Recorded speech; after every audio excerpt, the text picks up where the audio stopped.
Alrighty, welcome back to the stream. Welcome back to more Pathfinder Wrath of the Righteous. And let's get back into the game, shall we? So, last time we got Trevor back. New companion, new character. I gotta take him out for a spin or two. And there's a few things I need to do around town. Most of it, I think, is gonna be... Well, let me think here.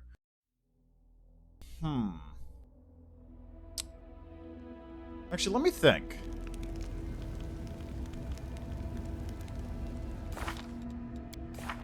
Let me just double check I've got everything prepped.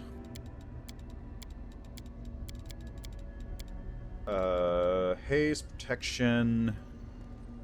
Got 2 hastes.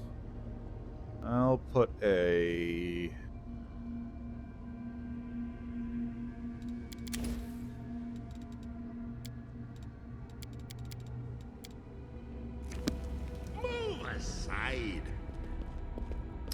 Anyway,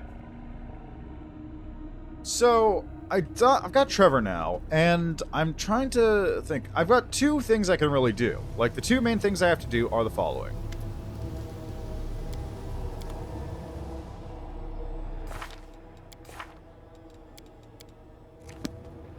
I can either, 1...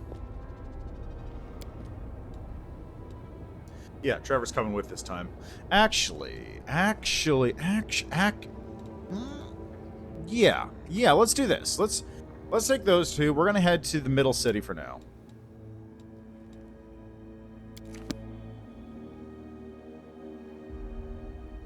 Because here's what's going on. We are going to go and check out what happens when we take both of these 2 over to Wurlong Blackmask. Because he has a necromancy thing that I need to see what it's about.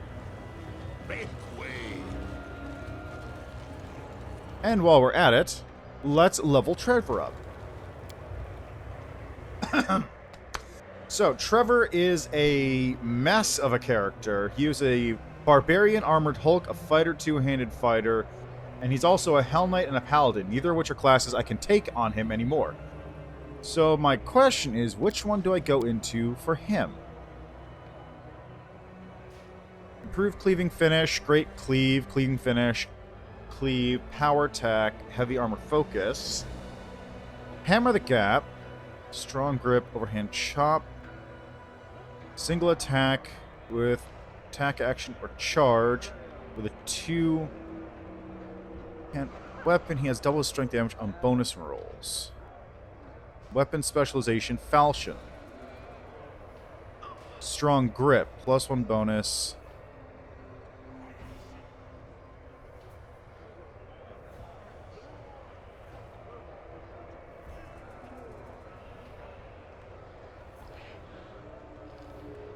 Okay, so this will double my strength bonus on all attacks. So if I go for that, it's probably better. 10 feet faster than normal to a maximum for speed.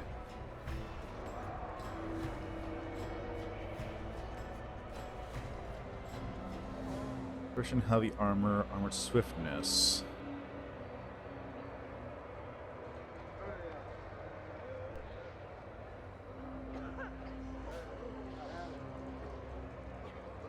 Greater power attack. Greater power attack?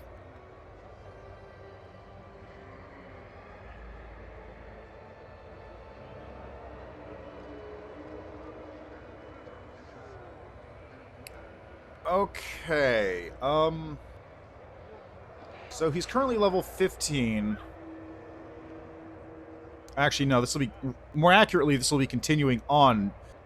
So, how many levels does he get? He's currently level 14, so he gets another 6 levels. Which means I can get 1, 2, 3, 4, 5, 6. So it can get up to Pile Driver if I go this way.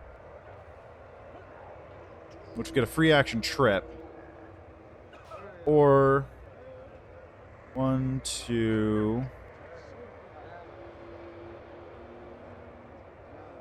3, 4, 5, 6. So I'll get 2 DR +1 bonus on AC against crits and 2 rage powers. That's not as good. So two-handed fighter it is. Backswing bonus combat feat. I currently have Bull Rush, Weapon Specialization, Hammer the Gap. So that makes me think I should probably get Improved Bull Rush and Greater Bull Rush. Two-handed weapon training, strong grip.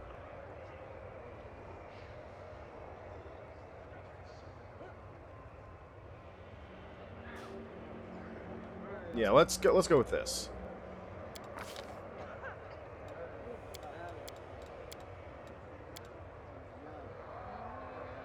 So he gets a feat at this level. Improved critical isn't bad because he is going for a falchion.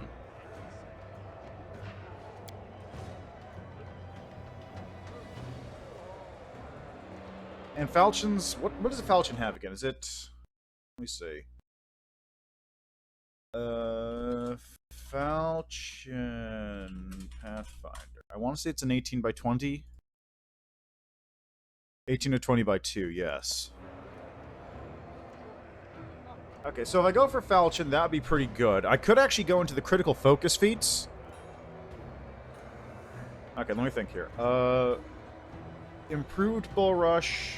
Actually, wait, what is the Bull Rush? Okay, he currently has Greater Bull Rush. He does have Bull Rush. He has Greater Bull Rush here. In that case, there's no point not to take. Okay. So, okay, he has Bull Rush.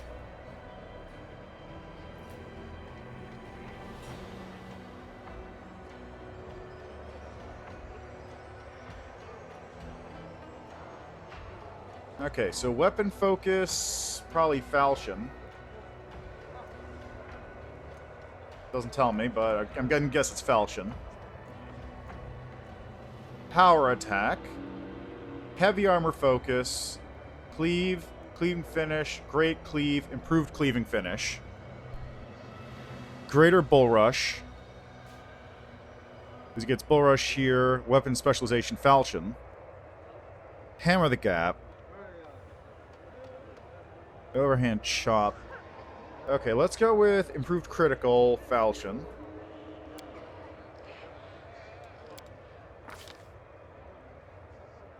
And what's your dex? +2 modifier. +2 modifier from dex.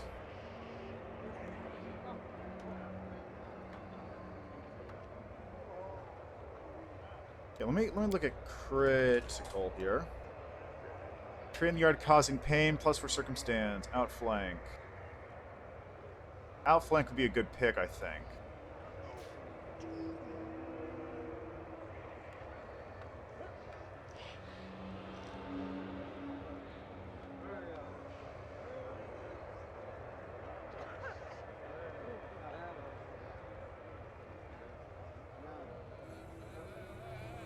Yeah, let's go with outflank. So that way, when he crits, people around him also crit.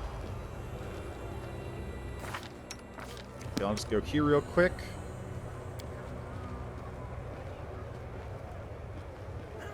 Barbarian Rage is active. So, this means I get to pick him. You get to pick, at long last, Limitless Rage. You're always angry.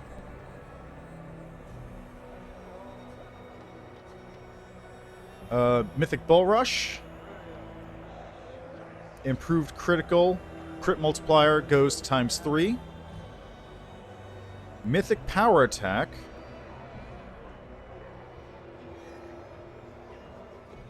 Weapon Focus Mythic. Mythic Power Attack.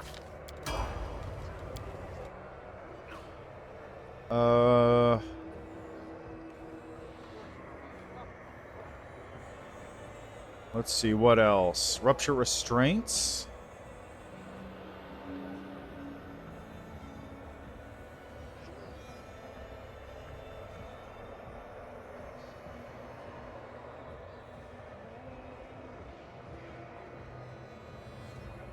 Thundering blows, unrelenting assault, mythic charge.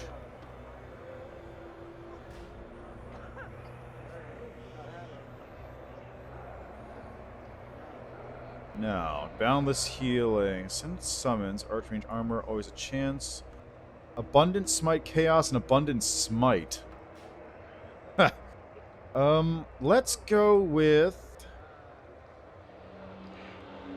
I'm going to go with unstoppable, so he can't be slowed down or anything. He'll always be good to go, basically.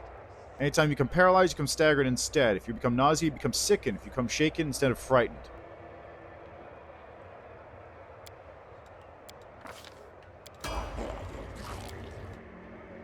Alright, now for this one... I already picked improved critical... No, I didn't pick improved critical. I picked power attack. Let's pick improved critical... Well, no. Weapon focus to hit better. Weapon specialization to hit harder. He doesn't have greater weapon focus, so this is only going to do half as much, effectively. Mythic potion for critical flawless attacks, extra feet, extra mythic ability, extended arsenal, merge push to shockwave.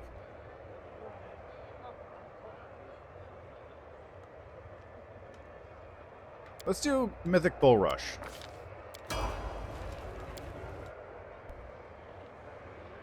And finally, what should I grab here?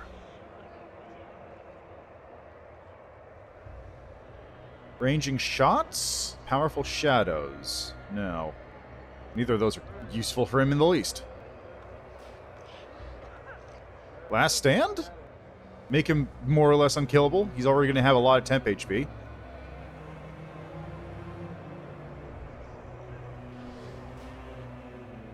Unrelenting assault. You know what? Let's do last stand.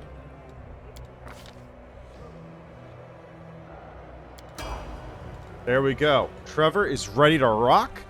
I'll just have to get him a better falchion at some point, because he's currently using +3. That's not bad, but he could do better.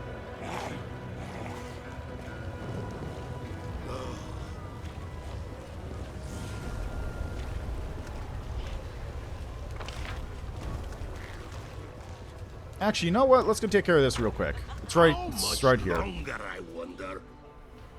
Probably should have gone to the bad luck instead, but it's fine. God, how do I get there again? It's over here? I really don't know what's happening with Social. Why is he overcoming spell resistance constantly?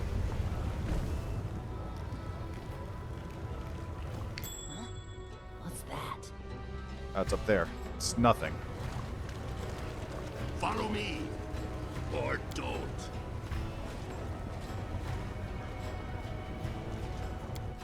Alright, this should be doable. I'll bathe in your blood.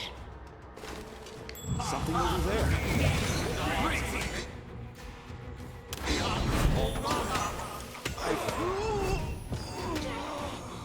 Wow, okay, fuck me, I guess.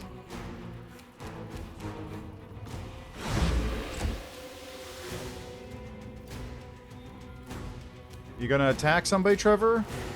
Reap what you sow. Okay, let's try that again. See, last time I was here, they gave me a conversation, which is why this is very confusing.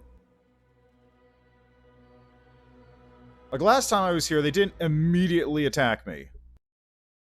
So I'm a little confused as to why that's happening this time.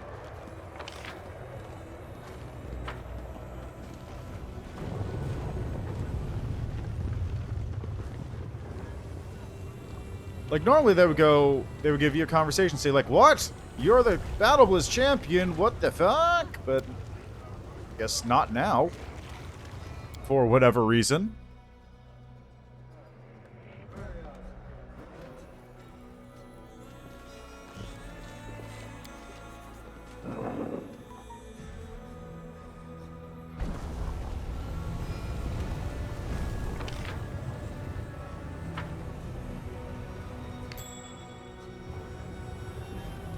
Windwalk spots a trap.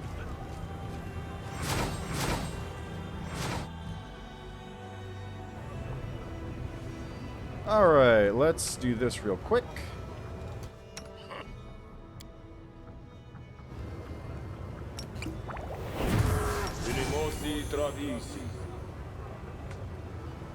Boy, do I need to...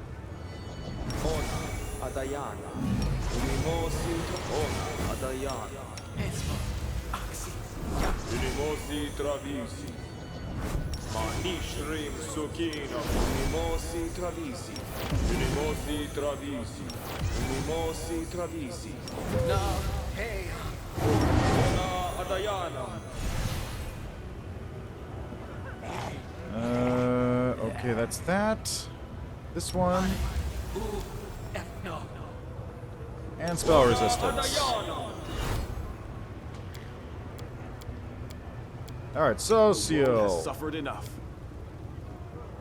You cast this on everybody. Yeah.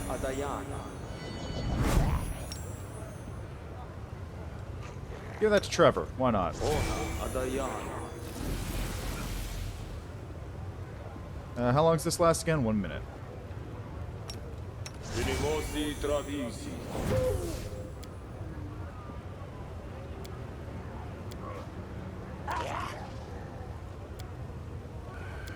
think good here. Holy R, 1 round per level. Angelic aspect greater. I don't remember all the spells I picked up on him. I wasn't expecting to use Socio more than a couple, like, things, but hey, whatever, it works. It's Banishment, Flame Strike, this is Burst of Glory, which is a round per level. This is Protection from Energy Communal. You don't really have anything to do. We'll make things right.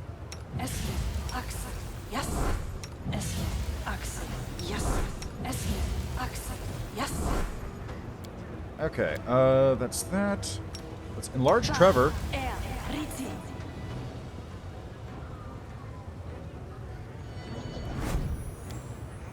Do this.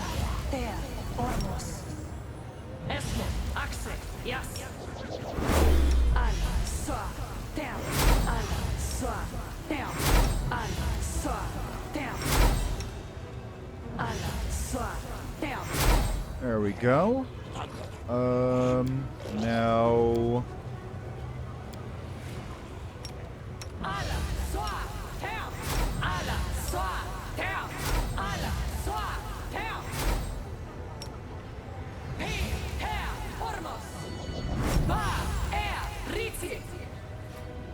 Okay, Nenyo. You're gonna cast full strength here.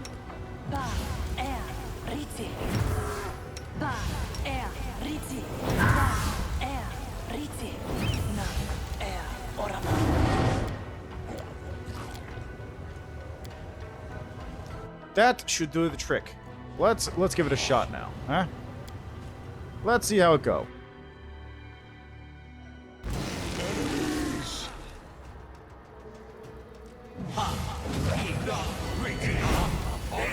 Two phantasmal webs.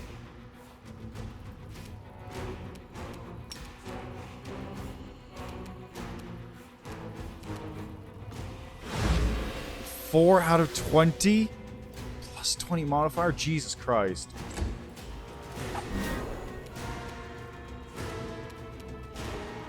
Let's just cleave right here. Nice.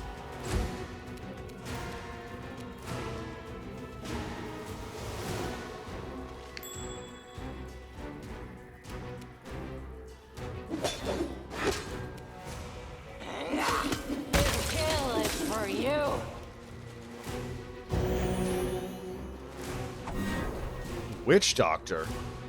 I'll split you in half. Okay, spell, let's see. I had this thing specially prepared, so let's see how that goes. No? Okay. Mind over muscle. Okay, I apparently did an acid splash Should've instead. listened to That's reason. fine. Be gone, fiend!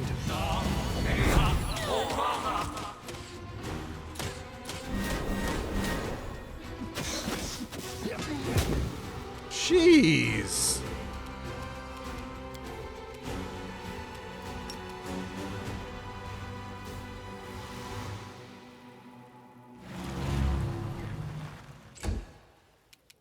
Okay, let's just do this real quick. Damn, it's so much damage. No match for me.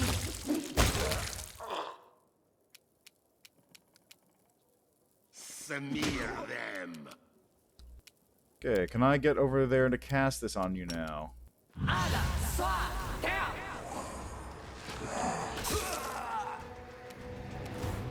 You're irrelevant. That's weird. Why didn't Enyo attack twice just now? Fall! You are beyond redemption!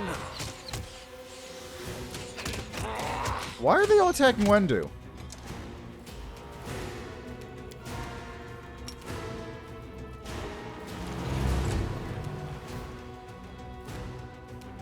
Reap what you sow. They'll beg me to stop. I don't like you.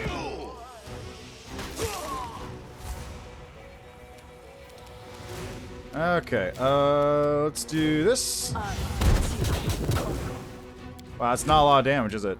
Also, why are you unarmed? What the fuck happened to your glaive? Seriously, what the fuck happened? Why is he unarmed? What the hell is that about?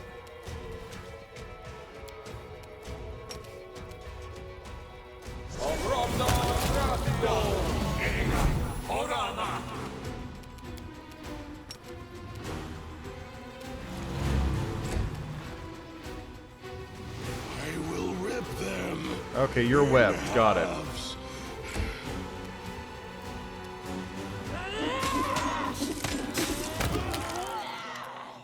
A wounded soldier raises his arm with a plaintive shout. Don't kill me, I'll tell you everything! You finally have an opportunity to get a better look at your opponents. They're not demons, but visitors from other planes. Judging by their gear, they're experienced and highly paid mercenaries. Who are you? We're Torlek's crew. I mean, it's my crew. I'm Torlek. But here we're called the Rotten Guttery Gang. It's a dumb name, but it helps us blend in with the demon rabble here. Keeps anyone from prying into our business. We're mercenaries who came to the business on a job, but when we realized what a Lucianero is like, we couldn't bloody believe it. There's so much gold to be made here. Demons are loose cannons. You can't trust them with delicate or sensitive jobs. Even if they don't screw it up, they'll run their mouths about it. If someone needs a job done quickly, quietly, and without fail, they come to us. Our specialties are disappearances, setups, and abductions. So you were born in a normal place, had a home, a decent life, and then you just left it all and moved here to do the demon's dirty work? To live amidst this gory madness, to merge to be minions of the spawn of the abyss? And not because your home is threatened, not because you were called by duty, but for gold? Are you mortals or monsters, I ask you? You folks aren't from the abyss, are you? Yeah, no demons in our crew. It's a matter of principle. They're strong, sure, crazy and unpredictable. There are a few times we nearly finished a job neat and clean, and then everything went sideways to become some born freak wanting to have fun. Why'd you attack me? Chivarro the Lilitu from the 10,000 Delights found us and paid us to take you out. She said she'd get you here, and all we had to do is crack your skull open. But that bitch neglected to mention that you wouldn't go down easy. You cracked more than a few skulls yourself, I can tell. I beat the Battlebliss, bro. Where are the succubi you captured? There's no succubi here. It's a trick. Chivarro's ruse to lure you here. We never kidnap those bitches. Screw your brains out, take all your money, call it a weekend well spent. All succubi should be drowned, that's what I think. You shouldn't have messed with me, mercenary. Please spare me, I can help. No! More loot for me.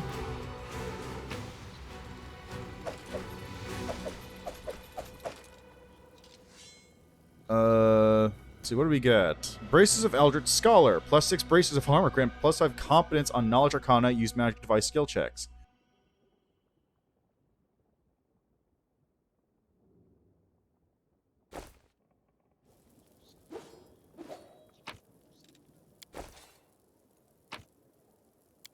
There's a lot of loot here. Like, wow.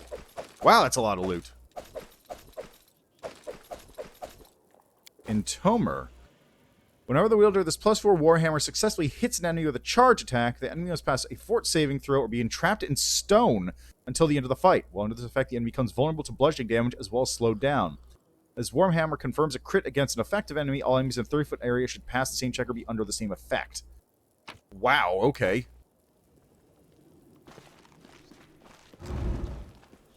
That's pretty good. Something over there. I see something over there. Way. Waste of a time. What is it? Like, what was the DC on that? I rolled a 1. I've rolled a fucking 1, of course.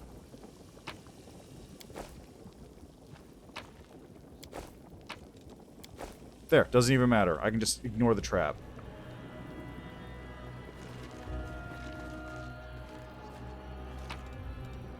Let's just take all that.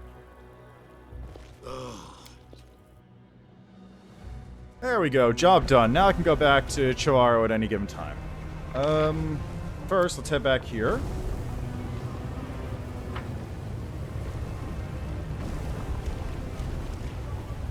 Into the bad luck. Why is my Skeletal Vanguard healing?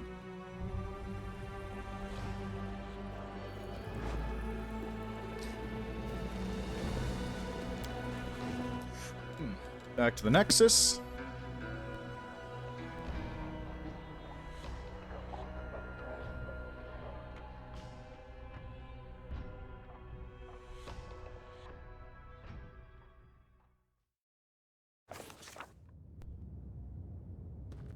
Man, those guys really wanted me.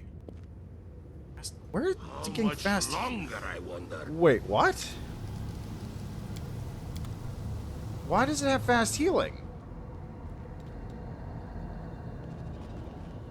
That's what I'm confused about the most.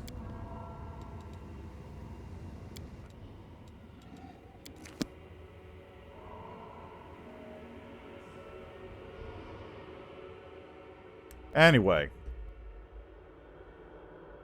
Time to head off into the middle city now and begin our work there.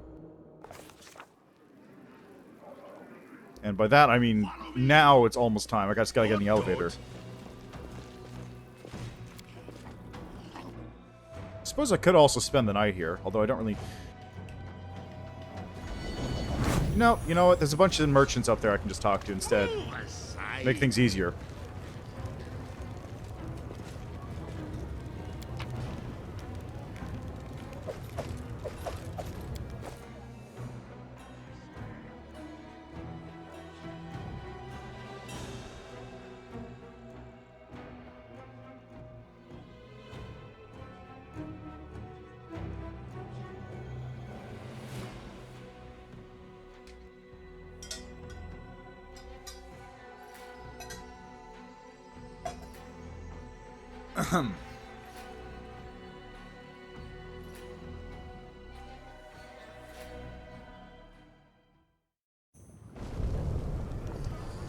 Alright, flesh markets? Yeah, flesh markets.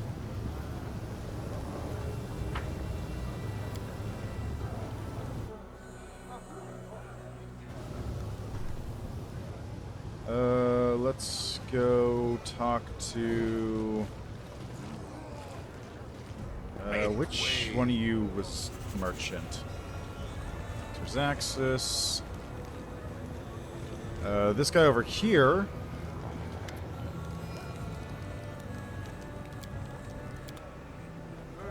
Bulk selling. There we go. +1 Warhammers can go away. Unholy Longspear +1. Shock Deposit Longbow +1. Scimitar +2. Light Crossbow +3.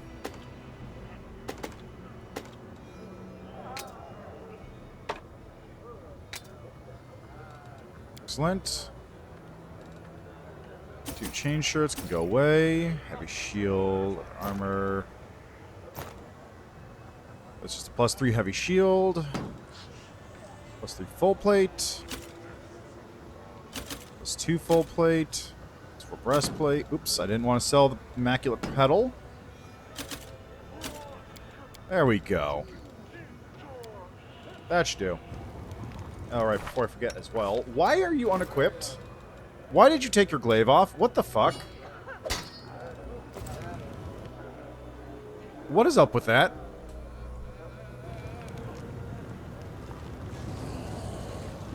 Alright. Back over to here.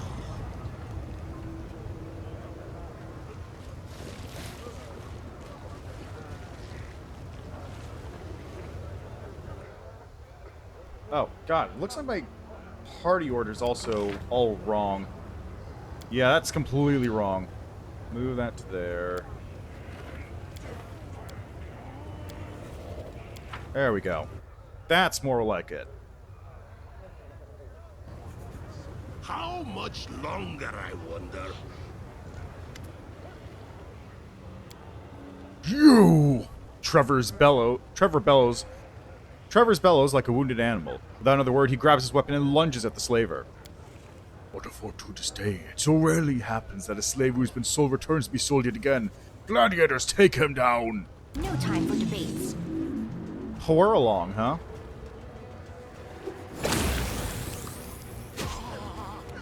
What?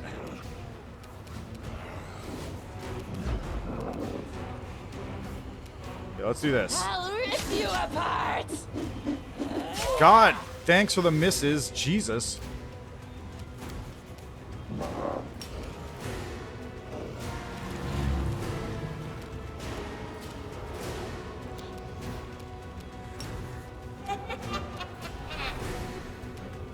I will bring down the divine Oh, wrath. God, he's still using his crossbow.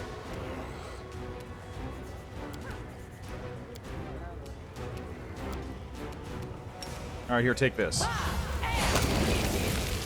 There he goes! Fort saving throw failed. 220 divine damage. Yeah, baby. I'll remove this obstacle.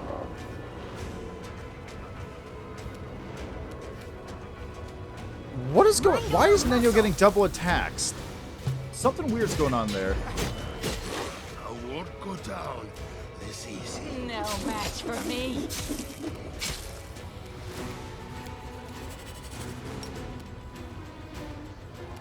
Immune to it. Okay.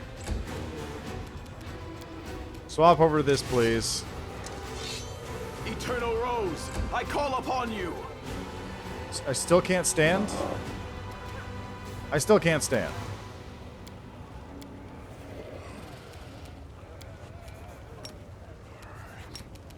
Zap. Rolled a 2.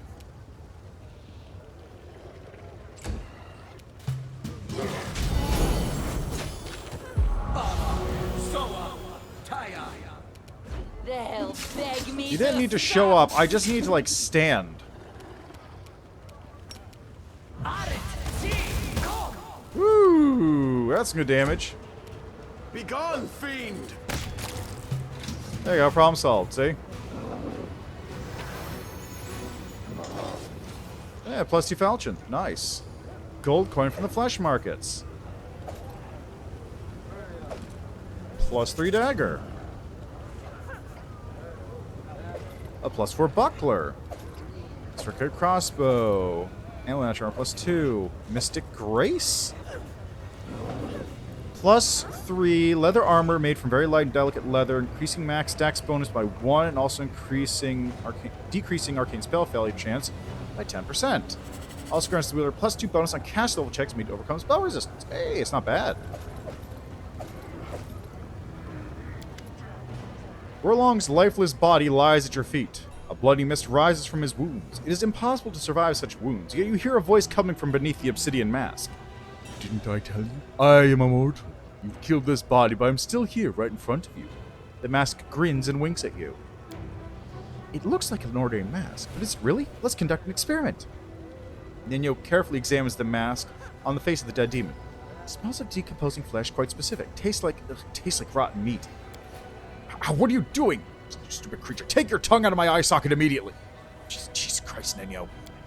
Nenyo wipes her mouth with her hand. Here's my verdict. This is an ordinary mask that contains an evil spirit with a tendency to mentally subjugate any person who wears it.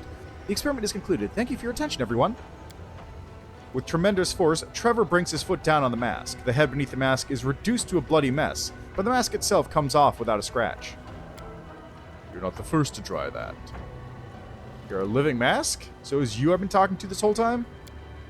I'm the first champion of the Battlebliss. The great warrior and necromancer, Warlong. No one could say how many victories I won, because they stopped keeping count. I was belligerent and bloodthirsty, and my gifts impressed death herself. So my luck turned away from me, and my life was bleeding out in the arena. Death gave me a gift. She placed my spirit in the mask. So under different names, I have claimed the champion's title again and again. This is your body?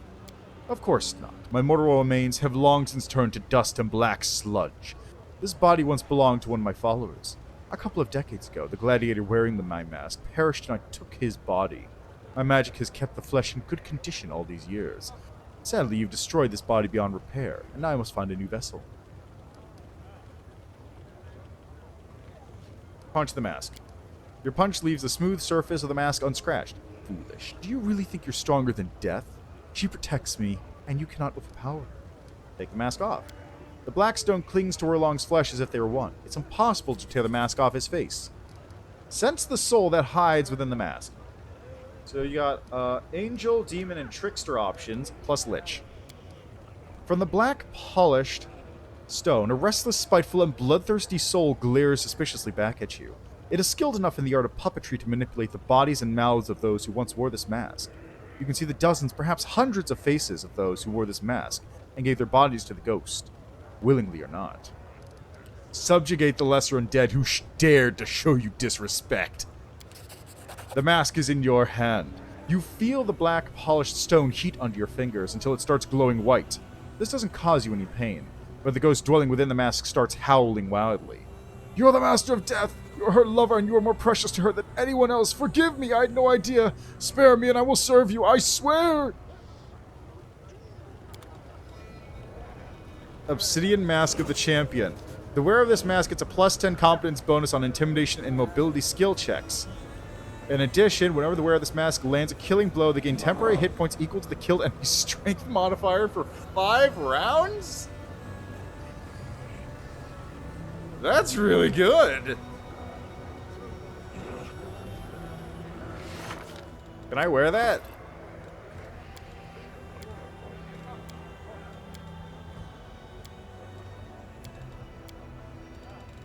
Where is that? Where is that mask? There it is. What's my mobility skill check normally?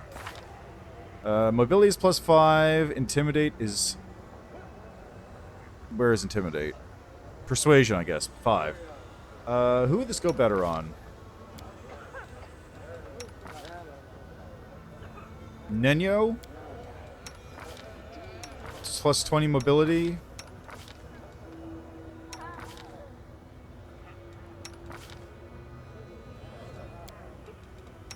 I think? Let's put on Nenyo. Nenyo wanted the mask. Nenyo gets the mask. Where was it?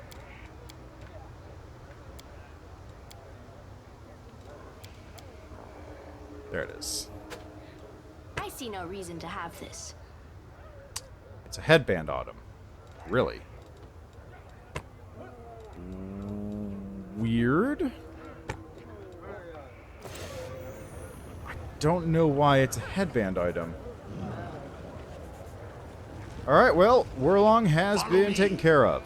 Or don't.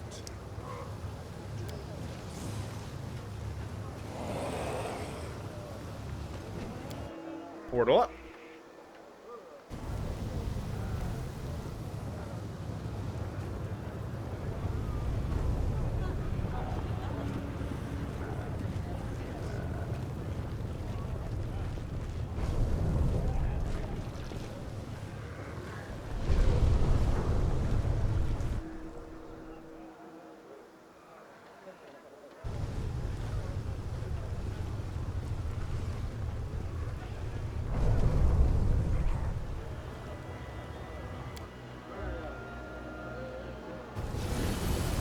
Okay, where to now? Right, Chivarro. I really don't understand why Socio keeps doing this. Right? I'm really disappointed too. But I guess Mass suggests you just get an item. Just get a fancy item now. There's Chivarro. Are you here for a good time? A celebrity in our midst, the gladiator who won his freedom. So that's what you look like under your helmet. The demoness licks her lips. I wonder what you look like without clothes on. Have you come here to have a good time, or are you looking for a new job? You're famous. Our clients would line up to be with you. Shut up, you scum. Trevor turns away. Oh, how rude. I've been to the Rotten Guttery. The Lilitu delves into your memories. The mercenaries you killed in the lower city suddenly stand before you. Seeing this, the Lilitu lets out a howl of frustration. You piece of shit! Why couldn't you just go there and die? You've caused nothing but trouble. Damn you for all the suffering you've caused, Minago and me. No. I have at least 2 days in Act 4. Probably 3. Because today I should be able to do this. I should be able to do the thing with Shamira, and I should be able to do the thing with, over at the Rapture of Rupture. That all should be doable today, at least. Then I've got to do 1 day with Kolfir, and one day doing the side quest with the companions, and then 1 day of Kolfir. So probably at least 3 streams of this. So this is going to be it's going to be a little bit still. I'll try and get through it, though. Hello, 3D Gaming. How are you doing today? Why'd you set me up? Lulitu's rage is like a stream of liquid fire burning through your mind. She tries to hurt you, but manage to restrain her. You're Minago's enemy, my sweet Minago. Vile Galarian, you'll pay for standing in our way. So you Minago are lovers? Demons not know love. The demoness snaps at you. Certainly not the kind you have on your stupid Galarian. But not Minago and I are much closer than most demons ever get. We were bound by passion. At times we irritated each other so much we separated. We always drawn back to one another. We each became a drug to the other, and then you showed up and started hassling Minago. What with the story of you and Minago?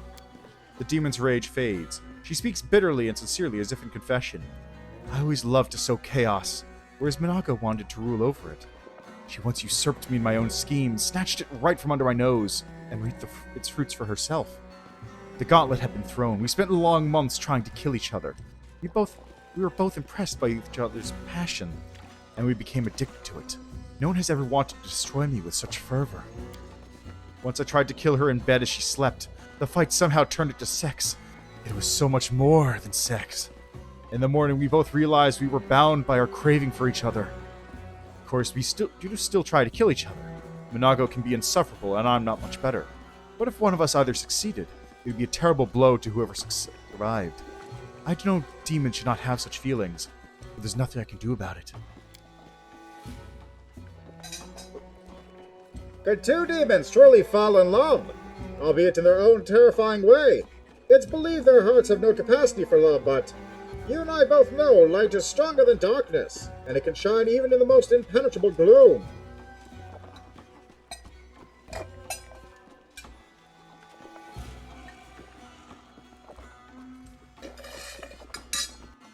I recently met Minago. She tried to attack me, so I killed her. With a dull howl, the Lilitu attacks you. Her claws seem to grow and sharpen before your eyes. The guard's chain collar clanks. He aims the wand at Chivarro and states in an uncompromising, slightly vindictive voice, Brawling is prohibited. No exceptions. Please proceed to the exit. The demon activates his wand and Chivarro, howling helplessly, is instantly transported to the streets of Illusionera.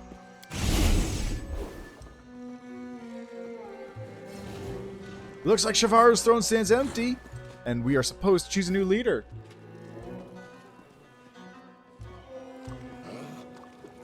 I'd rather we must ask our guests to leave the 10,000 Delights temporarily. Very soon, our doors will be open to you once again. Yes, I'll be back in a moment.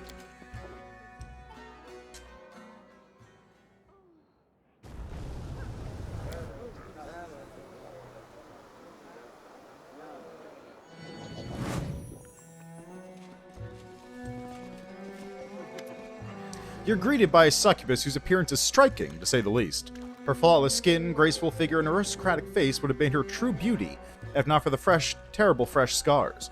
A jagged scar runs across her cheeks, cutting through the scarlet sensual lips and under her high cheekbone. Her left eye is a gray cataract surrounded by wounds from some caustic substance. The succubus's wings are tattered rags. Nevertheless, she behaves imperiously and with dignity, and those around her treat her with respect. The succubus sounds playful and relaxed. Welcome to the 10,000 Delights.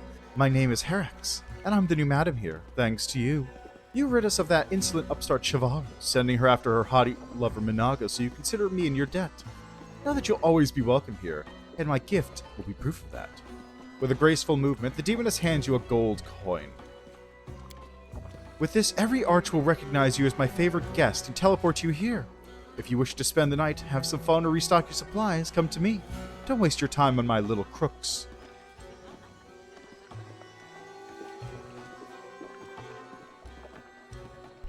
Oh, that's an interesting set of obstacles there.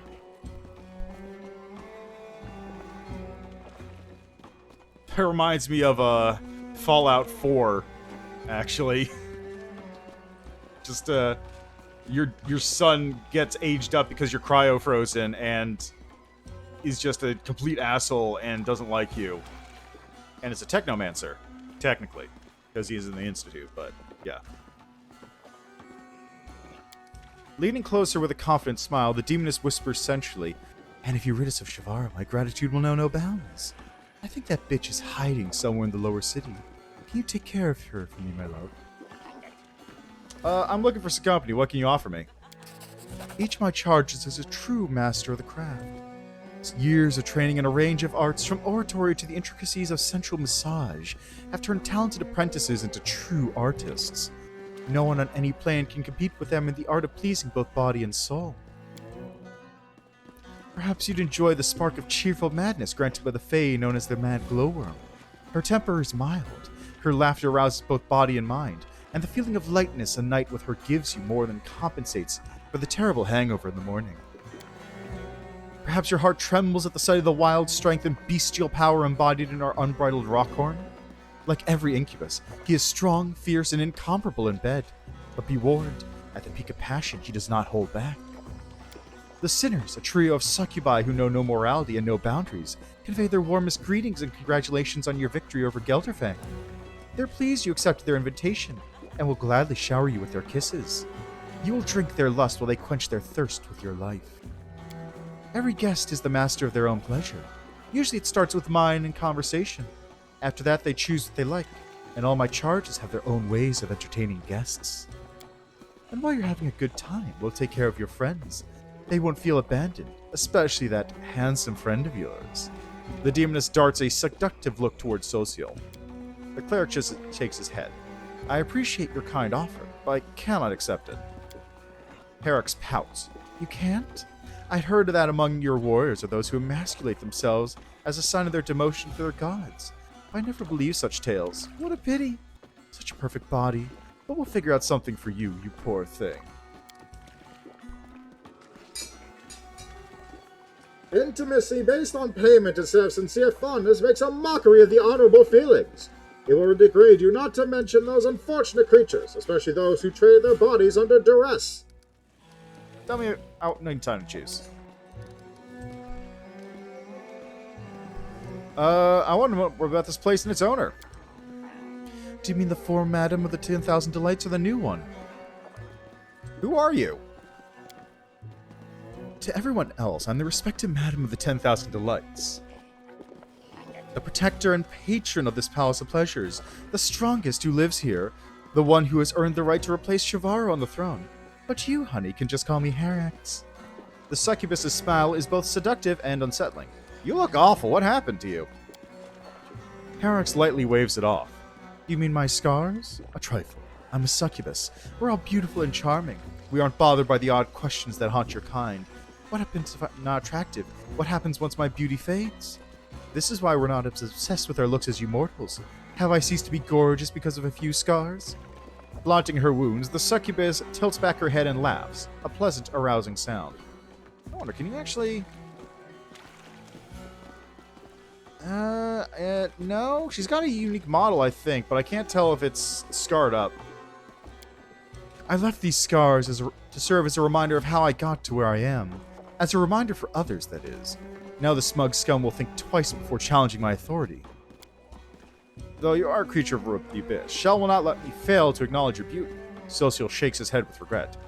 I don't understand why anyone wished to spoil such beauty. The abyss has enough ugliness as it is. The succubus smiles, flattered. But you still see my beauty despite these terrible wounds. They're like a pinch of spice, serving to accentuate my utter perfection. I also have scars, but mine are different. My scars are for memory, and yours are for protection. You hide behind them like a shield. What can you tell me about Chivarro and Minago? At first, we thought those two would tear each other apart. Chivarro was in charge here for a long time, and no one bothered her because everyone knew who she was. Then Baphomet's minion, Minago, showed up. They fought. Oh, how they fight. And then they started to conspire and plot against one another. They sent assassins, and they drew their enemies into a proxy war against each other. By the end, they were obsessed. They went from sworn enemies to partners and took over the 10,000 delights. They started walking around hand in hand, cooing at each other. After that, they rarely tried to kill one another. Why is this place called that? Because this name distinguishes the way my palace differs from a common brothel or tavern. This is the sovereign territory of every imaginable pleasure and joy. Most of my domain is hidden from prying eyes. Behind every door is a corridor with other doors like this one. We stand in the center of a small labyrinth dedicated to hedonism. No matter your taste in alcohol, sexual gratification, topics of conversation, music, and drugs, you'll find like-minded individuals here. Anyone who knows anything about pleasure flocks here, bring their sophisticated tastes and proclivities. No more questions. You have anything for sale? Indeed, I have several items that were forgotten by our clientele. Some of the forgotten items Herrick is selling are stained with blood, and 2 of the rings bear the characteristic scratches of being cut off a dead body along with the fingers.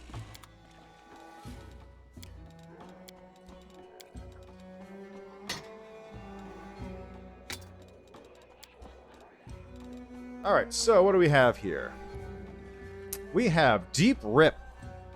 Each time the wielder of this +5 dagger lands a hit with it after hitting the same target with a soft cut dagger, the enemy suffers an additional 2d6 plus strength modifier slashing damage. This weapon deals damage against a prone and paralyzed creature first time in a round. It deals double weapon damage. This +5 dagger deals 1 slashing damage instead of 1d4 piercing damage. However, when dual wielded along with Deep Rip dagger, soft cut activates its additional power, which is not mentioned. It doesn't tell you what the special power is. Deathbed Servant.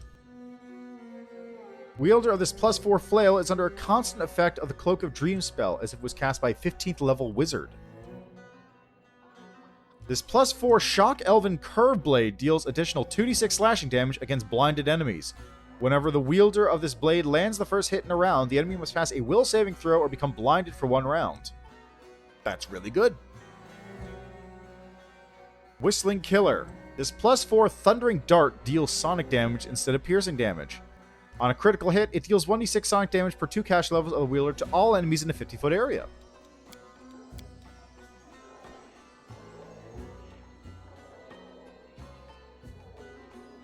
Cease assassin, charlatan, a thief, a disgraced paladin, an outcast, a mischievous cleric, and a raunchy entertainer is all that stands in the way of Baldur's Gate and undead conquest. What can go wrong? Absolutely nothing. That sounds like the perfect party, honestly. Like, honestly, that sounds like a normal-ass party. I'm not gonna be real. That said, if it was a normal-ass party, charlatan, thief, disgraced paladin, mischievous cleric, raunchy entertainer would all be the same character. Like, let's be real. Those would all be the exact same character in a real party. Repelling Bracers. +4 bonus to AC against touch attacks, and -4 on their own touch attacks. If an enemy gets within 5 feet, they must pass a will saving throw or push the enemy 5 feet away. Rascal's Goggles. +10 bonus on perception and trickery. Might want to get those, honestly. Lizard Tail. While in a polymorphed form, where it gets +3 morale bonus to AC, reflex saving throws, wielder also gets +8 circumstance bonus to AC for the first round of every combat. Oh, interesting. Deathly Arousal. This choker protects the wearer from losing their head, not only in bed. Once per day, whenever the enemy deals the wearer a killing blow, the choker restores them 50 HP and knocks the attacker prone for 2 rounds. Red Cloak of Resistance +3 makes anyone look good. It grants the wearer a +5 morale bonus on persuasion skill checks. Whenever an enemy confirms a crit, lands a sneak attack, or attack of opportunity, the enemy must pass a will saving throw or become devastated by hitting such beauty. In this devastated move, they suffer a -2 penalty to attack and damage rolls, as well as AC until end of combat. +6 Wisdom Headband grants a +1 CL on Transmutation School spells, immunity against blindness and gaze attacks.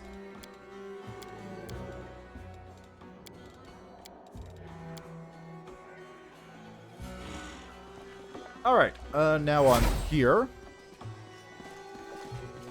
We got some Baphomet cultists over here to take care of.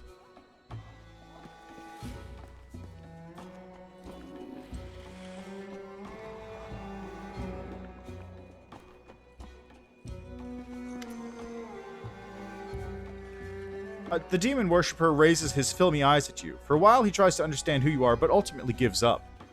What do you want? Do I owe you gold? Who are you? I'm ashes caught by a storm, whirling in the wild vortex of the tornado, tormenting this universe. I am measured emptiness. And who are you? Well, it doesn't matter. You're neither ashes nor emptiness. We shall never understand each other. What are you doing here? I enjoy the silence and darkness of oblivion. We give each other quiet. We share our grains of truth, scattered in the endlessness voids of our mind. And we'd be glad if you didn't interfere with this process. Charlatans, Warlock, Entertainer's Bard. Okay. Fair enough.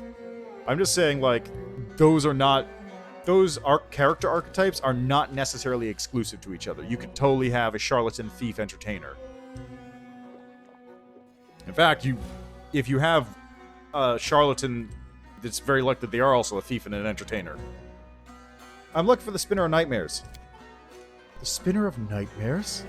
We adore her. She's our teacher. She opened our minds to the beauty of madness, brought us here, granted us fear's eternal delight, and then... The cultist's gaze grows perplexed. She went away. Where did she go? Why would she abandon us? It's so sad. He looks to be on the verge of tears, but a moment later he's already boasting a carefree, woozy grin.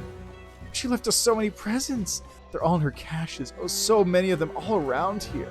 I don't know what that thing is, but it looks like a dried human brain, but has plenty of sweet horror in it. You're right. A great truth has revealed itself, don't you? We have nothing to talk about. Words are nothing. Words are barriers between our minds. Only a union of feelings matters. Okay, lore, religion, social. Take care of this one for me. I'm all done here. The sheets are covered with embroidery that can be folded to form magical runes. They were probably required for some magical sexual pleasures of the Spinner of Nightmares. It went splendidly. A magic figurine used to conduct mind-manipulating rituals.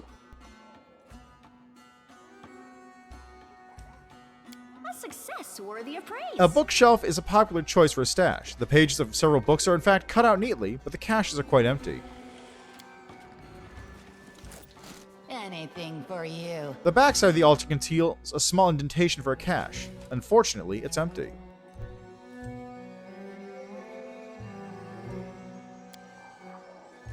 The Spinner of Nightmares cache is securely hidden, but not so well that a careful search can't uncover it.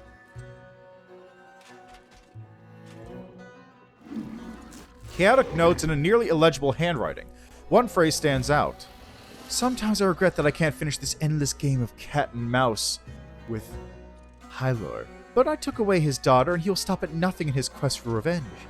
Time after time, he finds my trail and tries to catch me. I feel sorry for him. He was a decent man, and I'm probably partially to blame. If we could talk, I could probably make peace with him. But he won't listen. Peace with him? Also, hello! Loot boxes, how are you doing today? Yeah, well, no, that cultist isn't a hippie. That cultist is just drugged out of his mind. There's a difference. Not much of one, but there is a difference.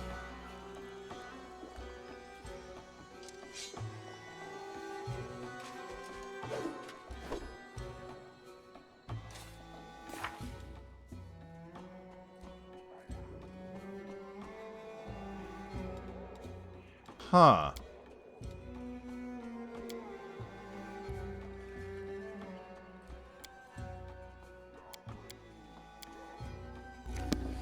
Huh. Very curious.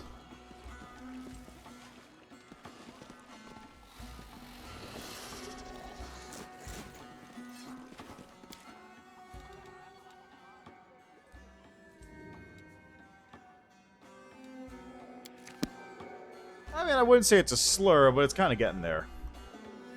Man, that fucking video of the people, like, the worms in the vaccine.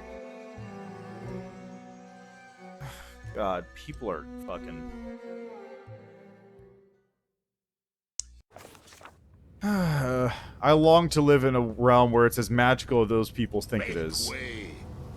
That sounds pretty rad, honestly, but... It's not. It's nothing at all like that. Let's head out. I'm going to swap Social out now for Regil. Good old Regil. Let's go find Chivarro real quick. We're going to have some Hell Knight buddies on point.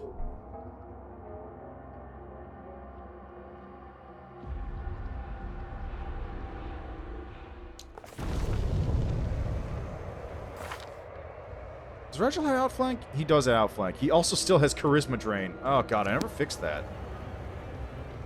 I will help. Alright, you are in front. You're in front. You're here. There.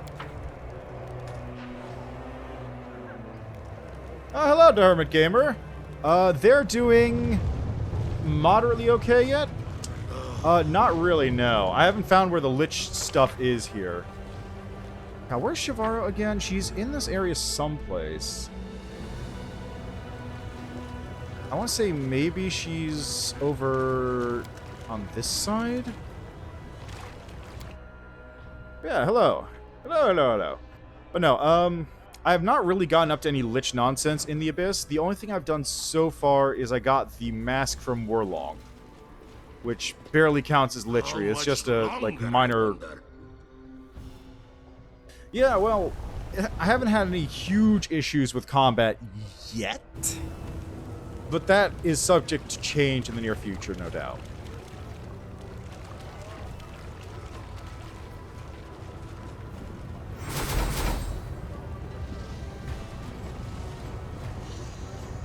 I feel so cranky, I want to kill somebody. Well, do it. Do it. Do it. Do it. Do it. Just do it. Okay, he's not here. Follow me! Or don't. I won't let you hurt my friends. Really? You're doing it as I move away? You know what? I'm going to let the salamander go first.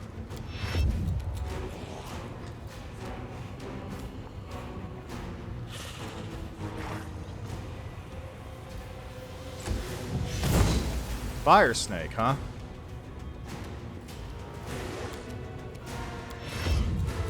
Let's wait for a turn.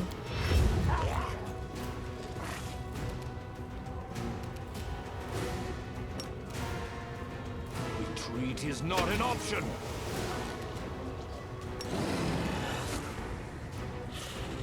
I will crush them. Out of my way. I'll rip you apart! Man, most of the party's all the way over there.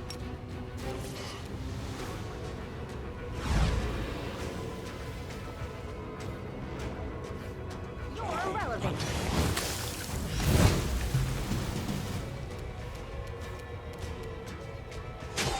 Bye.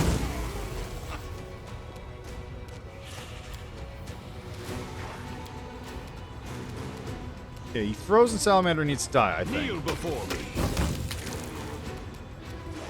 Come at me, scum. I'll split you in half. No match for me. Can I sleep you? No. Doing it wrong? Kind of. Let's do this. On it!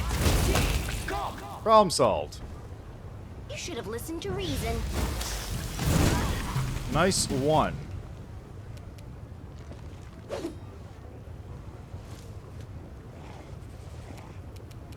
This one's mine.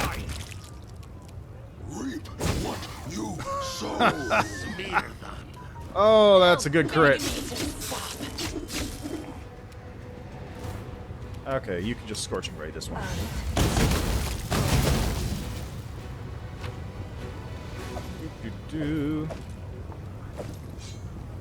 Okay, who took damage?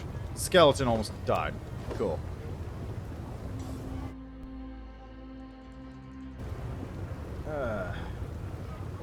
Probably, let's see, head back to Pathfinder. After Dead's patch the respec bug for Swarm. Oh, does Swarm still have the respec bug?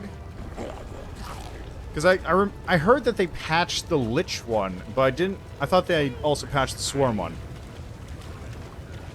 Or I think Trickster and Dean are the only ones that get anything in the Abyss before the end. Yeah, because... Yeah, let me think here. Because Aeon, you don't get anything until literally the very end. Like, you have to do it before you leave for Kolfir. I want to say she's this direction. And then Demon, you get to do all the stuff with the Shadow Demon guy. And I don't know what Trickster does here. Also, I still don't know what the deal with that fucking dude walking around with the little puppet is. I still don't know.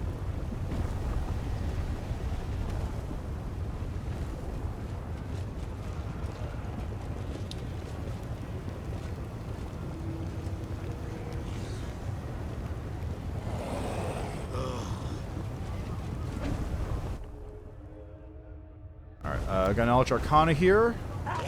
A success worthy of praise. The Abyss is chaos, and everything in it is constantly changing. Both appearance and nature. Even the architecture of the city is in constant motion.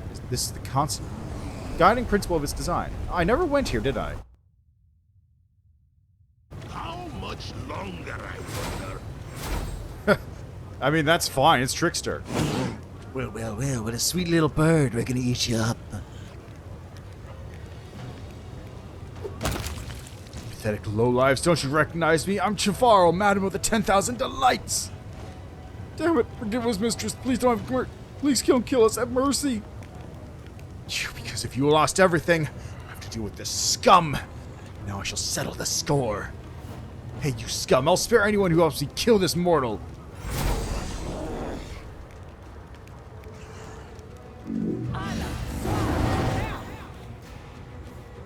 Okay, everybody succeeded against that hold person, except for the skeleton who's immune. Press the attack. Ooh, nice.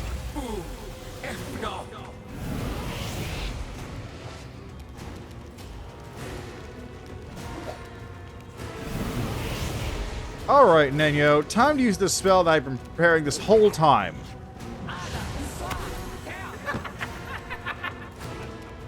Wow, it did fucking nothing. Oh, there's a dude here? How'd you get here? No, like, legit, how did this dude get here?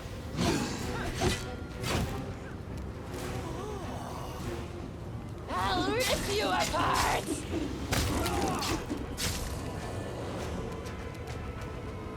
Alright, let's, is that the only enemy here? I will rip them in halves.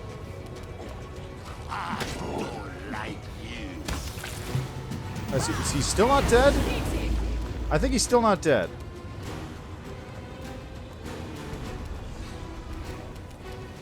Retreat is not an option.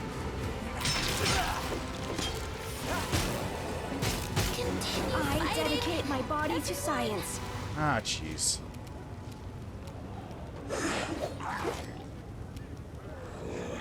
Oh, they're both... Oh, god damn it! Wendog's the... Wendog got dominated.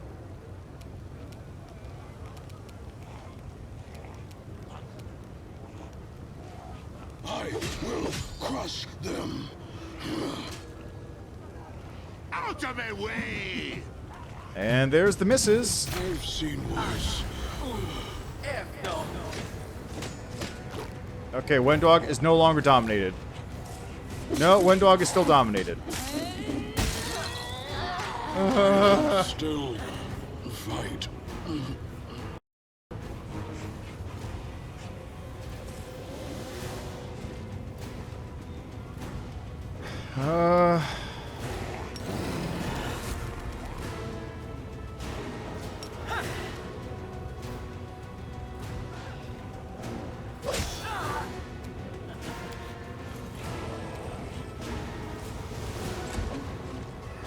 I've seen worse. I'll split you in half.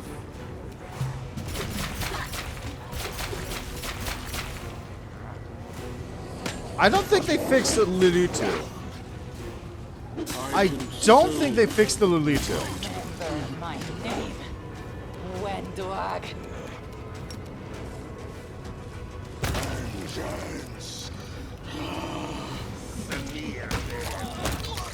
Okay, Wendog's dead now.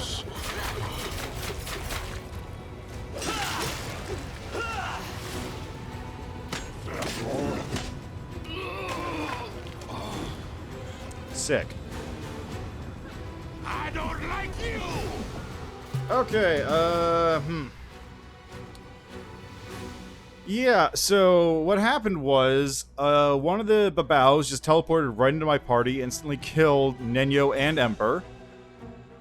Then...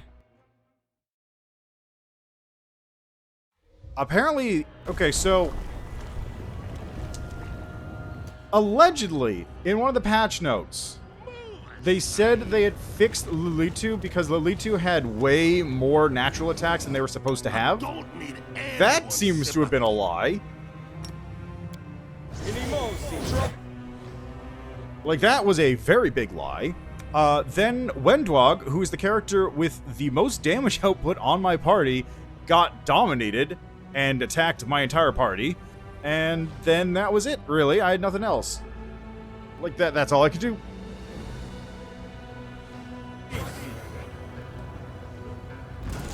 Okay, let's try this again.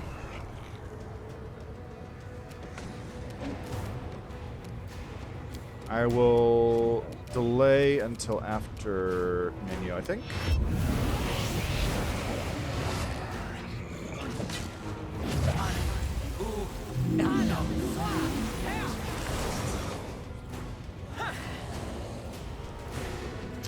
Yeah, well... Oh, god damn it. Who got... Okay, Ember has been dominated. Trevor has been held personed. As has Nenyo and Wendog. So most of my party now can't... Just straight up can't act. Most of the party just straight up cannot act right now. Oh, boy. Yeah, pretty much. I'll split you in half. Ouch! Okay, let's see how this goes. Retreat is not an option.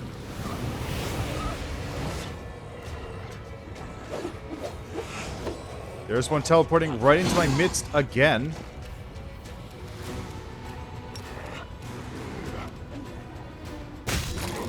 And Ember's dead now. I've seen worse.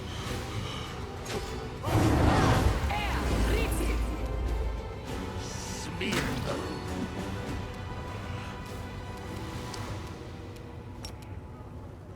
Yeah, we're just gonna do this for a second here, I think. We're just gonna do this.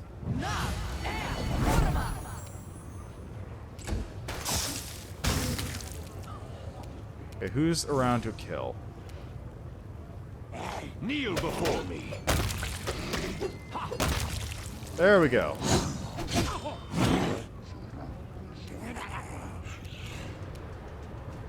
Okay, cleave here. And also rage, just to make sure.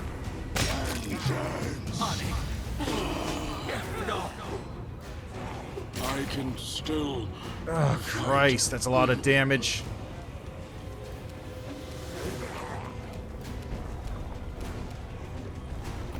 Okay, so if I go here... I don't like you. Okay, good, we got something. So now we're gonna take a spell.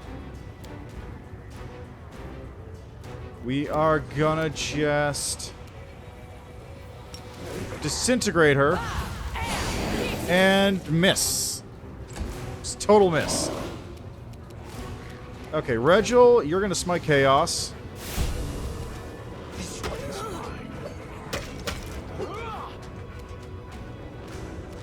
Okay, you are going to... really? All you can do is just attack. What you saw, I've seen worse. Yeah, that was a lot of damage. That was a lot of attacks. That's a lot of attacks. So let's see. Assuming each of these is actually just one, because for some reason there's... Yeah, so 12 attacks. Just... Out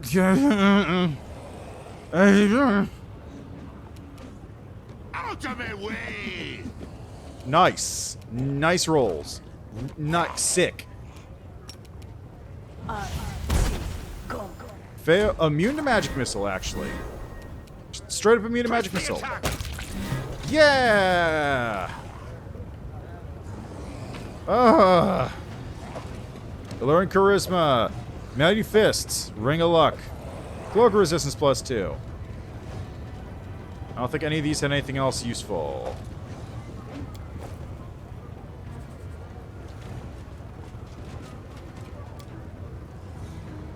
I managed it. I mean, he's a barbarian. He's fine. 27 stab wounds is nothing. Yeah, exactly. It's fine. Boy, am I glad I put the last stand ability on him, though. Well, yes, I would like to have him just ignore damage for a little while.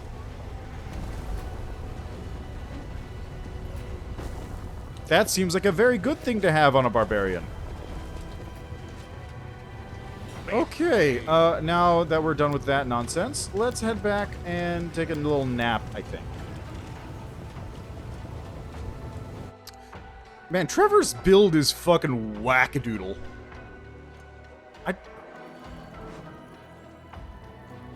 Yeah, it's true.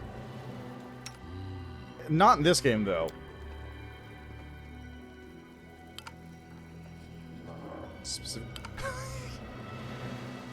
Okay, he can use Smite Chaos, but he can't use Lay on Hands or Smite Evil. He just has these abilities he cannot use.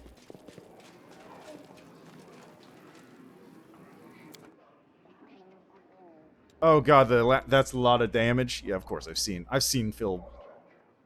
what's his name? Phil Swift?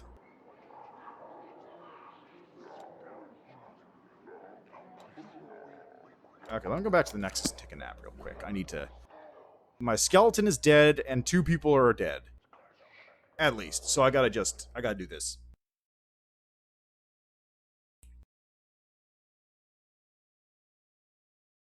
I also should see if I have a magical falchion. Which is to say, I have a +3 falchion on him, but I gotta see if I have more. Man, I love that art. I just love that dude's art. It's so good. Solstiel doesn't like being on his own. I'm glad he has a friend here. Socio is the only person who understands the desire to just trust someone and reveal everything that's in your heart. Boy, is she not trustworthy.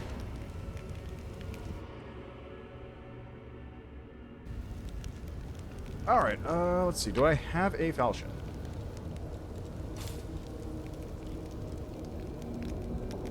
Old copy of Alien vs. Predator. You mean the movie or the game?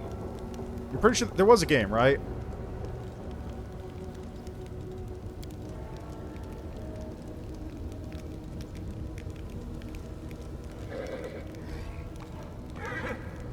Oh, jeez. Aha, I did have a falchion. Ooh.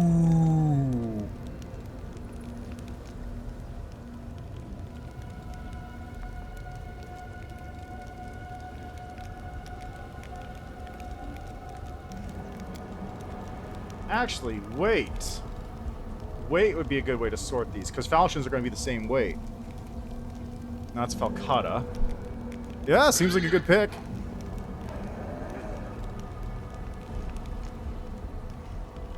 Was that the Versus game?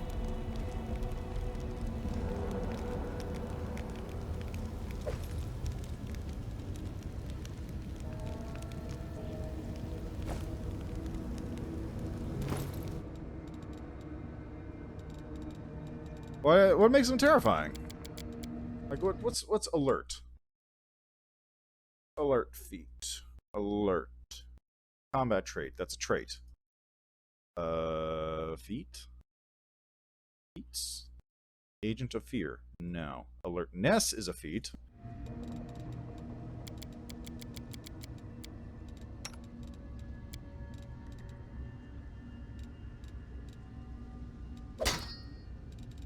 +4 falchion. Also +3 longsword if I forever, for any particular reason, need to use a longsword. 12 aliens, 6 marines, 2 predators. That seems highly unbalanced. Like, specifically just the amount of predators there are in that. Also, he looks so cool! Let's see, 12 full plate. Mystic Grace. Okay, what do you need? You need Ring of Protection. Really? I thought the aliens would be stronger than the humans, so you'd have more humans than aliens. Ah, okay. Okay,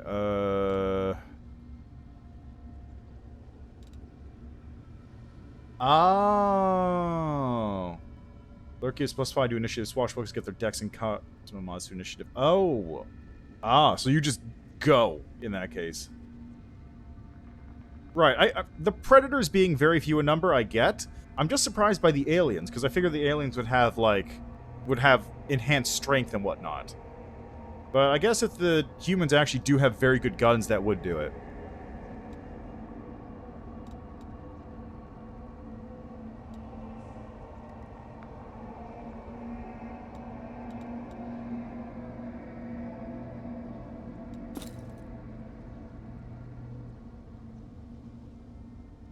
Oh, okay. So they're actually weaker.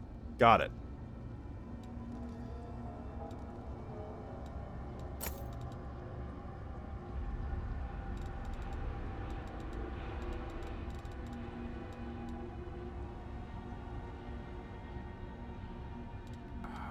What should I give you? 1 additional gore attack per round that deals 1d8 cold iron damage. +1 morale bonus AC for each alien in a 10-foot radius.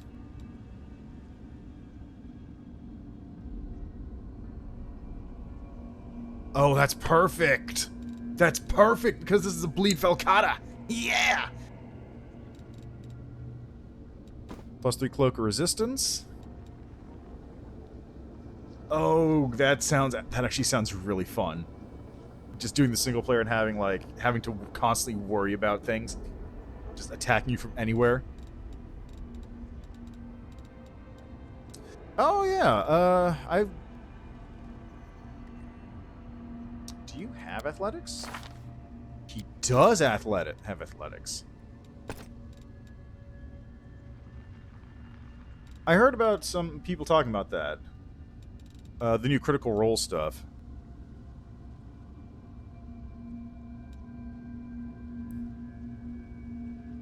Gonna be honest, I don't really keep up with Critical Role. I just kind of know it exists a lot of the time. And that's about it. Yeah, I heard good things about AVP, like the old multiplayer one. I heard it was also fairly janky. It was about the same time period as Natural Selection 2, I think, right? Like, there was a weird little time period where a bunch of these kinds of asymmetrical multiplayer alien-style games came out.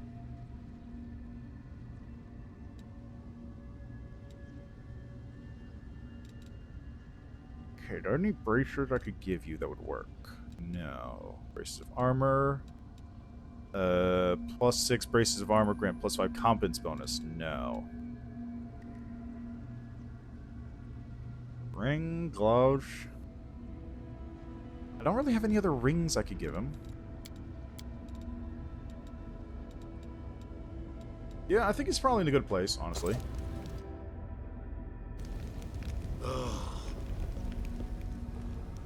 Mr. Fred. Just hanging out.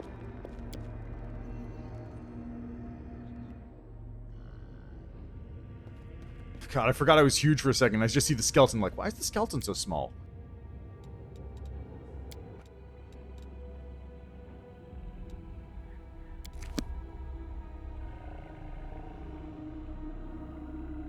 Trickery cleric who's a shithead.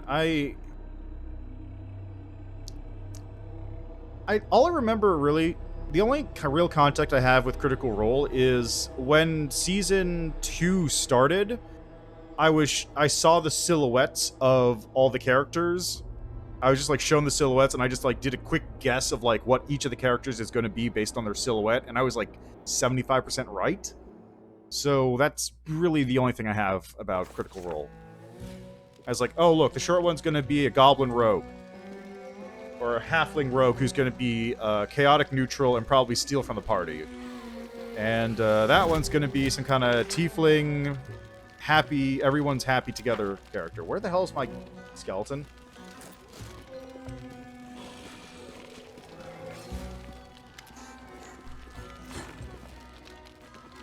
I'm going to have to go back and get my skeleton, because I need my skeleton. My favorite guest! Welcome to the 10,000 Delights. Chivarro's dead.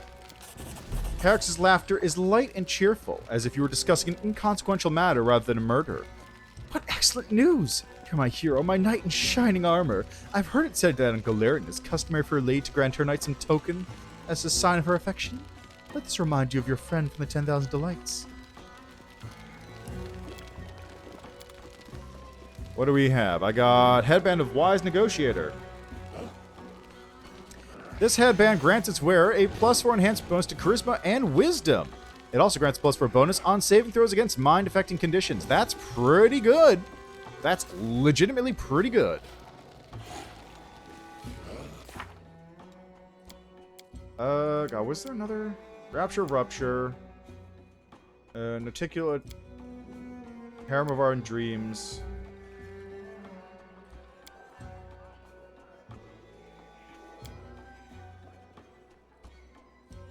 Alright.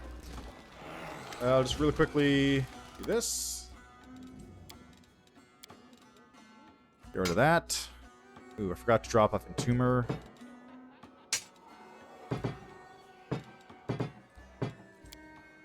There we go. How much longer, I wonder? Yeah, I figure might be a way to talk Chivarro down, but I'm not going to. I'm gonna kill her. I killed Minaga. What am I gonna do? Leave her alive? That is technically a worse punishment, but why would I do that when I could just kill her and take her stuff? And also get things from Herax, you know, whichever one works. Oh, right, that's the Camellia quest. Right. Okay, I'm just going to head back to the Nexus real quick so I can get my skeleton and then go over to let's see, do I do the Harem today? Or do I do the Rapture of Rupture? I feel like Rapture of Rupture... Yeah, fair enough. There's a lot of combat in the Zone Tune. Rapture of Rupture is probably the better pick, is my guess.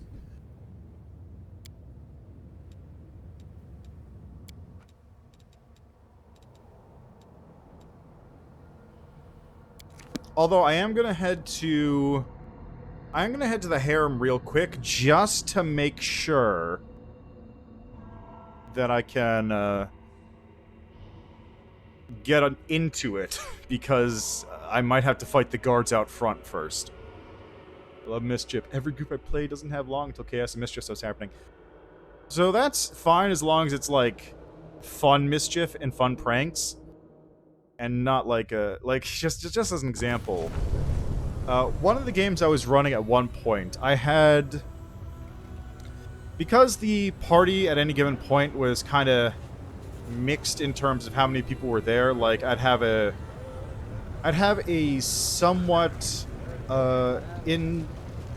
unstable number between like 2 and 5 people at any given time. I added a bunch of NPCs who were just like weird gimmick NPCs. Like, one of them was Solaire, literally just Solaire. All he was just a cleric that had a bracer that had unlimited casts of Lightning Bolt, and he just chucked Lightning Bolt, and that's all he did. I had, I'm trying to remember who else. Oh, they changed this.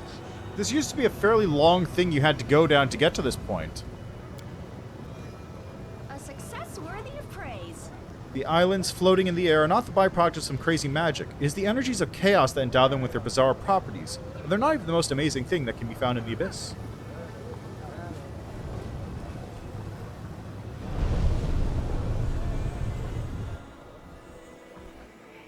Now, I'm trying to think. Who else did I have on call? I had...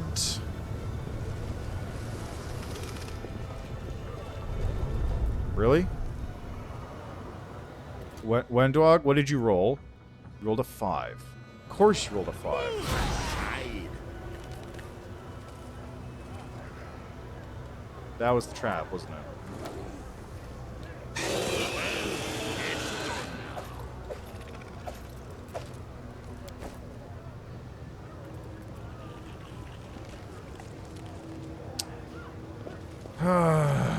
Fucking hard wilting.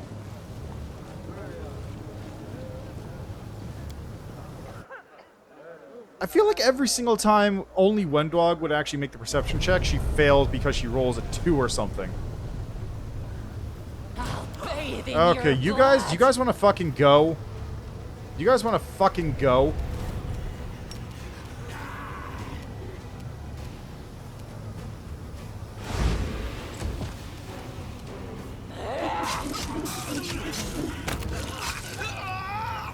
Retreat is not an option. I will rip them in half. Split you in half.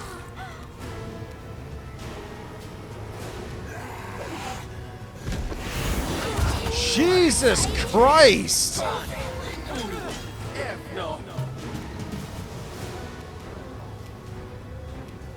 I'll rip you apart. Oh, there he goes. I will crush them. What? What? What the fuck? Scum. Smear them.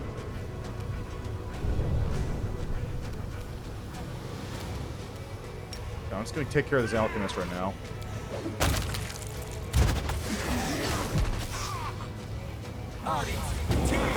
Why am I so weak? Why are you so weak? This one's mine. There he goes. Reap what you sow. I don't like There, that one's dead.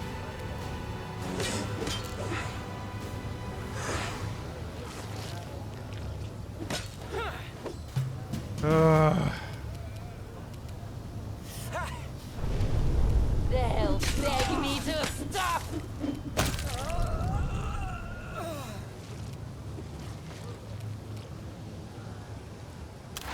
Okay, we should be good now. out of my way.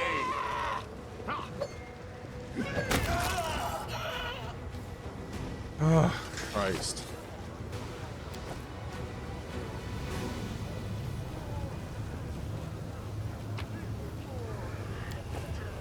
Let's get all this junk. Anyway, what was I talking about? Oh, yeah, right. I was talking about the NPCs I had. So let me just quickly go refresh my memory, because I think the game is still in existence on Roll20, even though I haven't played in it for years. Alright, sign in.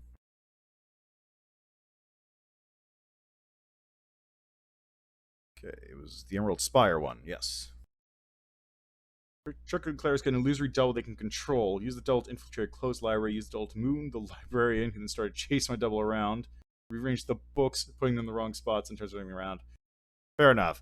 Especially if you manage to help your party out with that. Okay, where is... So launch the game, and let's take a look-see here. Still a player in this room after all this time, somehow. All right, I had, so let's see, I had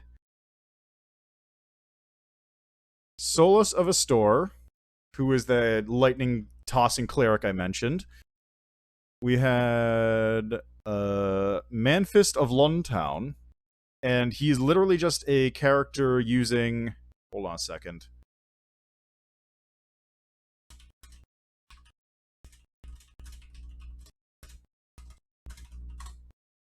Literally just a character using this dumb image. Like, this is it. It's just literally this guy. Manfist was born and raised in Old Lundtown, where he dreamed of being a respectable member of the gentry. As a small child, he witnessed his father and several of his friends drunkenly boxing each other half-naked while wearing top hats, while calling each other your lordship, and mistakenly thought that that was the proper manner in which an upper-class man should act, and has since aspired to match them. Not being particularly bright, he still has not picked up on the fact that he is completely wrong. And he was just a brawler. I later reused the same character for another game where he was a brawler kineticist swashbuckler. I want to say something like that, and he just did it. He was because it was a Tristalt game, so everybody had 3 classes going up simultaneously. It was a thing. I have one here labeled Deathless Barbarian, and I don't know why. I have Anthony of Stark, who, if I remember correctly, was a wizard. I want to say he was a wizard who fought while wearing construct armor. Yeah, he was a wizard. So he was a wizard who just made constructs and then wore them like armor in order to fight in the armor. Because that's a thing you can do. Construct armor is an ability that you can get. Actually, wait, what was... I gave him a gun? So does that mean he was a spellslinger? Let's see, the character sheet is a little messy because I have not updated this thing. Abilities and attributes. Wizard. Okay, those are those things. Character sheet. Sheet configuration.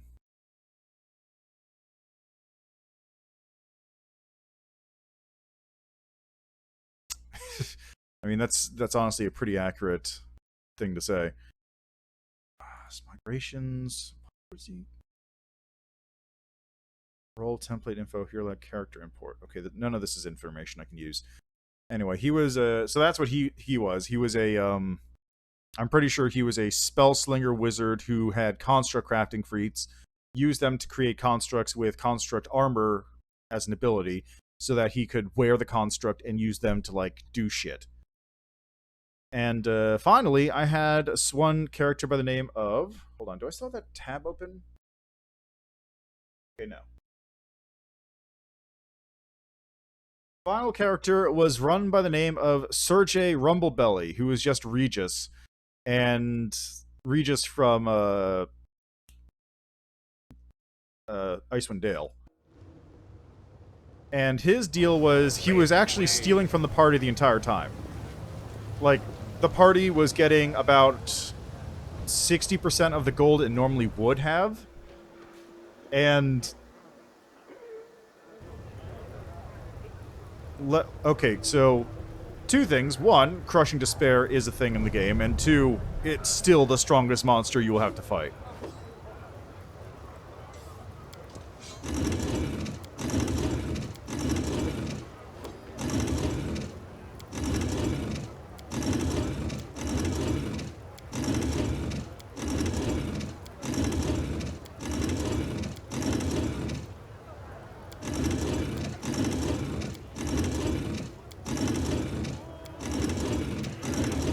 There we go. It's fine.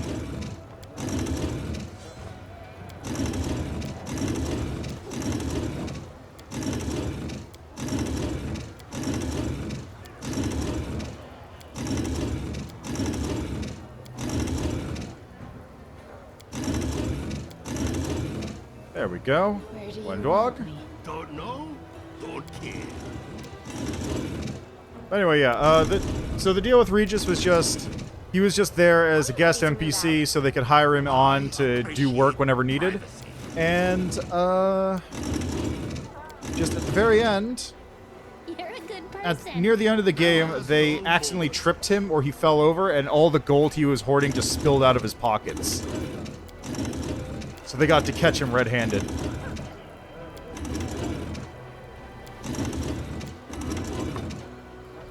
Trouble? There we go.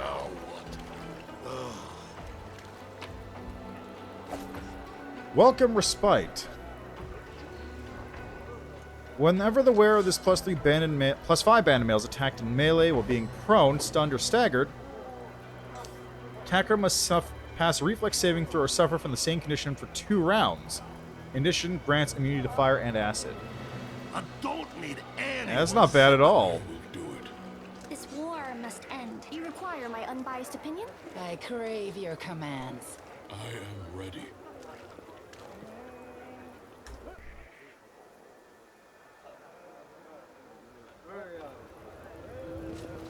How much longer, I wonder? Anyway, now that I killed these people, I gotta go deal with this other shit.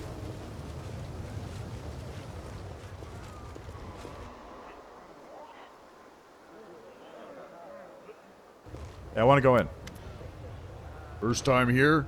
The fearsome-looking succubus steps forward. Oh, blocking your path. Are you sure you're welcome here? This is the harem of ardent dreams. The palace of Shamira, chief demoness of the city. After Naticula, of course. But when did Naticula ever care about our petty concerns? Bottom line, this place belongs to the person who really runs everything around here. Got it? Yeah, look, I read in this order, okay? I wish to enter. You're known in the city. I don't think Shamira would die you an audience. Come on in. Boy, won't she. Anyway, I've got to make a quick pit stop after this point. Ripped paper. This piece of paper is covered in sloppy writing on both sides. The phrases are incomplete, indicating that someone was taking notes pretty much on the go. Major. Lamashtu, demon goddess, former demon lord. Will swat you without even noticing. Grovel and suck up to her and pray she's in a good mood. Naticula, our lady, queen of the Midnight Isles. Rules Illusionera in general and Shamira in particular. Obey all her orders and never turn your back on her. Shamira, Illusionera's steward, bangs Naticula, naturally in good standing with her. If you want to live in Illusionera, you better respect her. Allies. Discari, demon lord, rules the Rasping Wisps. Naticula's ally for now, somehow made some deal with her. Now his servants are all over the Midnight Isles. Don't touch them, that's not allowed. If you're off Discari cultist by mistake, hide the body, cover the tracks, and pretend you know nothing. Important, Discari may be an ally, but he's careful spawn. Well, he's a spawn of Pazuzu who tussles with Lamashtu. Careful! Baphomet, demon lord, rules the Ivory Labyrinth, best buds with Discari, Naticula's ally for now. Used to bang Lamashtu, now bunks up with Sakothbanoth, dangerous. His cultists can slip into enemy ranks better than worms in your ass. Watch out, if you spot double agents, bug out at once. Enemies, Pazuzu, demon lord, rules High Mavanya, fights with Lamashtu and by proximity with Baphomet. Sakothbanoth, demon lord, rules the Cathedral Thelemic. Naticula's brother and former lover, got the boot, now sulks in walls of depravity, bangs Baphomet, but only once in a while. And Baphomet just wants to bang Naticula. Please, my queen. A mere crumb. Anyway, I've got to come back here, because I need to come back with... I need to come back with Darren in tow. For funsies. Because Shamira hates Aasimar. Hey look, it's Latverk. I beg you, kind sir, oh, give me a moment of your time. A thin Aasimar, good breeding apparent in every line of his aristocratic face, addresses you. Greetings and welcome to this dismal place. My name is Latverk, and I ask for your help. I beg you show mercy, not toward me, but toward these young and innocent maidens.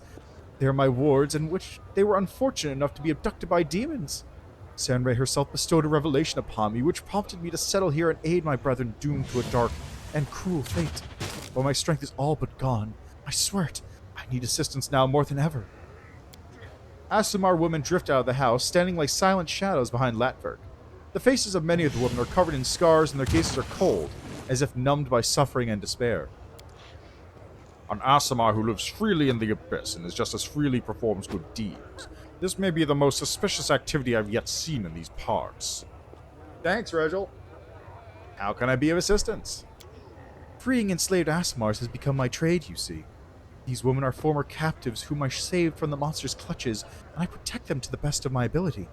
I've heard a new shipment of slaves is about to arrive in the flesh markets, and there's nothing I can do to break their shackles. Please do it in my stead. Please buy their freedom and send the women here. I can see that you are travelers of means. A single act of kindness should not inconvenience you excessively, but will be forever indebted to your compassionate soul. Such a kind and generous soul is a true rarity in the abyss. We ought to help him, champion. He is not just to save the poor slave woman, but also to strengthen his faith in the righteousness of the path he has chosen. I bet. God, there's so much I want to see with Trickster. So much. How did these Aasimar women wind up here? The abyss hungers for new slaves, so it sends countless raiding parties to the other planes to stave off its cravings. These poor young women were captured on Galarian. I've never seen anything viler than those ruthless thrall hunters prowling in search of defenseless victims, sniffing out the weak to enslave, clamping collars around their necks. Where can I find these captives? As far as I know, the thrall hunters were hired by a slave trader named Dunk, a hideous demon utterly lacking in morals. I'm sure you'll find him at the flesh markets, gleefully counting the coins from selling his chattel. Why don't you buy their freedom yourself? The man sighs and throws up his hands. Alas, I simply cannot afford such an expense. My meager income is spent on buying the freedom of these poor souls. When demons see an Aasimar customer, they raise the price and conspire to keep me from purchasing anyone. In their eyes, the glee of thwarting me is worth the lost profits. Why did they bring the Aasimar women here? It pains me to say this, but I can think of only two options, and both are equally terrible. Perhaps they will be sold to the 10,000 Delights, a filthy whorehouse where corrupt souls indulge in the most immoral and vulgar pleasures. The other option is even worse. I've heard Shamira, the mistress of Illusionera, is a former celestial from the upper planes who once served the Everlight. This partly explains Shamira's irrational hatred of Aasimar. They say she buys my kinsfolk and takes them to her harem of ardent dreams, where she tortures them without mercy. Then she dines on their flesh. A monster! I see. Requires Aeon Mythic Path. I could use a little help myself. I fear there's little I can do, what I can do to help, but please accept this gift. You've a martial look about you, and I have no doubt you'll make good use of it. The man hands you a flask with a healing potion. Then he hides his hands behind his back to show he doesn't expect payment for his generosity and refuse it if offered. Can I spend the night? I'm very sorry. I would gladly shelter you, but there's no room in my home. My wards and I barely have room as it is, and we live in abject poverty. Moreover, the women need to feel safe so they can heal. They need to be surrounded by familiar faces and protected from even the slightest hint of danger. Letting armed strangers stay in our home would bring back traumatic memories, and it would be cruel under the circumstances. Please accept my sincere apologies.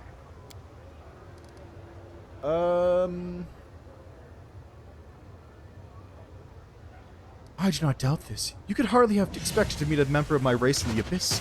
Besides, the very nature of my calling, which is dictated by both altruism and compassion, must seem strange and unnatural in this place.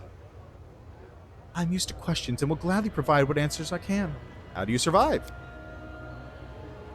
The Aasimar gives a stoic sigh. It wasn't easy. My ancestry alone enrages demons and makes them want to try to do me harm. There have been numerous attempts on my life, and they have often tried to destroy the house where I shelter my wards. The particular strict ban on harming visitors from other planes may protect me from the claws and blades of my malevolent neighbors, but it is powerless to keep me from spitting at my feet, scrawling profanities on the walls of my house, or endlessly plotting against me. What are you doing here? I had a revelation sent by the merciful Sanrei. I realized I must descend to this grim place and bear witness to its countless terrors so that I might aid those in distress. When I first visited the flesh markets, I saw a young woman My kin locked up in cages. They'd been abducted from a different plane and put up for sale like goods or livestock. So I immediately purchased their freedom and brought them here. I've been freeing Asmar women who end up in Illusionera ever since. I wish I could do more. This place is teeming with tormented souls, but alas, there's a limit to my abilities, not to mention my financial means. Why do you help only women? Because they're weaker. Their refinement, innocence, and beauty make them an attractive target for derision and torment. At least a man can go down fighting when his patience runs out. Most of the old women I met were denied this final escape from the horror due to physical or spiritual weakness. I wish my Lady Iomide could hear these words. There's a small chuckle in the angel's voice. This mortal must be kind-hearted yet blind if he perceives spiritual weakness in those who often accomplish feats, both great and small, without a sword in hand, with nothing except passion and dedication. What happened to your wards? They survived truly monstrous abuses. The demons showed no mercy, subjecting these unsullied flowers to abuse and torture. Disgusted by their beauty and purity, the brutes trampled their innocence into the dirt. I tend to their physical wounds, but their hearts bleed still. They've withdrawn into themselves. They do not speak, not even to me. I hope one day I'll be able to return them to some semblance of normal life and send them home. Oh boy, is he.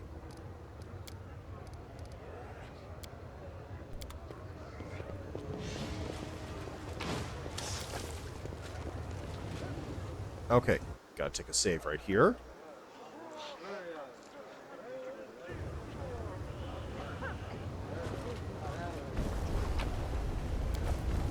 A waste of a time. Ah, God damn it.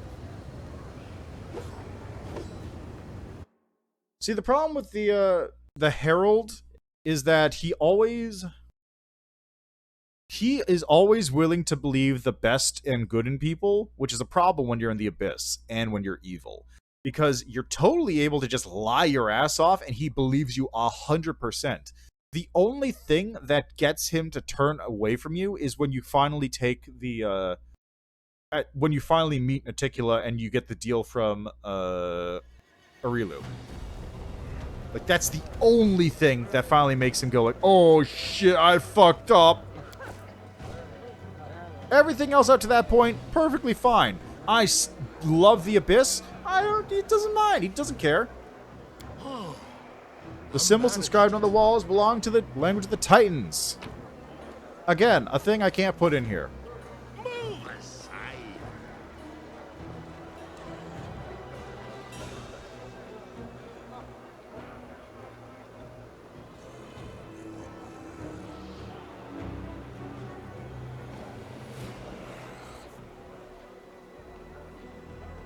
One of these days.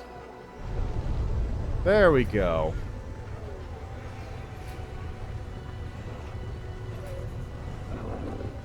I mean, for good reason.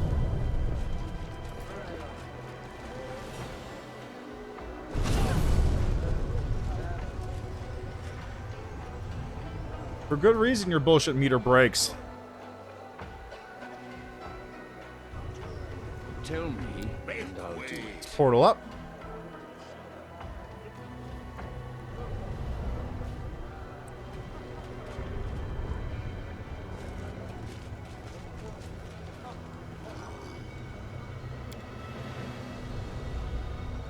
Well, it's done now. Knowledge Arcana. I think I did it. The inhabitants of Illusionera seem to enjoy the abundance of lava around them. Demons are not immune to fire, they just like to live close to such a destructive element. And there's the place where you go for demon stuff. That is a trap disable thing. Boy, that's a bunch of Demodans. There's just a whole bunch of them right there. Nobody is that pure, especially. Oh god, whiz drain.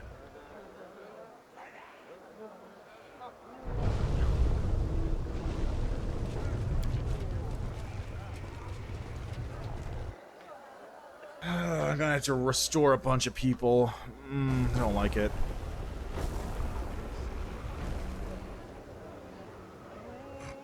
Damn it, a mob leader.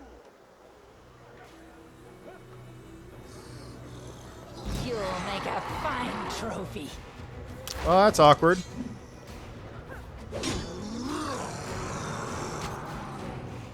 Really? You immediately...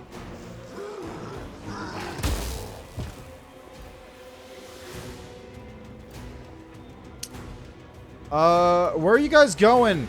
You guys okay over there?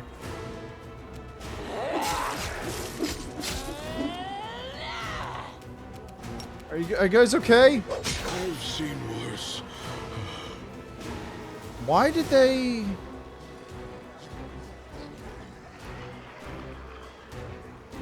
What? What?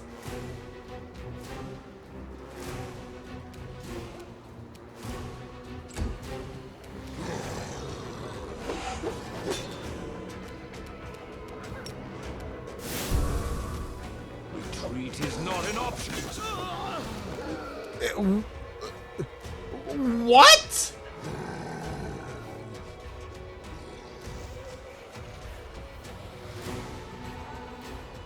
Why does it keep switching to unarmed strikes?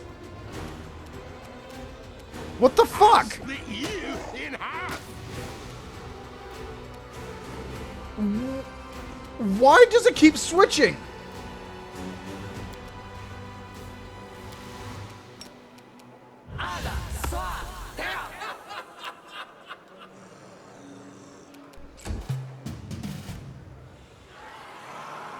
I can still fight. And there they go.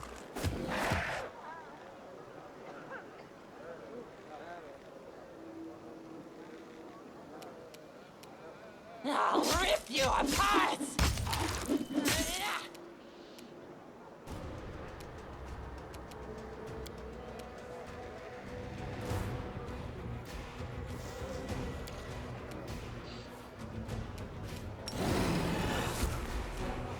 Reap what you sow. What the fuck?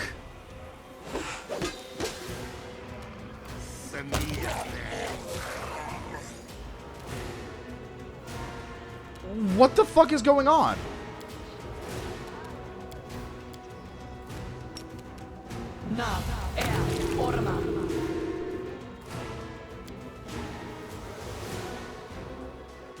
What the fuck?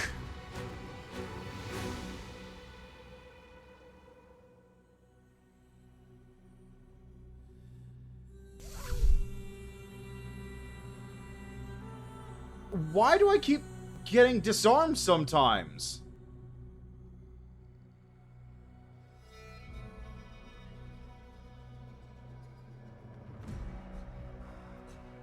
Final transformation, you look like a lich and a Balor? That's pretty rad. I mean, Balors are already kind of skeleton-y. Are you like a flaming skeleton Balor kind of thing? Because that sounds pretty cool.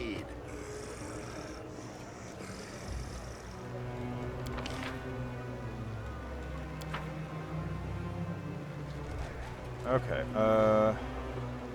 Make way. there we go. Let's try this again. Roll. I like how this place has gone to the gods.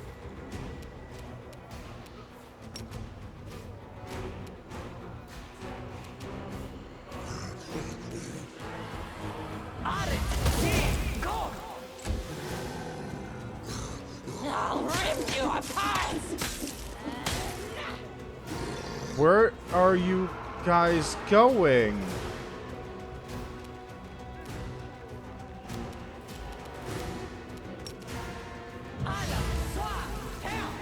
Where are they going?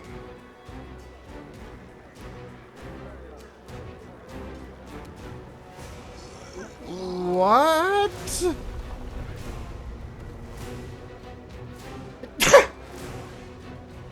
I don't...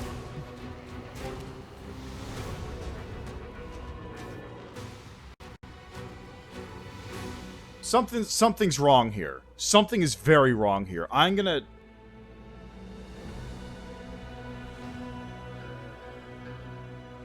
Okay, In the interest of this not completely breaking everything, I'm just going to set story mode and kill them all instantly, I think. That seems like a better plan.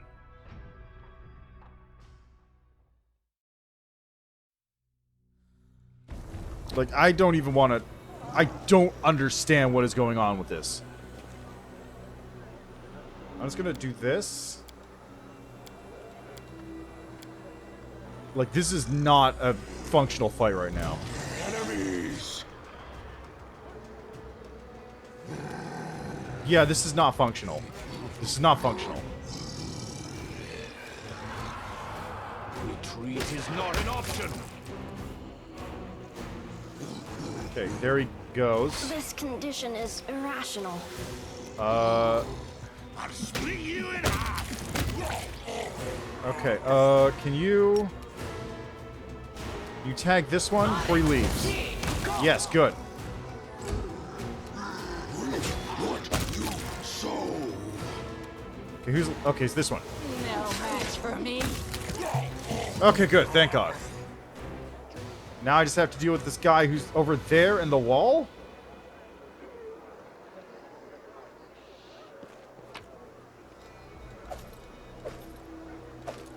Thanaton Titan's Minor Rune. Okay, I have a feeling that I can't. I think I can't do this. I think I have to do it. I think it might only work in real time. Because in turn-based, it seems to just be completely busted. That's kind of lame. Is it just basically like a Tiefling Plus kind of appearance?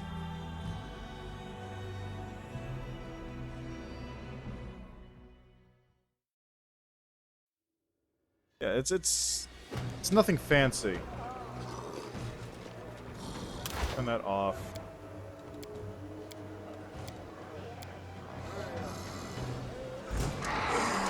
Okay, there we go. That fixed it. Good.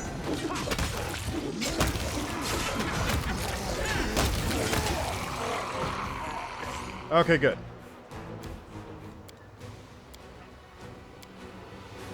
Put Death's Door on.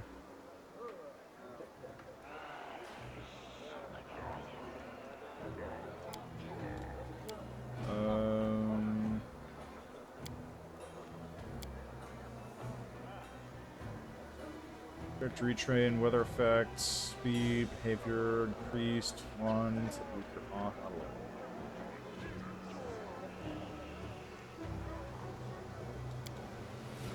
There we go. All right.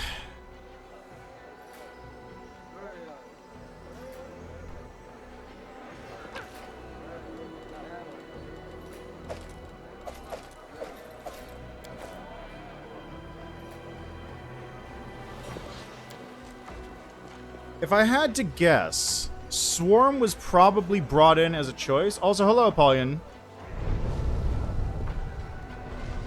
If I had to guess, Swarm was probably brought in because it's kind of like the fantasy of becoming the Horde. Like, there's Demon, where you become a powerful demon, but then there's Swarm, which is I become the destroyer of worlds. More so than, like, Lich or Demon or any other ones. Because those ones, you're specific, like, powerful, unique creatures. Swarm is, you are a powerful force, effectively. Okay, it was the other one. It's the other one I want to go into.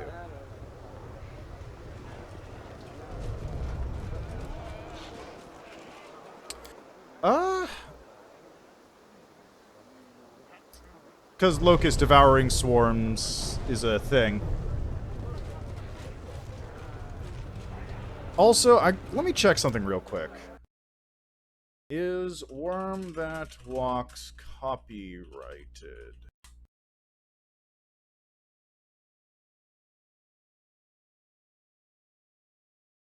No, Worm That Walks is not copyrighted.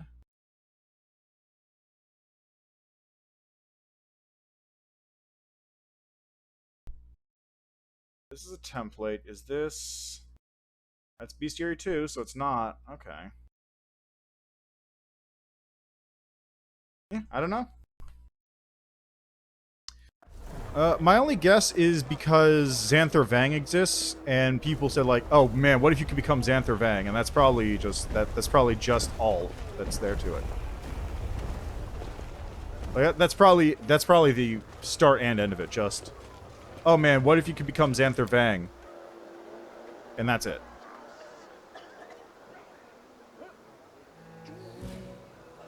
Because Xanther Vang is a unique character in the AP. He is like the ultimate follower of right. He's basically the ultimate follower of Discari because he is just a bunch of locusts. He doesn't really have as much character in the AP as in this one, if I remember correctly. He's a little megalomaniacal. He is a little up his own ass, but he's not really like, he's not sort of beat down and down on his luck and upset with the whole existence thing.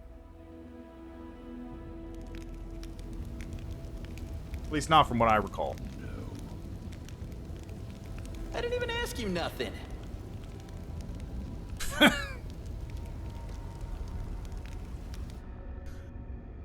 Alright, who currently has ability drain? I have Grey Pox.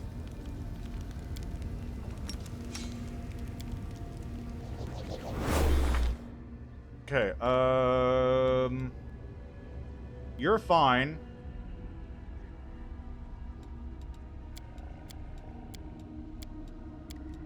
You're fine. You're fine.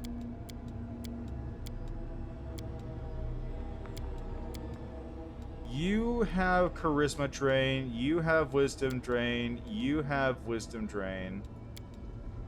You have Wisdom Drain. Okay, so Reginald and Enyo... Basically, I just gotta swap out a couple things. Nope, wrong button.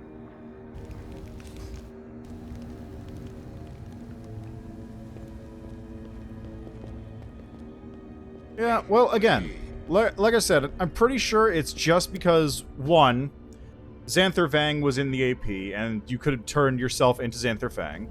And two, it's all about Discari, who is the Lich. Or, not the Lich, he's the... Okay, hold on a second. God, spell book. Social. Yeah, Xanther Vang is the big guy in there, and he's all about that, the locusts, and then Discari is big old devour everything. That's I'm guessing it's just because it matched what was going on better.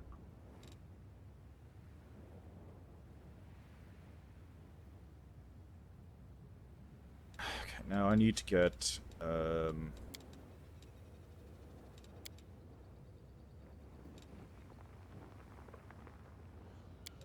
see. Spells all permanent temporary look, also spell elemental effect, cures all temporary and restores all points drain. It's greater restoration, which takes 10 diamond dust. Now, what about regular?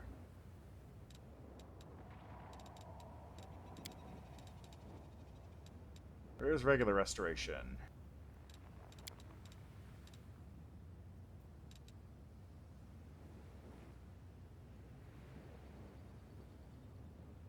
Okay, perfect.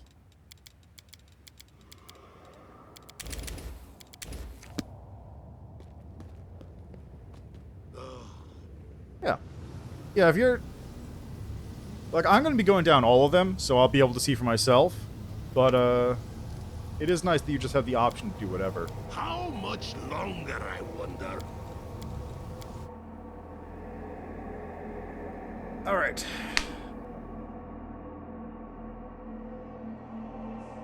Anyway, yeah, I imagine that's probably just what it is. The implementation, though, I've heard, is not the best, as far as just, like, mechanics goes.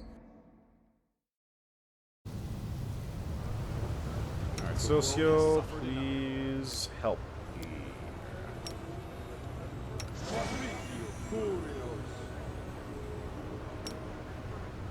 For it.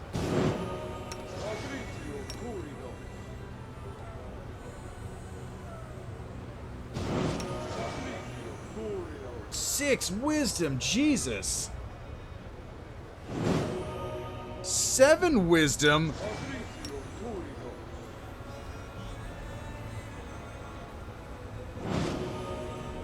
Seven wisdom drain? Jesus Christ.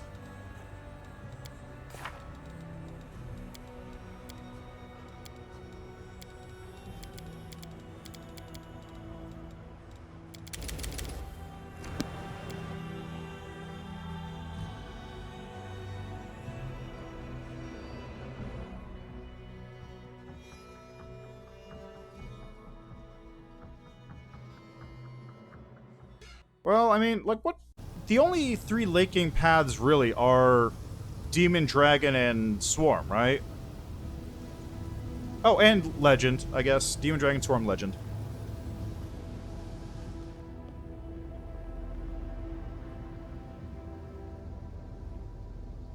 Yeah, Devil. Right, not Demon, Devil. Yeah, I just misspoke. It's fine. Okay, let's go Darren, and we're headed to the flesh markets.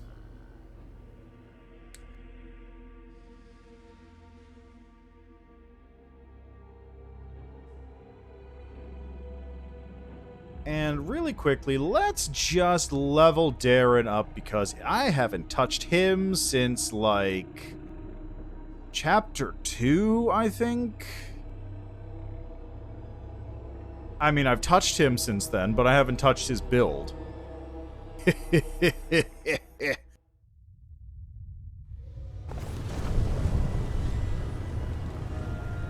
And I honestly don't know if I'm going to get into a fight at any point with him on the team. So let's see.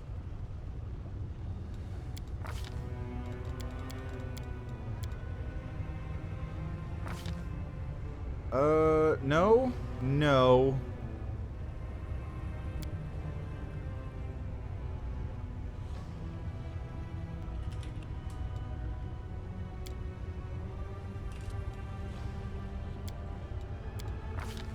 Revelaton. Whenever you cast a Cure spell, you can cast it as a swift action as if using Quicken Spell Heat by expending 2 spell slots. Does not increase the level of spell. Use ability once per day. Max number of hit points heals based on your Oracle level, not the limit of the spell. Life Sense. Spirit Boost. Oh yeah, this one's good.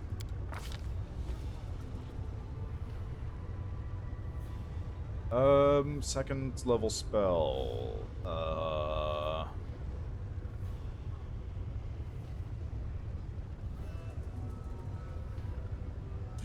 Bone Shaker?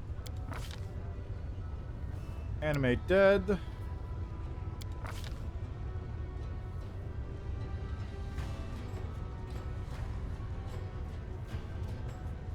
Death Ward.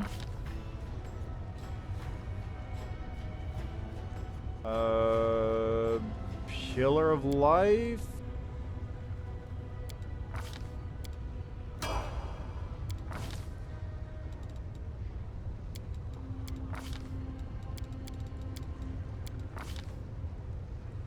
Sixth level spell. Create Undead. Let's go with that.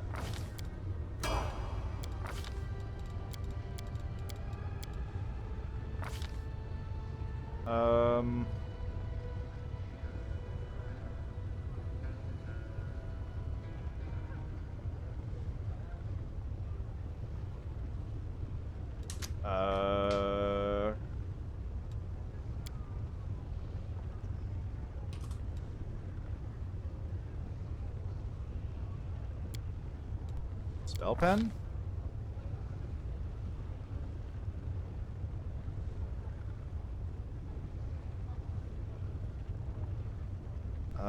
Divine Power?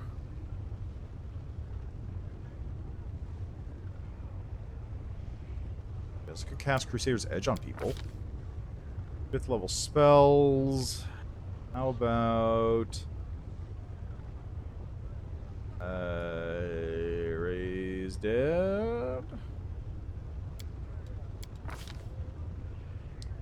6th level spell. Inflict Moderate Wounds Mass, Hellfire Ray, Eagle Soul, Elemental Assessor.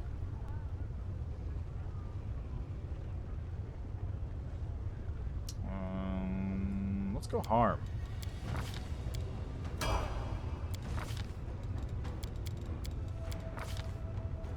Seventh level spell.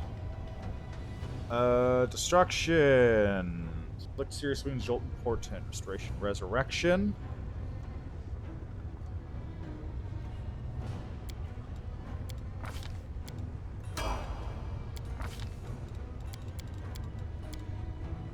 Get a feat.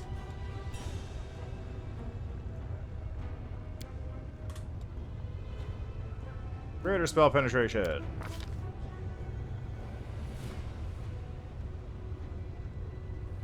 Let's go life sense. 5th level spell.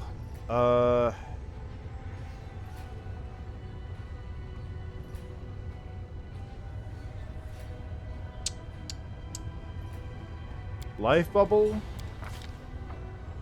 How long does life level last? 1 hour, so it's permanent. Sick.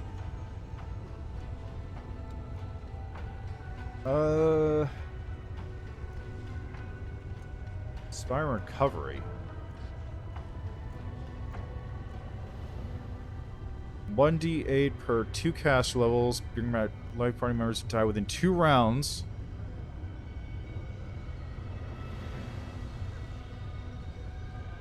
Oh, that's actually not bad. Inspiring recovery. 7th level spell. How about...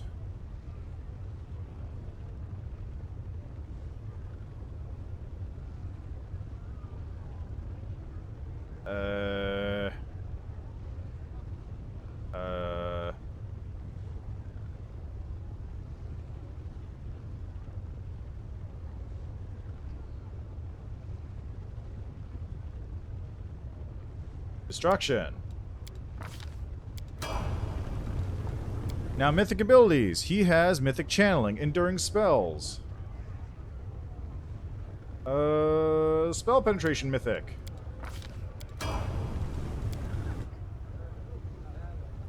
Greater enduring spells. And that's it. Alright, onwards.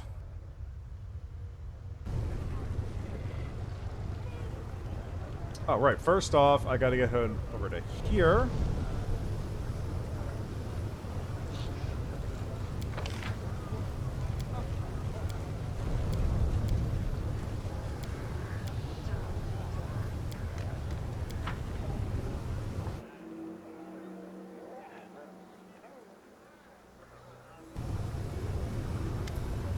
I'll buy your Asmar slaves.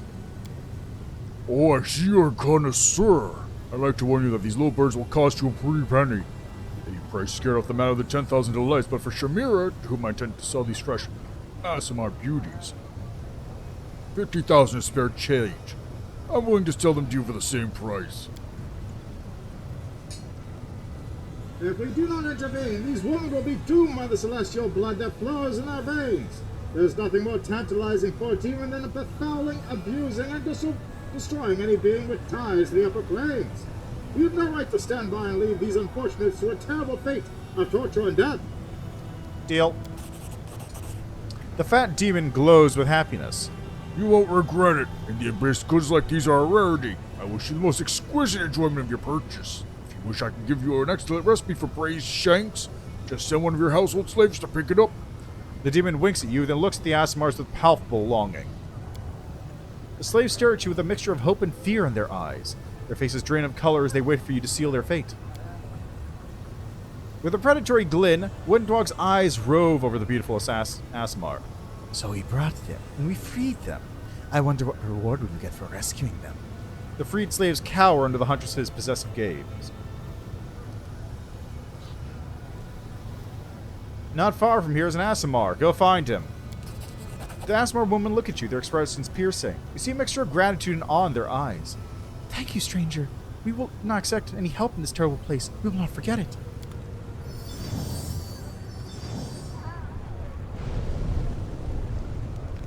Alright, so now we go over here.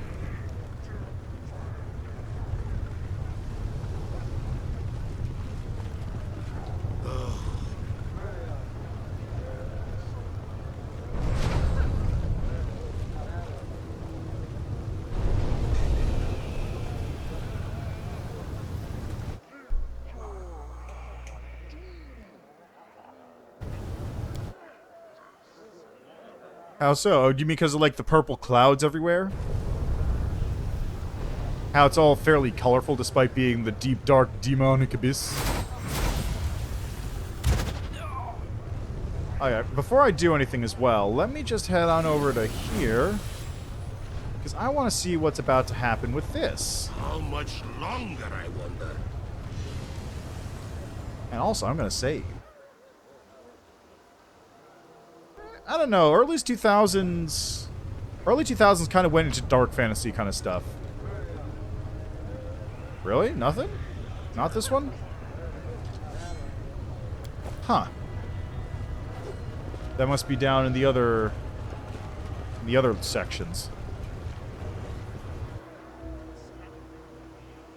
Yeah, I kind of know. I got what you mean.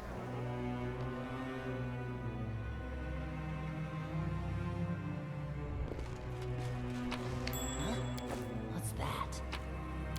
That looks like some eyeballs. Greetings, good sir.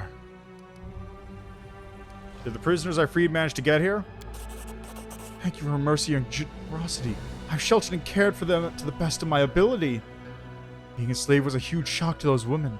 Despite being among friends, they still struggle with the consequences of their ordeal. The girls you freed remain silent. Their eyes hold a quiet and grim resignation that wasn't there before. Yeah, I feel like, Mr. Dreamland, I feel like they kind of did away with that in, like, the late 90s, early 2000s, and sort of moved into the dank, grimy, gray, brown fantasy, which kind of became the norm for a while. Like, prior to that point, sure, like, colorful, purple, pink, orange fantasy was a big thing, but it kind of went away after a while. I guess it kind of came back a little bit with, like, the new resurgence of cartoons and such. The demons examine you, their eyes both avaricious and imperious. Their leader, a misshapen demon whose facial features exhibit not even a passing acquaintance with symmetry, issues a commanding bark. Shut up, everyone! Get on the ground! On your stomachs! Turn out your pockets! Perhaps you'll settle for taking your gold and spare your lives. But you, my sweet morsel, will be leaving with us in pieces. The demon grins malevolently at Latverk. Behind the chatty demon, a huge Vellexia stares sleepily at his feet. A large, cloudy crystal sticks out of his chest. Several smaller crystals have broken through his skin in several places, like young saplings bursting forth from the earth's embrace. A slimy fringe of thick red saliva hangs from the monster's slack jaw. He gives a surprised snort, then grunts shyly at you. Who are you? The demon with the lopsided face spits on the floor, then replies cockily, We're the best in the Assassin's Guild. Mess with us and we'll mess you up. Why'd you come here? The demon's finger, as crooked as his ugly mug, points at Latverk. This Asmar misfit has made a certain someone very angry. So angry they put a large bounty on his head. Which is why we're gonna gut him, festoon this dismal hovel with garlands made of his entrails, and play ball with his stupid little noggin. Who's that brute? This here's our gouger. We found him in the sewers below Illusionera, barely breathing. We were gonna cut his throat, but he's so addled, he's tame enough, and mighty strong. Someone must have scrambled his brains real hard. Now everyone knows not to screw with us, or we wake Gouger up, and then they're done for. The demon glances at the Vellexia with mingled pride and wariness. You're not assassins, you're just common rabble. Nice. Yeah, exactly, don't worry about it. The demons respond with jeering laughter, showing you with graphic gestures precisely what they're going to do to you and what anatomical consequences it's going to have. You're gonna regret coming here.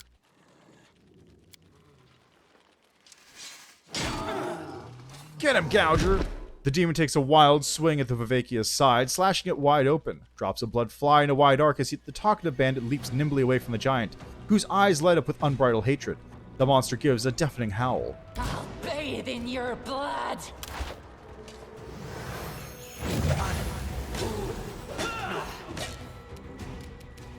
Retreat is not an option. Nice rolls. No match for me.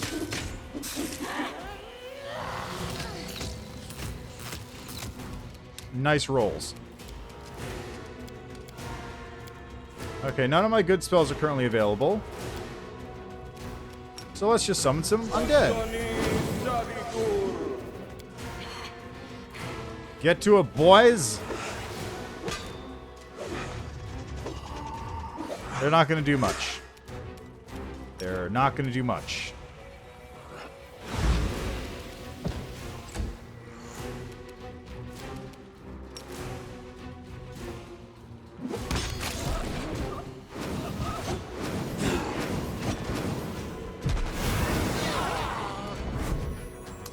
Instant fucking hate Vellecias. If you don't kill him, it just means, hey, great, you get whiz drain everywhere. Fucking, goddamn it.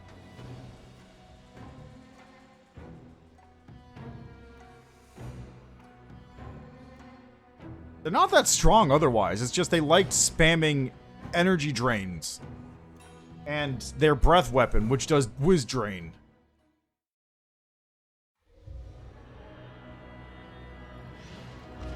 Alright, thanks for stopping by, though. Enjoy the rest of your day.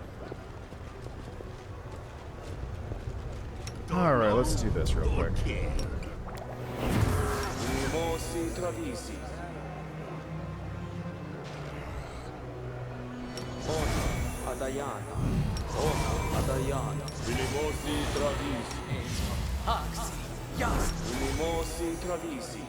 Manishirim Sukina, Unimosi Travisi, Unimosi Travisi, Unimosi Travisi. Adayana. Ani, Efna, Ona Adayana. There we go. You're a good person. I like you. Esmo, Axe, yes. Ala, Sa, down. Ala, Sa, down. Ala, Sa, down. Ala, Sa, down. Esmo, Axe, yes. Esmo, Axe, yes. Esmo, Axe, yes. There we go. See ability. Ormos. Then... Ala, Sa, down.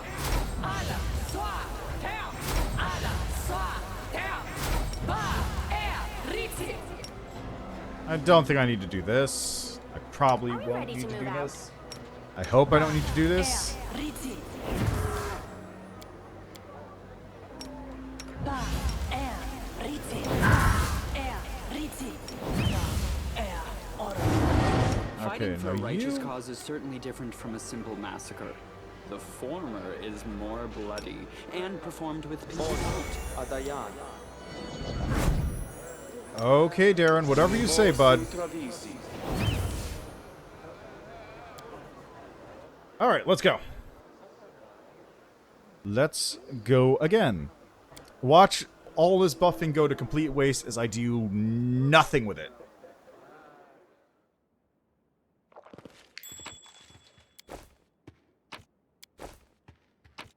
Just watch. The buffing's going to be completely wasted.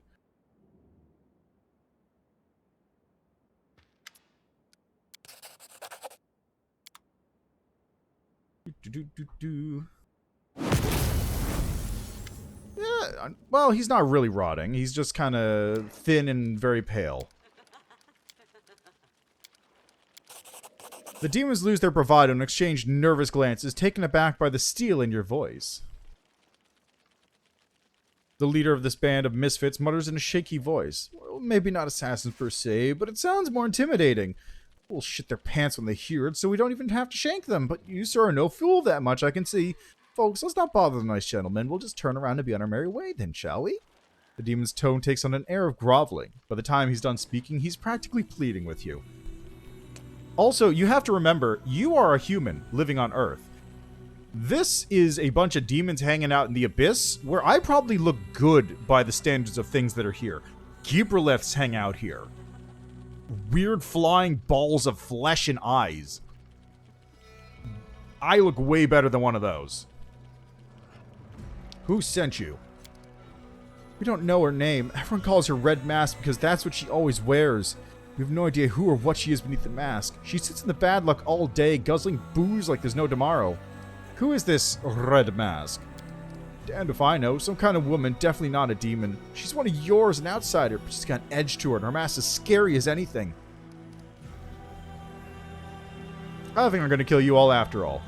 No, no, don't hurt us. Get the hell out of here. Latverk... Oh, I guess they just ran. Latverk folds his hands in a gesture of prayer, wailing in us for despair. I beg you, please protect me. Unless she has stopped, Red Mask will get to me. And even worse, to my wards. I do not fear death, but these girls must not be hurt again. I cannot put an end to Red Mask's depravity, but you can. I appeal to you, your mercy. Find her and stop her once and for all. Who's Red Mask? I haven't the slightest idea. No doubt some villain displeased by my attempts to save my kin from slavery. Perhaps a dark soul that revels in crime and the suffering it brings. I've never met this creature before. I'll deal with her. The Aasimar allows himself a weak smile. You have a generous and courageous heart. I'll be praying for your success. Or my death. One of the two. I'm still really disappointed that this isn't where the shadows are hanging out. That would be so cool if it was.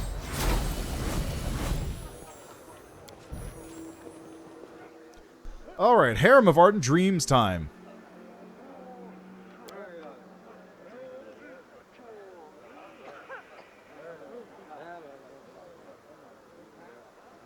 So let's see, Harem of Ardent Dreams, then back to Bad Luck Tavern. Because I don't know, I might get lucky and be able to, what's this?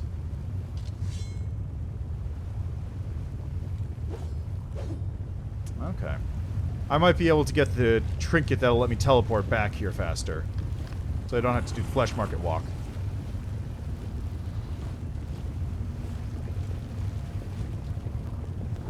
You know what Latverk sounds like? Latverk sounds like the secret villain in a Dan Brown novel. If you know what I mean, then you know what I mean. Like, go reread Angels... If you've ever read Angels and Demons, then go back and reread it, and just take a look at how, like, the evil character is in the very beginning. And, like, there's zero clue. The evil character, up until the point he becomes the evil character, is 100% a good guy. There is no, like, oh, that's a little weird, or that's a little off-putting, or, you know, that's kind of a weird way to put it, or little suspicious moments. There's none of that. It's just, he is, up until the moment he becomes the evil character, he is 100% on the level a good guy.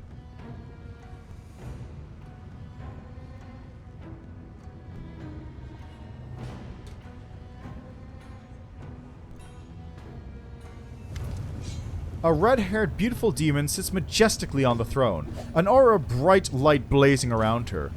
It's not the gentle, life-giving light that shines on Galarian. This light blinds, withers, makes a person burn with fever, draining their strength. And what do we have here? The latest wanderer from another world coming to seek my patronage?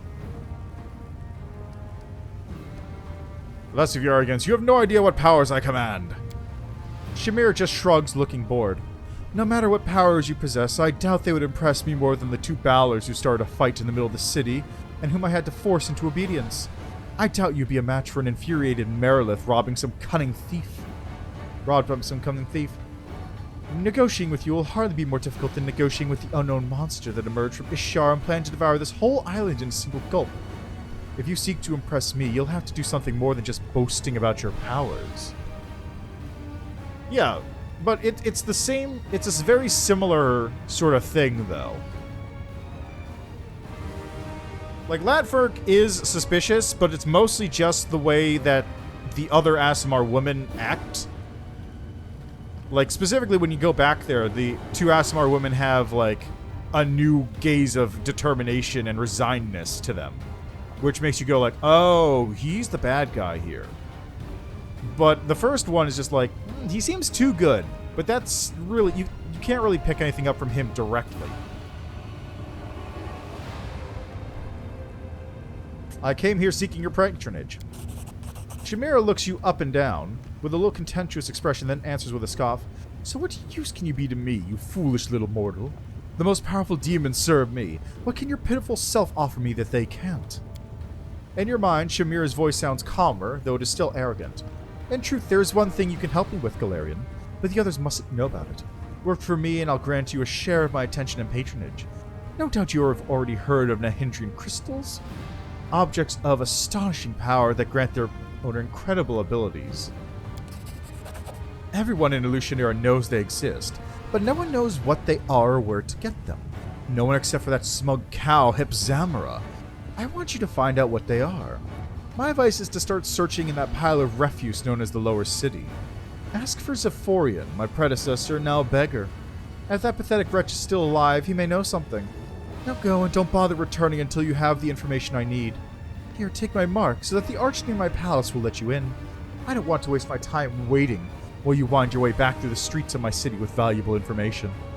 Your pack becomes a bit heavier as if some new item has appeared inside it. The hand of the inheritor addresses you, an undercurrent of alarm in his words. I see greed in the eyes of this fiend. She is ready to offer you a deal, and I sense that more than idle interest lies behind it. We both know Nahindrian crystals can make demons immensely powerful. We are pursuing Shamira to prevent her from creating and unleashing upon us an army of mythical monsters transformed by these crystals.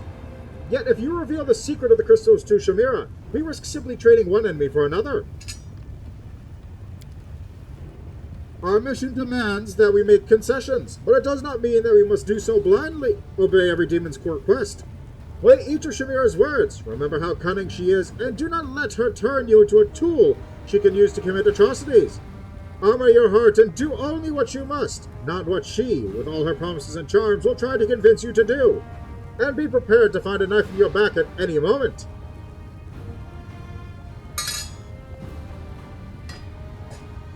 Yeah, well, I mean, in fairness, okay, the Meriliths or whatever, the Balor I had to kill with a group.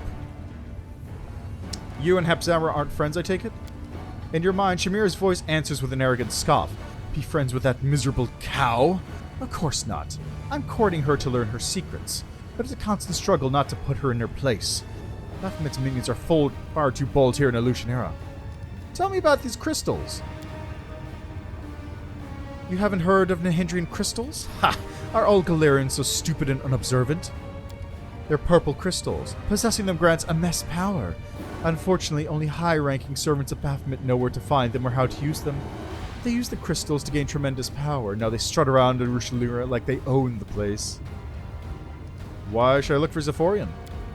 When I first heard about the crystals, it reminded me of the last days of Zephorian's rule. He was Naticula's right hand before me. He was plotting a coup, and I was spying on him to turn him into Naticula and take his position.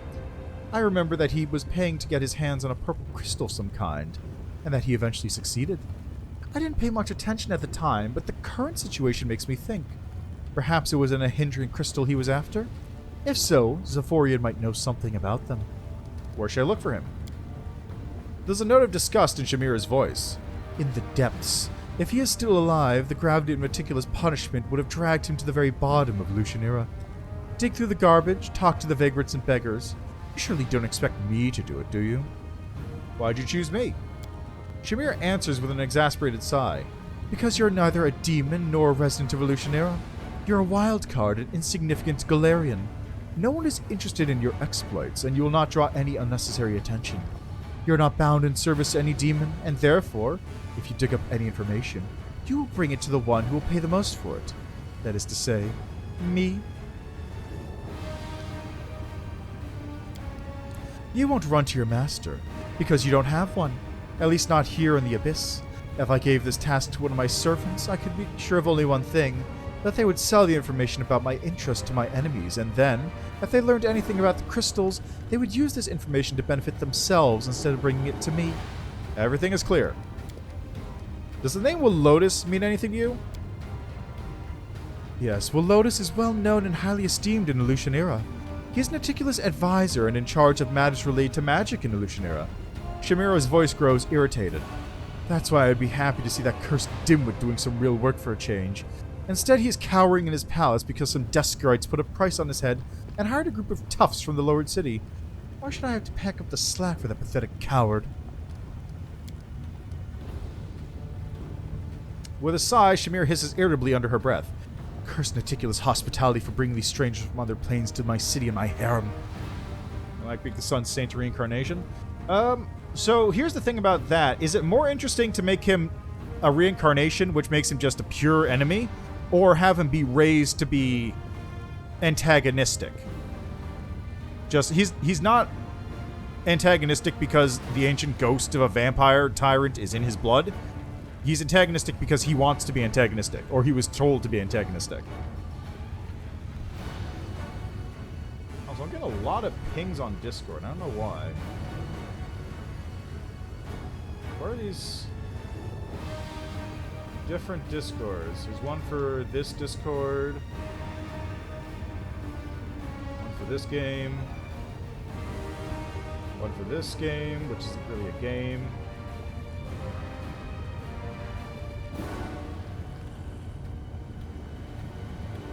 And one for this game. Julia. Alright, onwards. I want to know more about Naticula. Pursing her lips in a smug smile, Shamira answers with venom in her voice. What exactly are you expecting to hear from me, beyond what any other resident of Illusionera could tell you? Yes, I'm closer to Naticula than anyone else, but do you really think I'll spill her secrets to you? Our Lady in the Shadow doesn't like to be discussed behind her back, and the scope of her realm, the entire Midnight Isles, proves that her anger can be extremely dangerous. She is worshipped on many planes, including Galarian, right? At night she sometimes comes to insane rapists and murderers and paints in their minds pictures of immorality and horror, masterpieces of lust and despair. She's the first succubus, the most powerful and most seductive, the murderer of countless demon lords, and usurper of their abyssal realms. Over the bodies of her victims she climbed to unbelievable heights, and now she stands far above her loathsome brother Sokothbanov. Thus she has proved her victories were gained not just by the means of her power, but also by her great intelligence and willpower. What kind of harem is this? Shamira snaps irritably. What do you think? Because I'm Shamira, the ardent dream, the chosen lover of the great Naticula.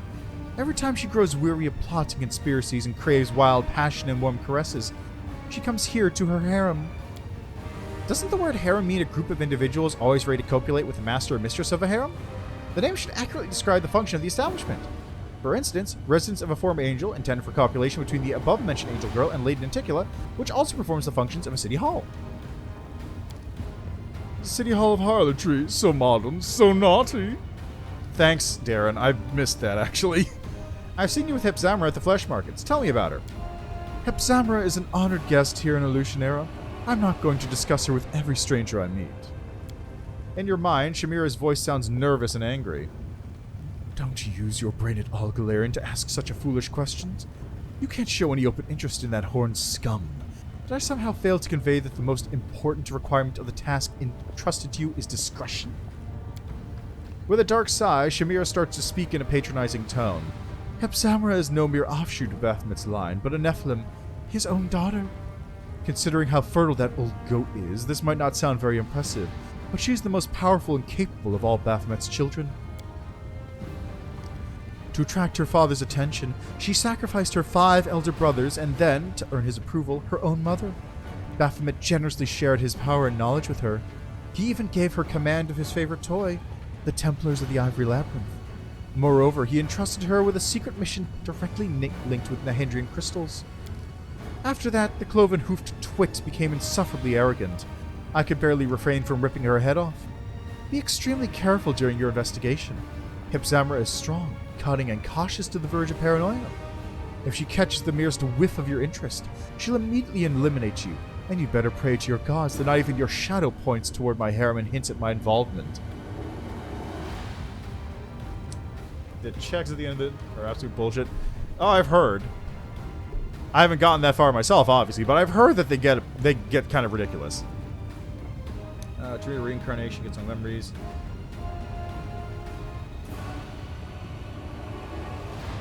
Oh, okay, so it's just powers from reincarnation, not necessarily full reincarnation. Got it. How did you achieve such a high standing? You don't know my story? This explains why you're not on your knees before me. I was once a celestial being, and my fiery wings carried me from the upper planes to insignificant little worlds like your Galarian. I gifted fantasies and dreams, kindled flames in the wild minds of dreamers, and I loved it. Sometimes these fantasies took shapes too daring and unbridled, so it seemed to me, but I made no effort to stop it. A dream is a bird, not a horse. What? You can't restrain it. You can only herd it with your reins. The dreams I sowed were becoming more daring, bolder, and with them I changed as well. One day I rejected the limits imposed on me by my masters. In the world I was visiting, a wildfire of dreaming broke out. A dream so daring and bold it could come to fruition only through great atrocities and monstrous immoral deeds. A dream I could have stopped it, but I didn't. I was mesmerized by this great vision. I didn't return to my world, as I would not be expected. Instead, I descended into the abyss, looking for someone who would truly appreciate me and my dreams that I bestow. Naticula noticed my flame blazing over the dark waters of the ocean. She came for me and shrouded me in her shadows. That night was very memorable. Since then, I have served her and have been her closest friend and her right hand. Do you really hate Aasimar and kill him brutally? Shamira smiles, looking very much like a large and hungry cat that has just spotted its next victim. Oh yes, it is an incomparable pleasure to gradually deprive them of everything they once had. First their hope, then their noble appearance, their innocence, and finally their life. When they scream, renouncing everything they once believed in, their masters, their gods, their heritage, it is music to my ears. Shamira's eyes narrow, her expression unkind. Do not for a moment think I'm unaware of who stole that batch of young Aasimar women from me. The ones who'd been shipped to Dunk in the flesh markets. I'll remember that, Galarian.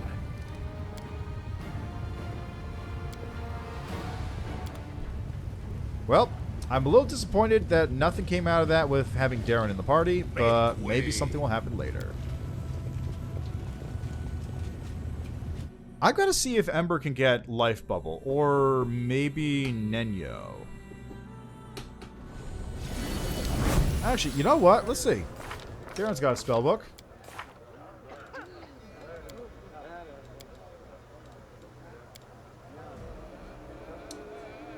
Actually, you know what? Let's go here instead.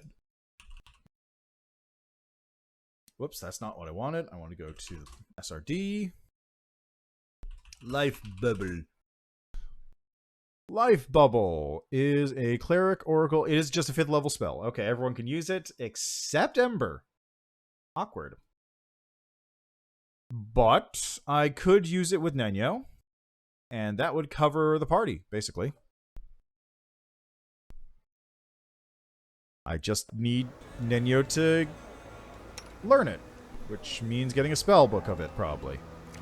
Or scroll. Okay, so what do I have to do now? Red mask. Yeah, red mask. Got it.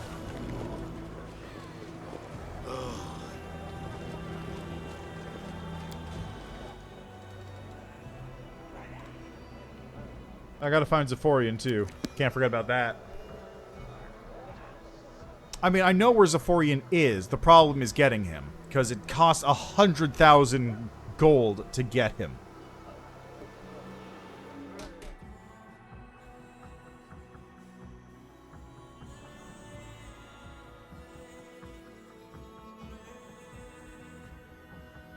It's very expensive to get Zephorian back. There's got to be a cheaper way to do it. I just haven't figured that out. Anyway, let's go talk to Red Mask real quick. How much longer, I wonder? The woman in the red mask grimly exchanges a cloudy glass and its equally cloudy contents. She doesn't seem to notice you, but when the sound drags on, she grinds out, "Get lost. Not looking for drinking companions. Who are you?" Sneering, the masked woman hisses through clenched teeth. "It's none of your business. I'm Red Mask, and that should be enough for you. Why'd you send assassins after Latverk?" The woman smiles bitterly and removes her mask, revealing the unmistakable features of an Aasimar. But what once was surely a beautiful face has been disfigured by terrible scars. Someone must have flayed her, carving away entire portions of her skin. That wretch deserves the worst death imaginable. When the demons abducted and enslaved me, Latverk brought me and my fellow captives. I thought myself saved, but I was wrong. The worst was yet to come. He did things to us. I cannot describe them. He destroyed our bodies and our souls. His sick mind is full of filthy, perverse desires, and he acted them out on us. It was a miracle I managed to escape. I could have left the abyss, but it feels as if Latverk has sown the seeds of his madness in my soul. I refuse to spread his sickness to other places, happier places. Let his evil perish here in the abyss, utterly and without a trace. The hand's voice trembles with barely concealed anger.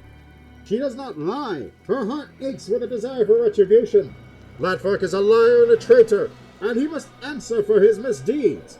Champion, we must go back and see that he faces justice for his crimes. It's terrible. What did he do to you? The woman flashes a cynical grin.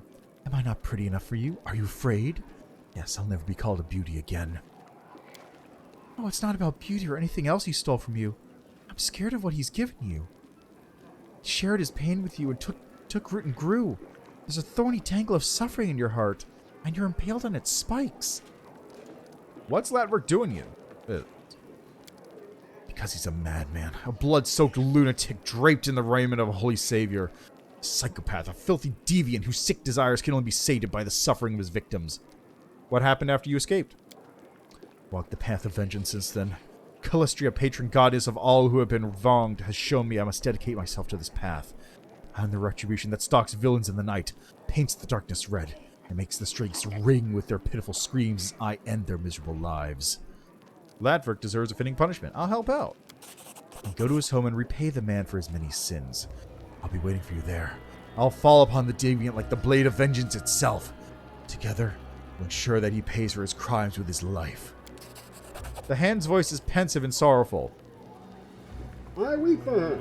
I see how open and pure her heart once was, a shining beacon of kindness and mercy. But the pain that torments, that befell her, made her cruel. Anger burns within her, and she no longer knows what is good and what is not. I cannot and will not judge her. I mourn the innocence that has been lost. Alright, Howardin. Take vengeance on Latverk.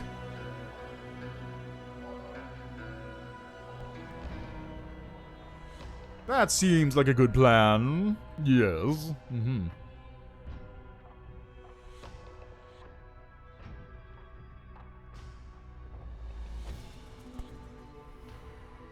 So Latverk's actually surprisingly tough. Probably not with this party, but he is surprisingly tough.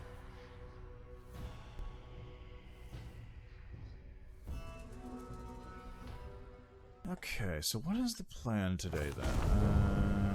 So I could go deal with Latverk right now, which is over here. And then while I'm down in the lower city, I can also see about...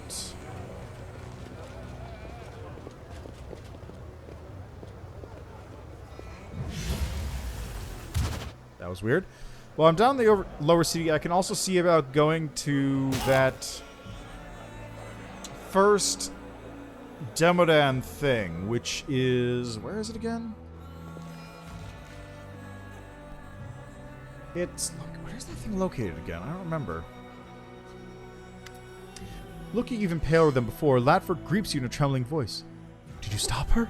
Is Red Mask still a threat to us? I know everything about you and your highly unusual tastes. The Asmar does not even attempt to justify himself in the face of this accusation. Instead, he shrieks, "It's not my fault! I do not want this weakness, but it gnaws me from the inside! I know what I'm doing is wrong, but there's nothing I can do to stop myself. But I swear, I was kind to those girls the rest of the time! It was I who saved them!" Such ostentatious virtue is suspicious, especially in a setting as incongruous as the Abyss. That was my first thought. Let this be a lesson to us all. Anyone can turn out to be a traitor. There's a wound festering in your soul. It hurts, but you cannot share this pain with anyone or your friends would turn you away. Which is why you set out to make friends yourself, them. Ember points at the Asmar woman. But this isn't true friendship. You're still lonely and still hurting. I feel very sorry for you. The wound in his soul, as you put it, is beyond healing. This case calls for total excision, and you must pity someone, pity his victims. I feel sorry for them too. I feel sorry for everyone. Oh look, an Asimar celestial blood who turned out to be a twisted monster. What an utterly unexpected phenomenon. Darren chuckles and turns to you. Shall we kill him? The deviant makes me seem almost benign in comparison. I loathe coming second to anyone. The time has come. You'll answer for your crimes. Nice entrance. You. With a show of impeccable timing, Red Mask drops from the rafters, looking like the remorseless spirit of vengeance incarnate. She lands in front of the ashen-faced Latverk and in a harsh, damning voice proclaims, "The hour of retribution is at hand, scum! You'll pay for each and every one of your crimes." No, don't touch me. Yeah. May evil never go unpunished.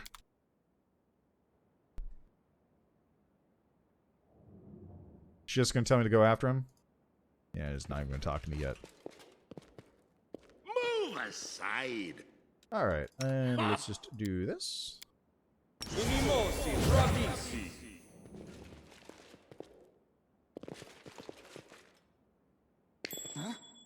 My little birds, protect me from these vermin. They've come to enslave you again. Alright, well, let's see how well this goes for you, bud. Tear your throat out.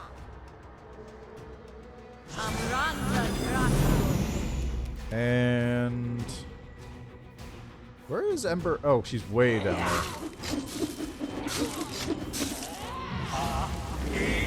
there. She's way down on the list. Okay, what can we do? What can we do here? How about...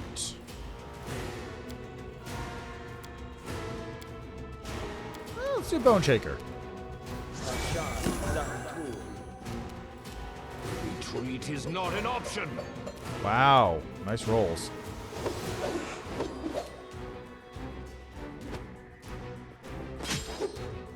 Seriously? It hit the what?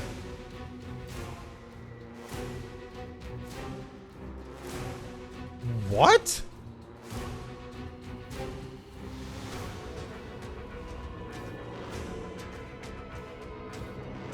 Oh, that's me attacking. Okay. Okay, I was wondering about that. Okay, that makes more sense. Got it.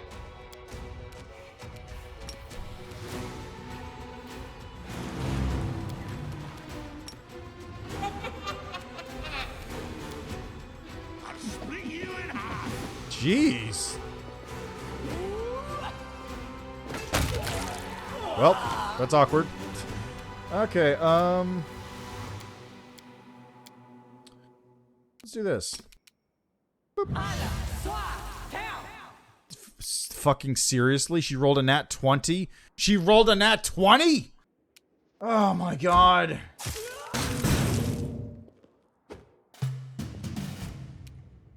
No match for me. Nice rolls. Ah, boy. Let's do this, I guess. Kneel before me. She's got a lot of AC.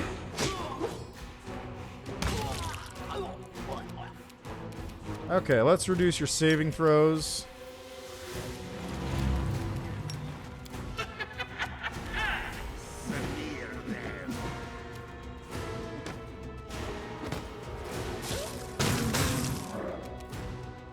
Alright, and now let's just do... where is it? Let's do this again.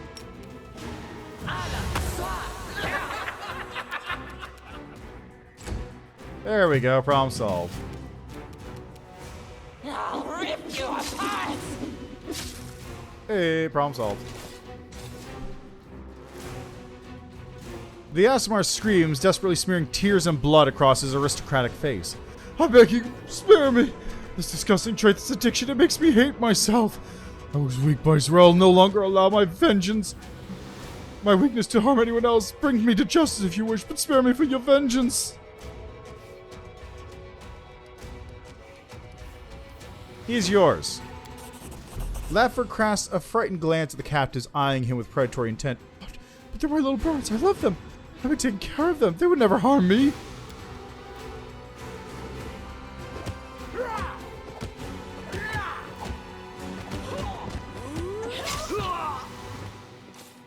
Teeth bared with wild, almost bestial fury, the Aasimar women rush toward Latverk.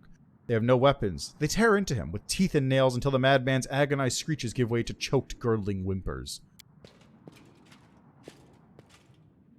Without further ado, the Avenger bends over Latverk. When she stands again, she is holding the bloody strip of skin that used to be the Asimar's face. The woman takes off her mask and smiles with satisfaction. He took away my beauty. Now I've taken his. Red Mask stretches Latverk's face over her own, fixing it in place with a handful of barbed hooks she drives into her own flesh. Rivulets of blood run down the woman's neck, giving her a grotesque and terrifying appearance. You'll take care of these women, and I will take my leave. This corrupt city is full of scum whose wrongdoings remain unpunished. I'll bring retribution to each and every one of them. Red Mask's laughter echoes eerily through the cellar vaults, full of excitement and a lust for blood that can only be sated by more brutal killing. You did a noble thing when you did not abandon the weak in their hour of need. You have my deepest respect. Go to the camp. The young Asimar women exchange glances, then nod gratefully to you. Held together in a tight group, they set out in search of the promised shelter. They carry themselves with an air of grim determination to look after one another and find a way out of this terrible place.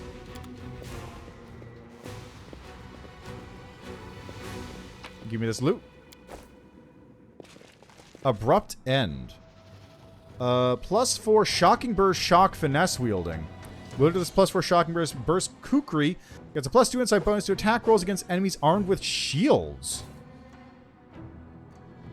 And a +2 bonus to damage rolls against enemies armed with two-handed weapons. Interesting.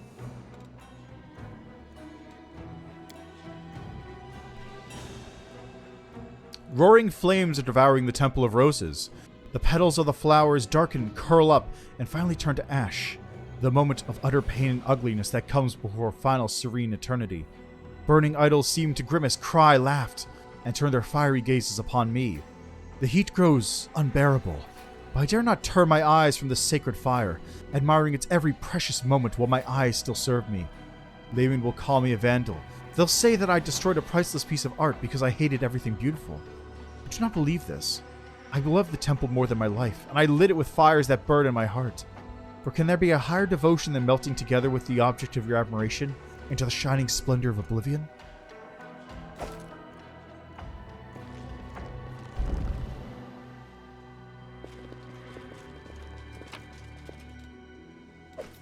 Gloves of Enduring Wizard.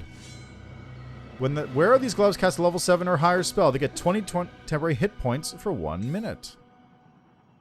That's not very good, I'm going to be honest. Anyway, onwards, shall we? Latverk has been dealt with. So, now it's time to go...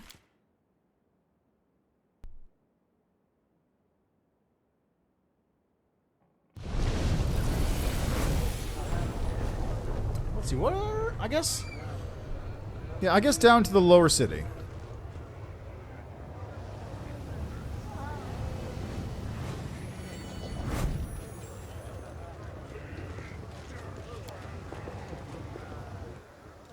So down to the Battlebliss.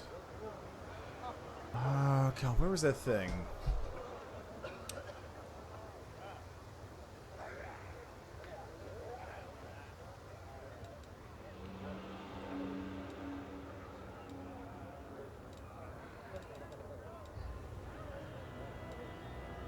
Actually, you know what? Let's head to the 10,000 Delights real quick.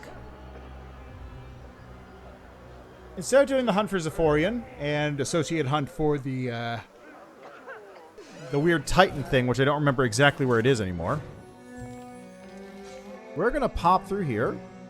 Actually, I'm going to talk to Herix real quick just to... do you have anything for sale? Just going to dump off some of this junk real quick.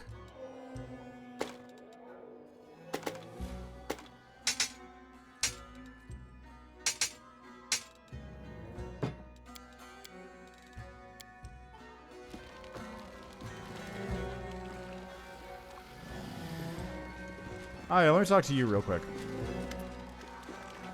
The succubus in the corner bites her full lips and throws pleading glances at you, but it doesn't look like she's pleading for love. A demon guard stands nearby. You, sir, have such a martial look about you, and that body. I immediately picked you out from the crowd. Please spare me at least a moment of your time. I'm Morvet Honeytongue, and I've been waiting for you. You want to talk about something? Oh yes, Xerix, I don't know what to do. The succubus hides her face in her hands. He'll either kill me or get me kicked out of here. I don't know which is worse. Who's Xerix? The succubus clutches her hands to her chest. Xerix is a powerful demon. I was so flattered when he noticed me. Then he grew jealous. He complained that I spent too much time with the other guests, and then he started killing them. I'm so afraid he'll kill me out of jealousy. The succubus looks at you closely, as if checking whether you believe her. There's no one else who can help me. I'm powerless. I know one can protect me outside the walls of the brothel. How can I help? Murder is forbidden in the 10,000 Delights, so I set up a date with Xerix on the roof, not far from here. I beg you to kill him. I'll repay you with such pleasure that you'll never again be tempted by anyone else. Bring me his ring, and you'll learn what my honeyed tongue can do. Though this will not be your only reward. I don't think you're telling me everything. For an instant, the succubus's perfect face turns angry and unpleasant, but it quickly passes. You don't trust me because I sell my love for money? I lied to the guests here. It's only to make them happy. Fine. The succubus takes a deep breath, her chest heaving. Oh yeah, it feels so good. You'll find him nearby on the rooftop where he likes to look for new victims. There's a place to the left of the upper city gates where you can climb to his perch with ease. I beg you, as soon as you get rid of him, please bring me his ring or I'll never feel safe again. I like you. What can you do? The succubus shows her long, narrow tongue wriggling like a snake. My tongue will make you feel as sweet as if honey were dripping from it. It can penetrate and twine and slide. I should have given you a taste of my honey for a reasonable price, but it just isn't possible. I'll come back.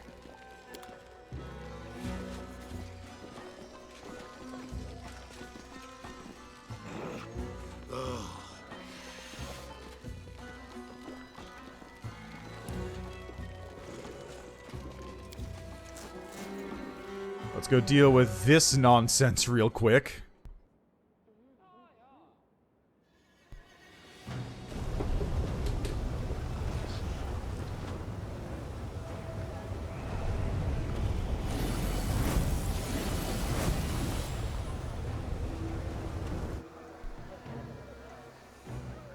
Okay, hold on. Can I talk to these ones? Let's have some fun. Sure can. This one's mine.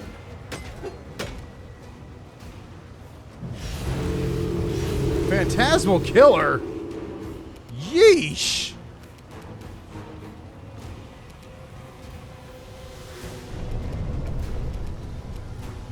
Oh no! Oh no! Oh no!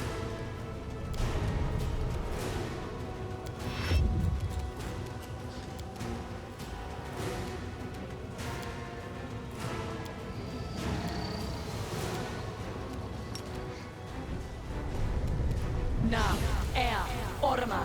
Damn it.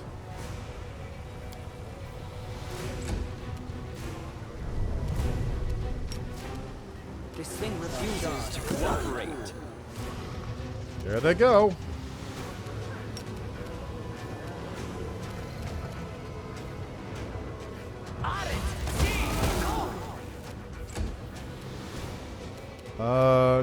Where the fuck?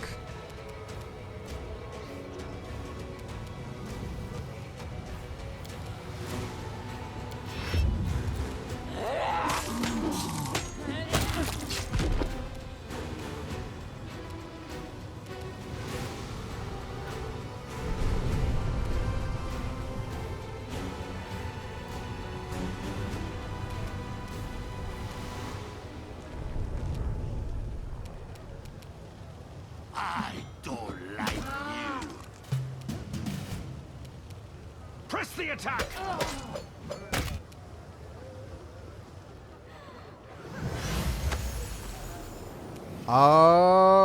Good. Thank God I succeeded on my saving throw, so I didn't get feeble-minded. Ooh, boy, that would have been bad.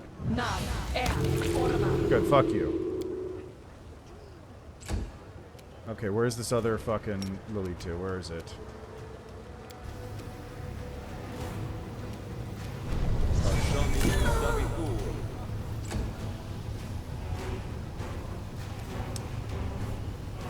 Oh boy. Okay, I'm just gonna do that again. I'm just gonna... It looks like each of these fucking things is just completely broken for whatever reason. It's weird. I don't understand what's going on with this. I wish I could set a custom, like, default for difficulty, honestly.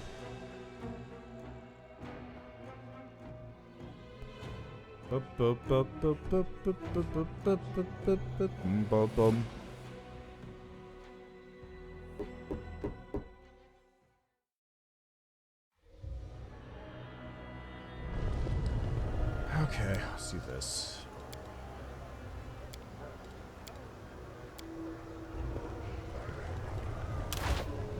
Move aside.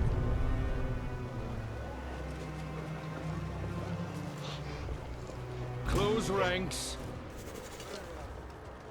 Kill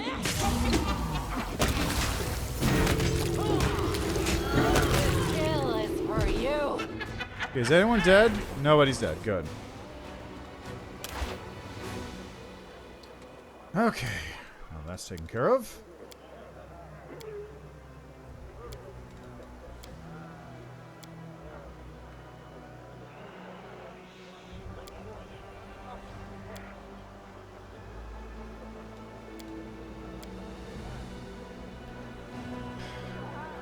Tell me, and I'll do it.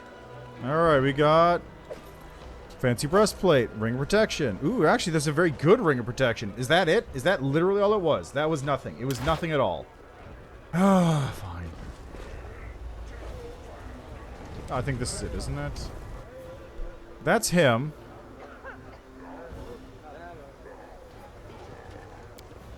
A waste of my time. Oh, God. Nobody has fucking athletics. I forgot about that.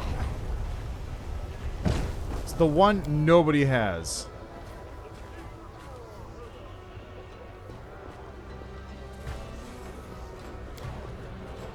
Why do I have to do this?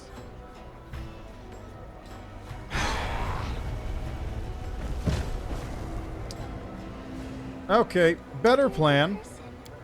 How many casts of Dimension Door do I have? 7.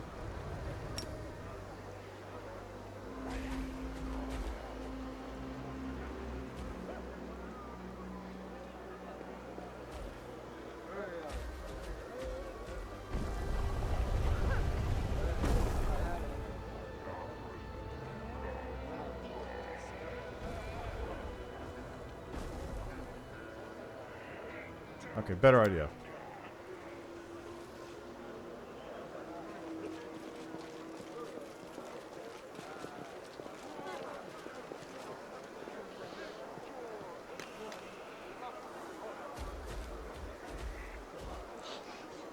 Now, let's see. Ember. I feel like they must have patched Dimension Door to not be quite as stupid as it was before.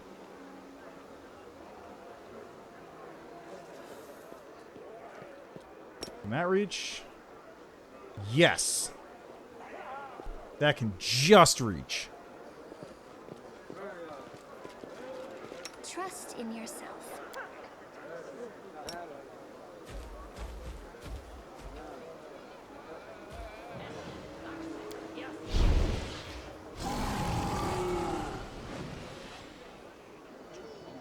Sup? A Vellexia demon resembling a spike-covered centaur stands on the roof like an especially ugly gargoyle. So that horse sent another assassin? Well, come close, you fool. Let me see who I'll be having for dinner tonight. Because they were two and I crushed them into a single ball of meat. So I'm not the first person more of it hired? The demon grinned, showing his many teeth. If I kept the skulls of every one of you, I could have built myself a magnificent palace out of them long ago. I picked that Morvet in the brothel once. She seemed sturdier than the others, but didn't realize my strength could drive even a succubus insane. When she decided we were meant for each other. Of course, I laughed off that nonsense, but she scraped together some money and now sends assassins after me in revenge. She knows how much it annoys me. You gullible morons are always interrupting my day, but your bones crunch nicely as I chew. It must be said, you look smarter than the others, though. Would you like to make a deal? I don't know how much Morvet promised you, but I'll double it. It'll be easy money. You don't even need to kill Morvet, and that's impossible inside the brothel anyway. Just give her my enchanted ring. As soon as she takes it, she'll be teleported here, and we'll have a little heart-to-heart. The cunning wench went to such efforts to spend one more minute with me, so this'll make her dream come true. The demon bites his finger and smears the massive ring on his hand with blood. The demon chuckles the whole time, eyes twinkling with mirth as if this was all a game. I think you're hiding something. Ha! You don't trust me? That's the right call. Don't trust a word you hear in the abyss. Not that you have many choices. Either accept my deal or accept my invitation to dinner as the main course. Deal. Fine then, we have a deal. After you give her the ring, return here for your reward. We'll wait for you here, Morphin and I. Or rather, what remains of her.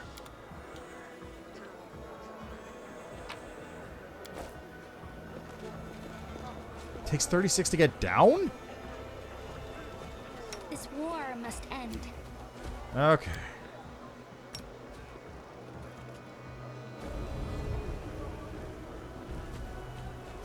Am I doing it wrong? Am I doing it wrong? Am I doing it wrong? Really? Am I doing it wrong? Really?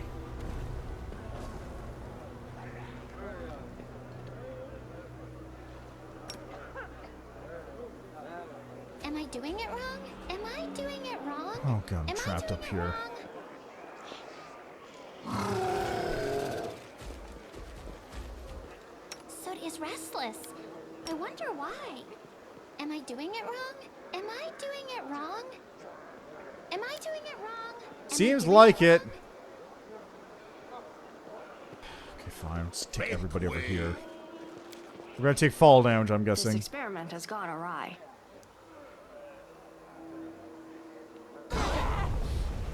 Yep, there it is. Fall damage.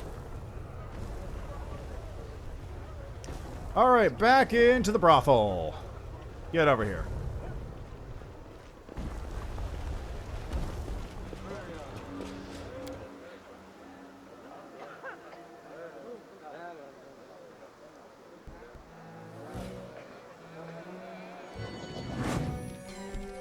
Alright, let's go talk to Morvit. The succubus stands in the same corner where you left her, and she doesn't seem to be interested in another guest. You're back. I knew you'd return safe to me. So Xerix is dead? Please tell me you have his ring so I can stop living in fear. Xerix is dead. Damn you! Whoop.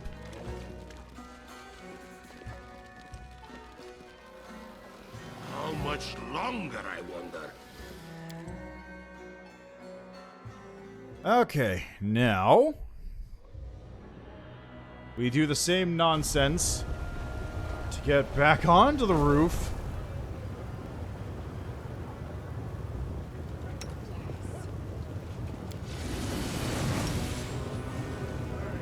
Am I doing it wrong? Am I doing it wrong? You might be. Am I doing it wrong? Apparently you are. Am I doing Why it can't wrong? I get there this time?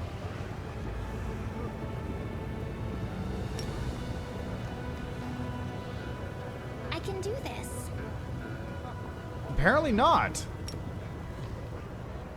Am I doing it wrong? Am I doing it wrong? Okay, you know what? Forget it. I'm just gonna... I'll deal with that later.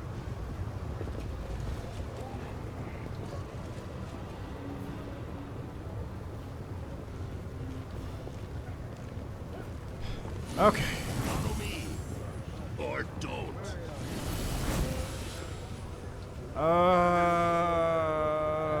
Upper City. Let's go hit up the Rapture of Rupture while I'm here. It's not too far away from what I recall.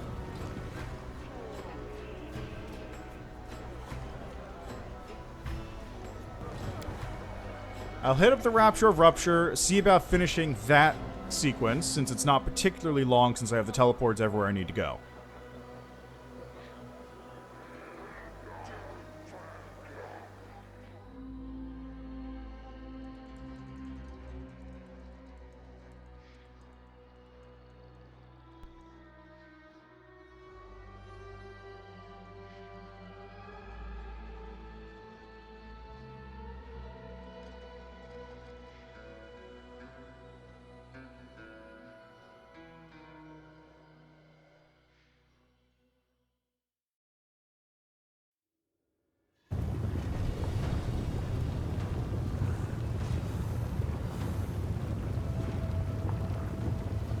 Okay. So, if I remember correctly, the Rapture of Rupture is... this way. Are you going to attack me this time?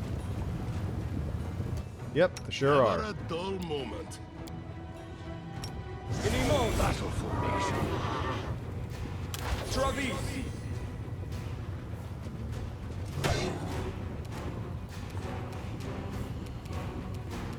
Retreat is not an option. Go away.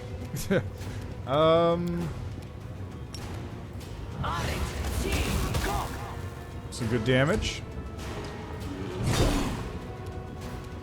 Now for you, huh? What can I get out of you?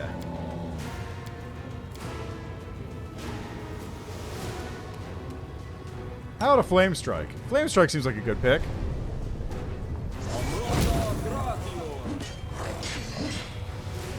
Oh, that's unfortunate. Alright, now you, how about you step right here? Oh, that's a huge cone.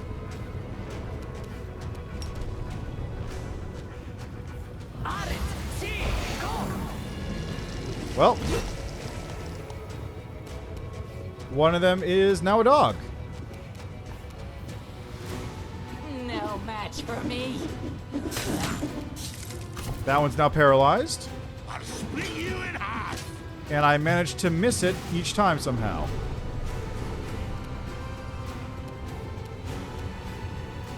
Kneel before me. There we go. And now, you know what, just for good measure, how about we do this?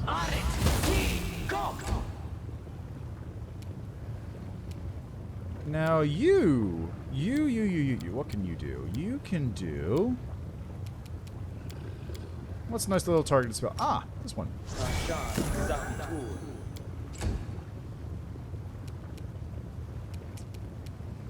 Mind over muscle. Yeah, look at him. He's doing his best, probably. I don't really know if he's doing his best. He's certainly doing something.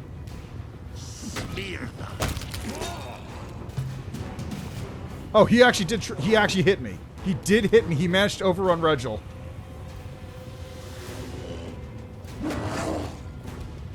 I can't believe he actually did something. That's hilarious.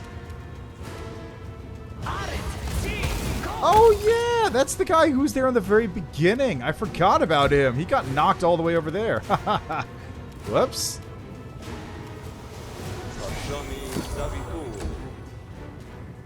He's trying his best. You're irrelevant. Oh, he's back. I don't like you. Ah, I spent too long not hitting him. So now he's actually back to being hard to hit. Alright, let's see what I got. I got a better Hellfire Ray. Problem solved. Out of my sight. I'll remove this obstacle.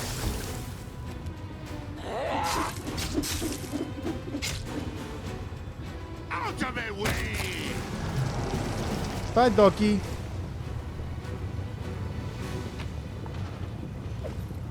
That was stupid. That was very stupid.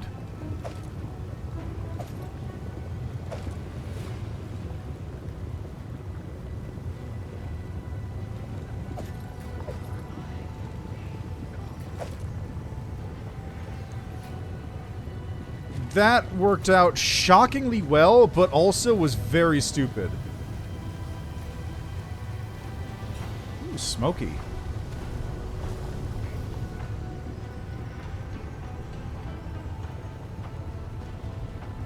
So Prismatic Spray is pretty good, as it turns out. It just made one of those enemies disappear. Sort of. Not actually.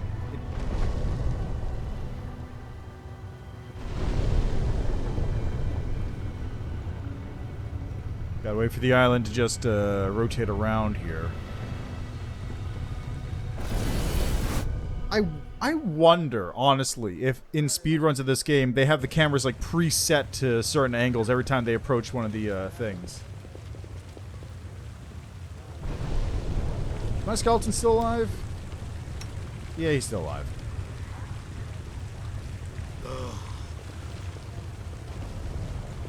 Some Galu.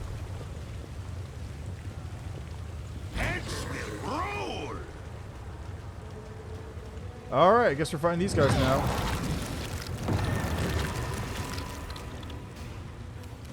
Press the attack! Nice.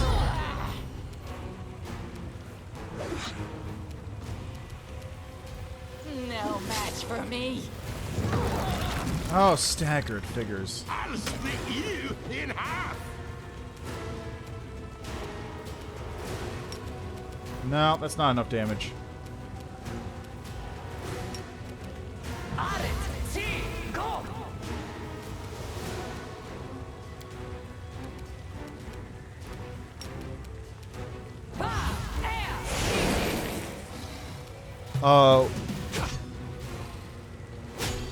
Wait, what just happened?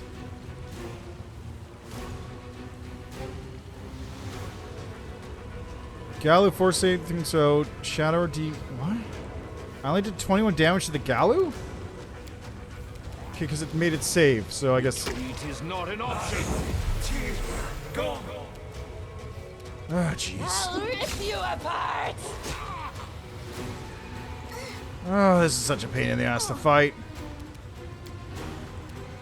Are you immune to this? Let's find out.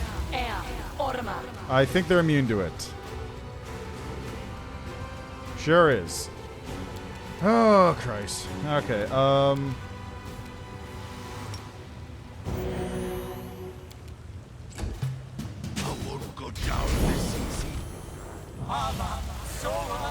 they're just spamming hold monster on me. At once.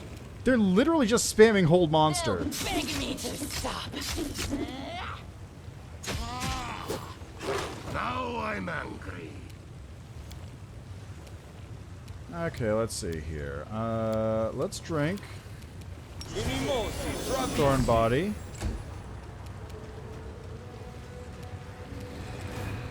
And then let's cast.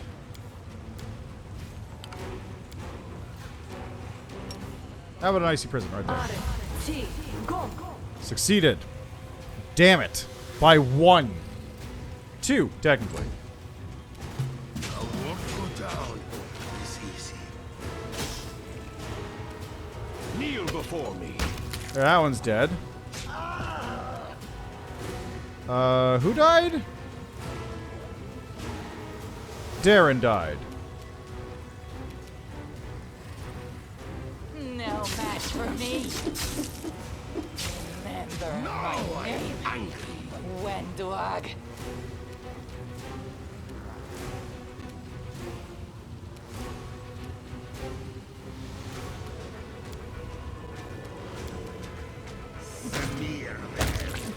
Ooh, nice. Oh, I forgot the hand was here. Ha ha ha.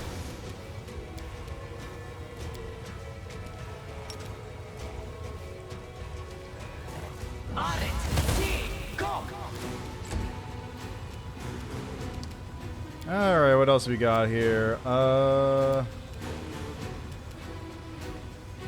Battering Blast.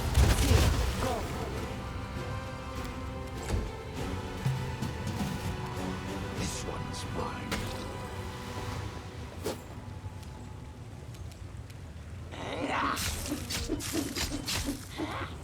I won't go down this easy.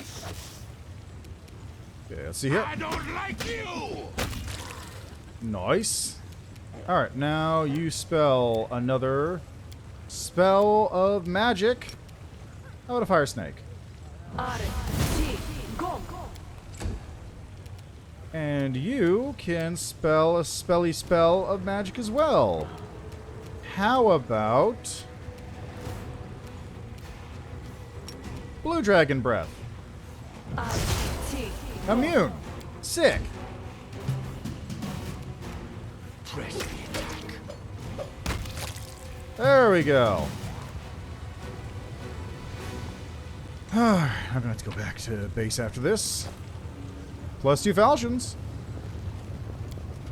This tree is growing straight out of the lava, apparently with no trouble at all. Then again, it's clearly no ordinary tree. Blood oozes from scratches on its bark, and the buds on its branches reek of rotten meat. How much longer, I wonder? Hey, it's the hand of the inheritor. You're just gonna...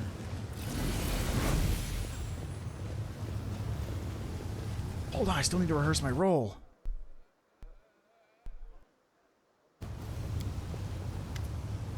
From behind a pile of expensive rugs and neatly wrapped boxes with clinking and fragile things inside, you hear a very, very loud whisper.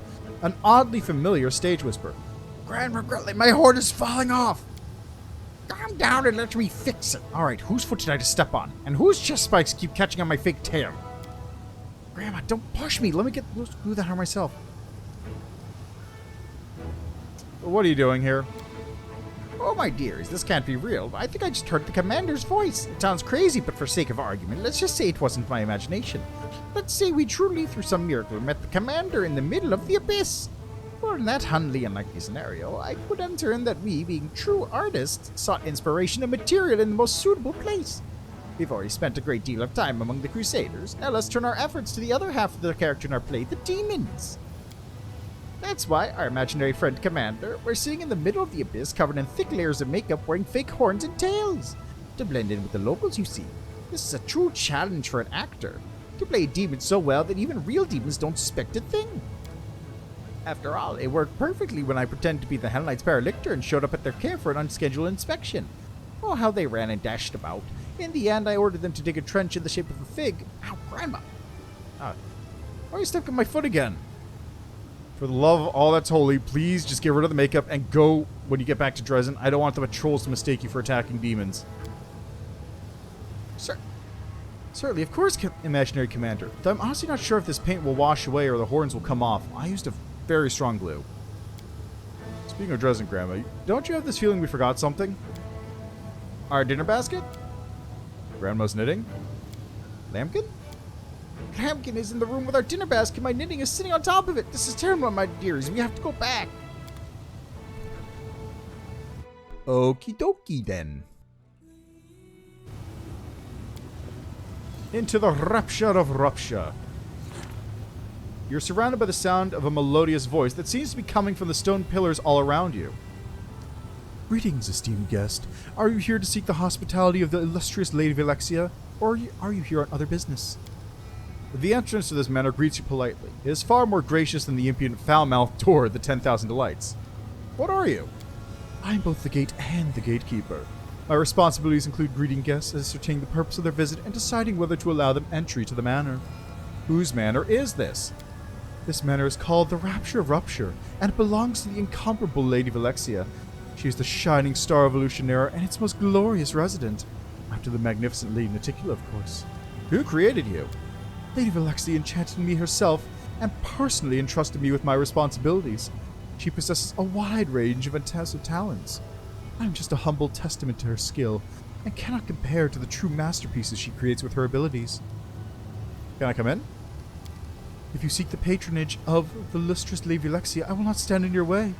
If you're here by invitation, esteemed guest, or have brought a gift for the lady, you will also be allowed entrance to the Rapture of Rupture. So anyone can go in? Lady Vellexia has nothing to fear. Those who are foolish enough to try to harm her in her own house are quick to realize their mistake. I would like to go in. Welcome to the Rapture of Rupture, esteemed sir. Lady Vellexia will be notified of your arrival right away. I'm going to take a note here real quick, because this is mildly important. So let's call this Vellexia.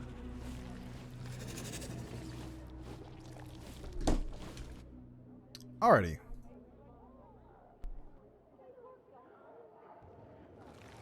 Item.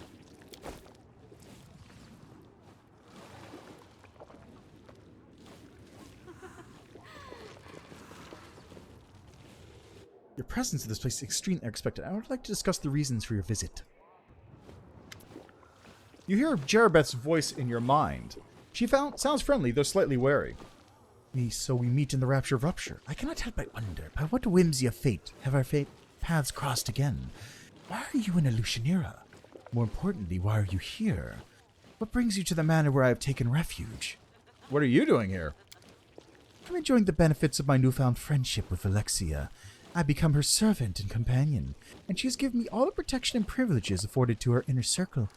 She loves original and innovative forms of entertainment, and you know how good I am at entertaining demons. Aren't you afraid of Baphomet? Baphomet won't quarrel with one of Naticula's best friends, just to get her revenge on an insignificant worm like myself. You hear amusement in Jerabeth's disembodied voice. While the lesser servants of all three demon lords are constantly embroiled in conflict, always trying to entrap one another in webs of intrigue, the powerful and influential demons prefer to stay neutral. The time for their conflict has not yet come. I'd like to gain Vellexia's patronage. That is a wise course of action. Vellexia is one of the most powerful patrons you could have in the Shamira. However, she is also one of the most dangerous creatures you will meet in the city. Don't let your guard down, not even for a second. Don't let her refined manners and civilized demeanor fool you. That's just a mask, a momentary whim. Velexia's true nature is well known in the Abyss, and it is far less restrained and much more violent. Right now she is tired of fury and conquest, but that could change at any moment. Beware of her boredom and do not let her lose interest in you. Tell me more about Vellexia. She is a magnificent creature, but she has always been afflicted by a terrible condition.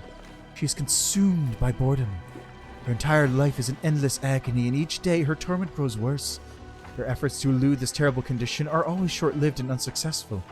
If Vellexia was not beset by such insatiable curiosity, and if her moods and tastes did not change so quickly, she could have been even more powerful than she is now.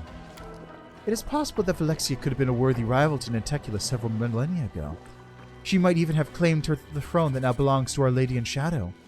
Of course, it is also possible that after 3 days in power, she might have found her new status as a demon lord to be excruciatingly boring and no longer desirable.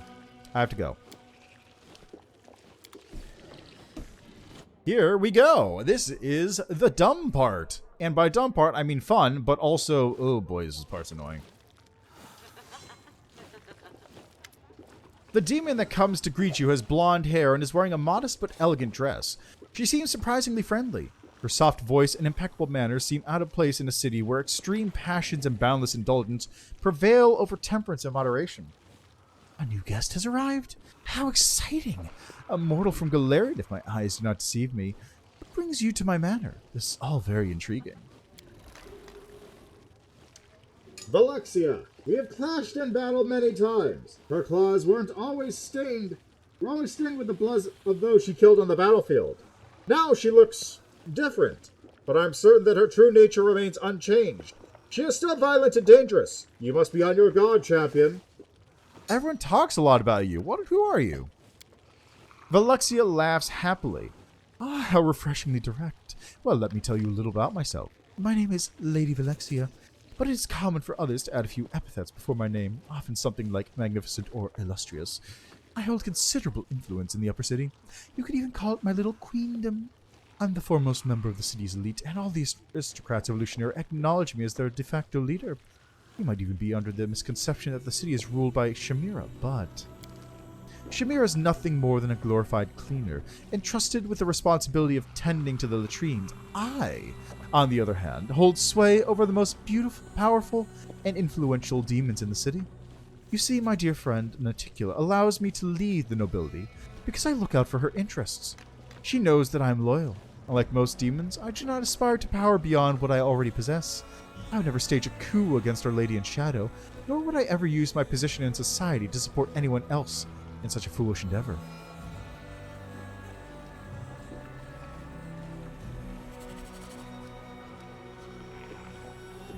I'm the commander of the Crusaders of Galarian. I'm a famous warrior known for my amazing powers. I seek the honor of your attention and the pleasure of your inestimable company. Vellexia answers politely, but without much enthusiasm. Known for your amazing powers, here in the Abyss you'll need to be more than power and influence to impress others. Your special abilities will hardly give you the same status as they did on your home world. The demons will not see you as worthy of glory and respect until you demonstrate what makes you unique. However, you've managed to pique my interest, and I would be glad to make your acquaintance. There's no need to bother with titles. You can simply call me Vellexia, and you are? Don't put your trust in her words, champion. Velexia's temper is like the wind that blows across a shore. It changes constantly and bodes poorly for us no matter what direction it turns. He must match her as vigilantly as a skilled sailor watches the horizon. My name will be a secret. Vellexia claps her hands in delight. You would prefer to remain incognito? A mystery knight? Isn't that what you'd be called on Galarian? How absolutely charming! Well, my mysterious new friend, I have a proposal for you. Let's pick a place that's nice and romantic and go on an innocent little date together. There'll be a chance for us to get to know one another. How about the Battlebliss? It offers simple spirit entertainment, and it'll be a good place for us to talk undisturbed. No one will notice us because they'll be too busy watching the fights in the pit. We can have a nice conversation and learn more about one another. I'll be waiting for you at the arena. I hope you'll accept my invitation. I'll be very disappointed if you deny me the pleasure of your company. Vellexia gives you an admiring smile and adds, After all, you are the champion. You have conquered the arena. We're better to learn more about you than in the place you proved your worth. Who does she think we are? A circus troupe hired to entertain guests at a ball. The effrontery, call me old-fashioned, but I rather think we should go back to the traditional kill-on-sight method of dealing with demons. Oh, now you're acting like a man, Darren. So what? You only start to act like a true warrior when someone gets you really angry? I like you this way. When we're done here, I think we should go out into the city where we can slaughter demons until we're satisfied. Then we'll satisfy our other desires. After all, some pleasures are best enjoyed after a good fight. I shudder to think what pleasures you'll find most enjoyable after a fight. Marauding, cutting the ears off corpses, dancing on the graves of your enemies. I must admit, I lack the imagination to guess what else is on your list. No, don't explain. I don't want to know. I like to get to know you better. I'm flattered by your attention. I find your personality intriguing. You know, I take great interest in promising young talent, and I tend to offer my patronage to gifted artists. Unfortunately, many of them turn out to be frauds, unable to keep me entertained for more than a few seconds. If you know all the demons, you must have heard of Loathe. Vellexia smirks at you. Indeed, though I wish I hadn't. The pompous dullard never stops boasting about his position as our Lady of Shadow's main arcanist, and perhaps his magic really is that impressive, but unfortunately the same cannot be said of his character. He's a coward and a bore. He may be tenacious, but he certainly lacks any cunning. I heard that he recently hired some assassins and sent them after Darazan's head, but he wasn't smart enough to hire professionals. Not only did they fail, they also revealed the name of their client, and now everyone knows who ordered the hit job. Such sad mediocrity. I wish I had Greybor on the team right now. I'd love to see what he says about that. You're not like the other demons. How come? Time. It's a simple answer, but true. I know a lady is never supposed to reveal her age, but suffice to say that I'm far older than the city. I can recall the circumstances in which it was founded. During the ages that have passed, I have time to play various roles. Perhaps if the gods of Galarian are generous and bless you with longevity, we will meet again.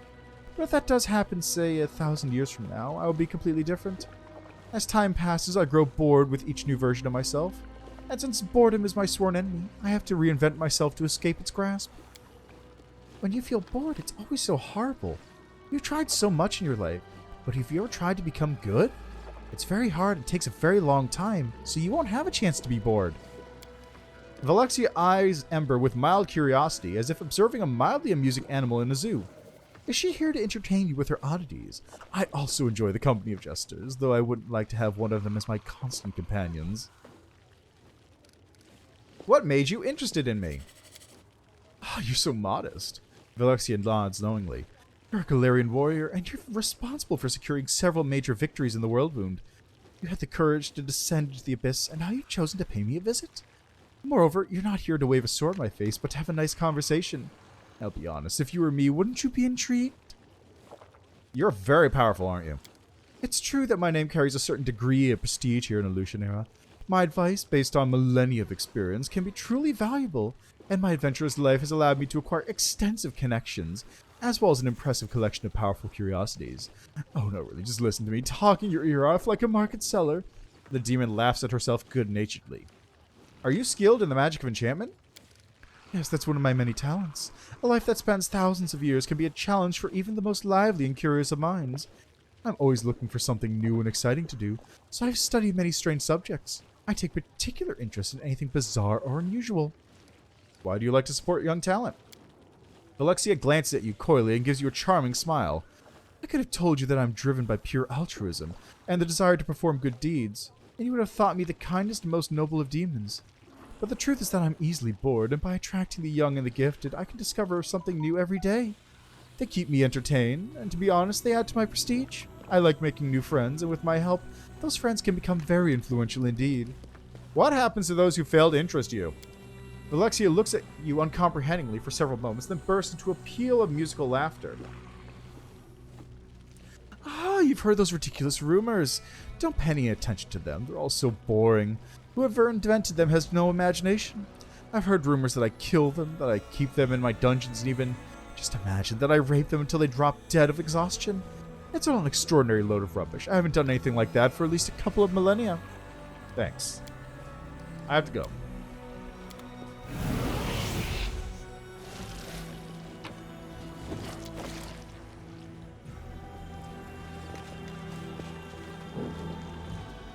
Follow me. All right, back to...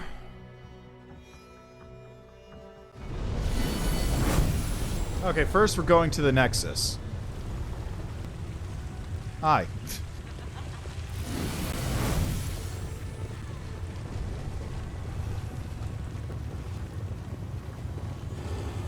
Yeah, so first off, Nexus.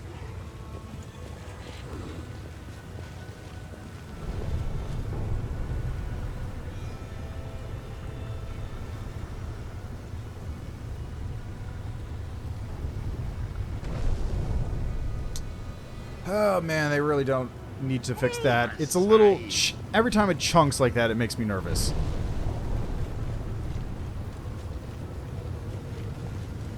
Okay, that's the 1,000 Delights. The teleport is a floor down.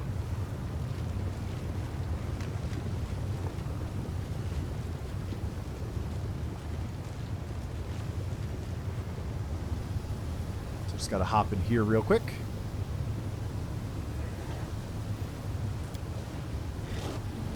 Get over there.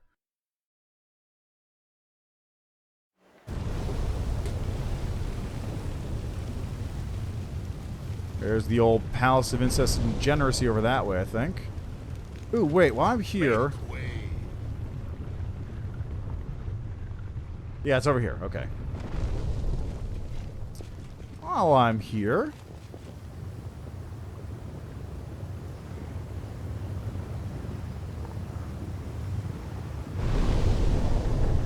let's go grab the chest that's hanging out in the side. Assuming I don't get jumped by another bunch of enemies.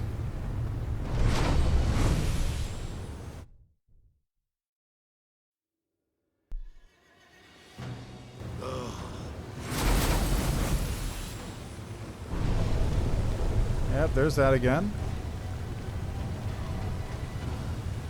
I won't let you hurt my friends.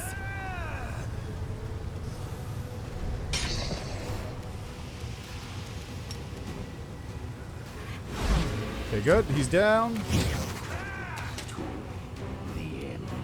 Where? Okay, it's this guy. Out of my way. Noble Loather of Mortals. Ember failed her oh, she's got insane? Really? No, she's just confused. That's fine.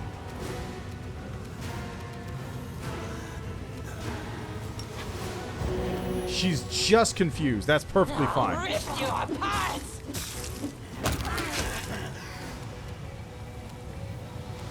Oh no, they're gonna be doing this. Oh god. Okay, hold on. It's another one of these.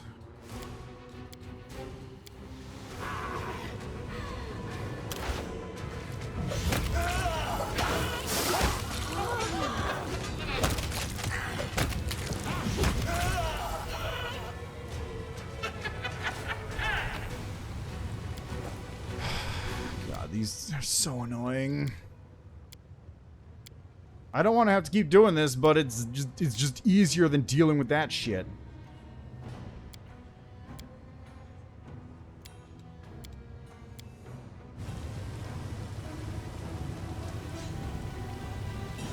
Okay, there's the Palace of Incest and Degeneracy again.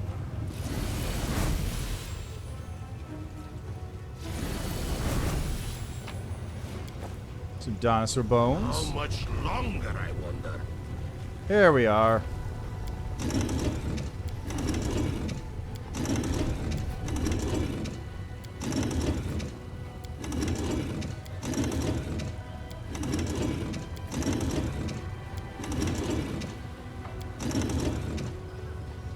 Decide already. I crave your commands. Oh, skip the pleasantries. We'll make things I right. welcome your company. We must stop this war. There is no hope, only us. The gods have abandoned. You mean What was I saying just now? Wanna play together? I appreciate privacy. So she's about to say the gods have abandoned us and then cuts off as she I forgets. don't need anyone's Ah, damn it, I sympathy. didn't mean to do that. There we go. Soot is restless. Don't know? I wonder Don't care. Okay, so let's try this. Perfect. Should we proceed? You require my unbiased opinion? Okay, and then you'll get over there while I'm at it. Now what? There we go. You are my favorite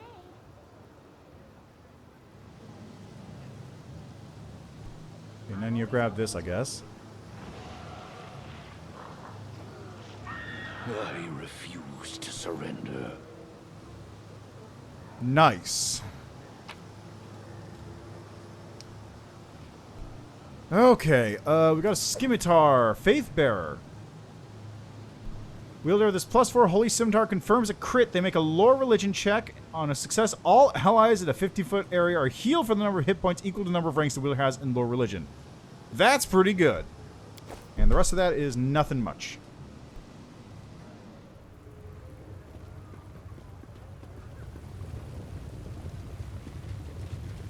Boy, do I need to go back and take a nap, though. Like, yeesh. Follow me. Or don't.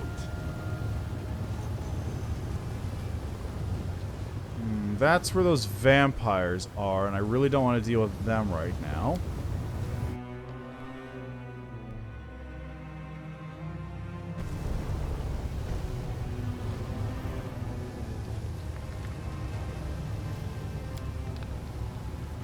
I managed it. Move us. Excellent. There's this thing. Please give me a good check. Well, it's done now. Yay, I did it. Nothing to put there. Alright, there's those vampires. Don't want to deal with you fuckers just yet.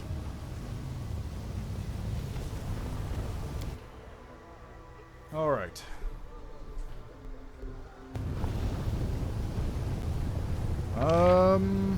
Back over this way then.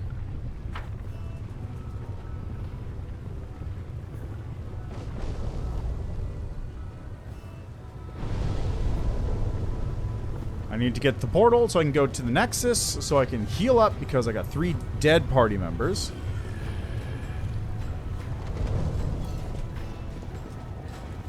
At least 3 dead party members. Oh god, my Skeletal Vanguard's back there still. Oh, is he dead? He's dead. Okay, that's fine then. Never a dull moment. Alright, there's the portal. Okay, back to the Nexus.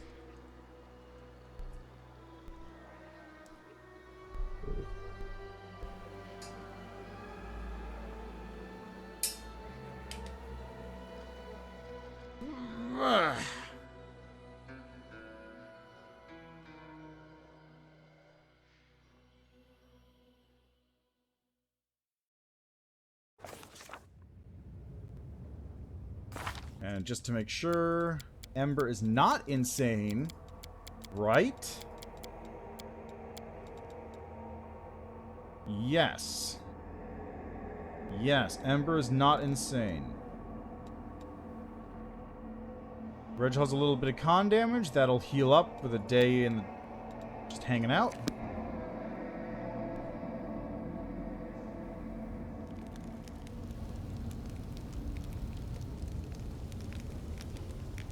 Starting to think you're talking riddles, just so you can watch the other person try to look smart when they don't have a clue what you mean.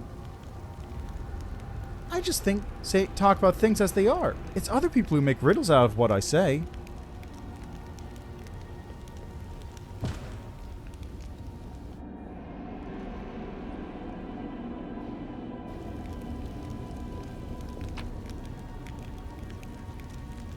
Okay, my personal... That's personal chest, shirt stash. This goes in here. That goes in there. +4 Earthbreaker's not bad.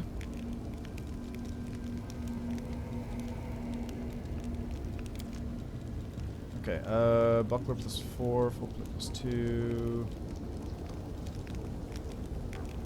Mirror casts a spell that forces the target to make a fort save. For the DC that save is increased by 2. Also grants +2 bonus on cast checks and open spell resistance. That's really good. That's really good.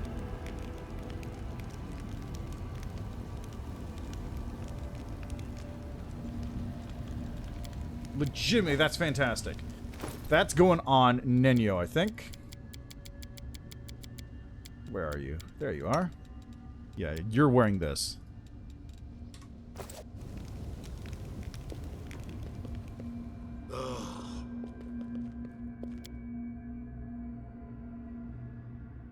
And out we go. So, back to business.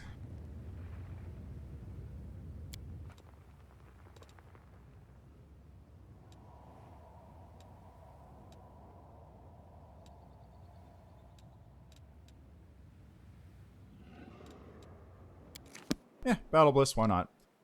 God, I don't remember where the thing is. I don't remember where the thingy is around here.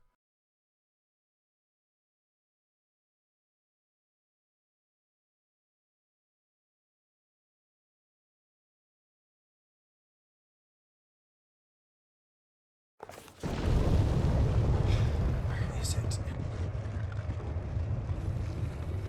Is it here?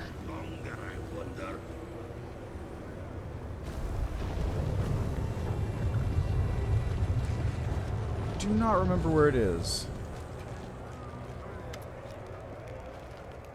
See, Beg raises his eyes to you, eyes clouded by dull anger. Who are you?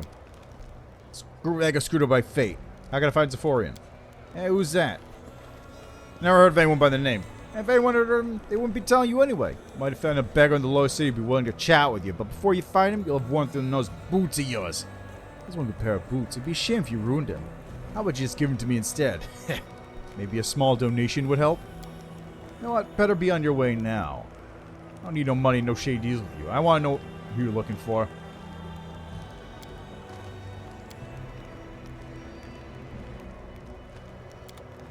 Okay, different beggars. Follow me! Or don't. Here's a beggar. Slave, beggar.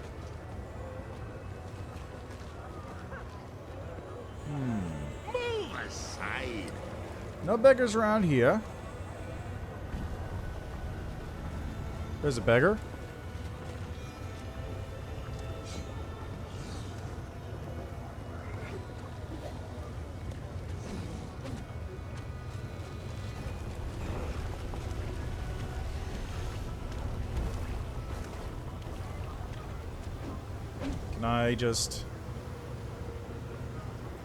Can I turn this on? Can I get through here? Thank you. Ah, hello, Chris. And I have seen the thing that exists, but I've not actually seen what's in it, because I don't really know Stellaris particularly well. Is it good? I mean, like, is the trailer good? I heard the game is quite good. Okay, I can't talk to that beggar. Make way.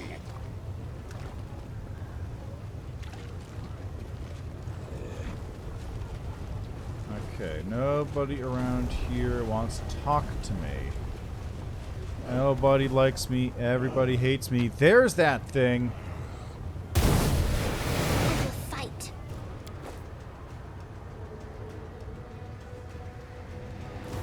Oh, this is awkward. Oh, it's one of you. They'll beg me to stop. Retreat is not an option. Okay, who's left? Got a slave over here. Let's just do this. Oh, there's a lot of them. Oh boy, that's awkward. Okay, there's a Gibraleth over there. Let's do this. Problem solved.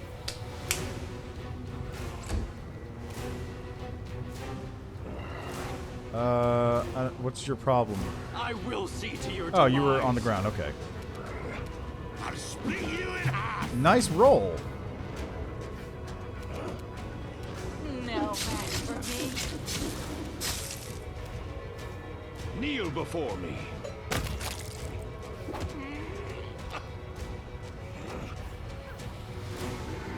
There we go.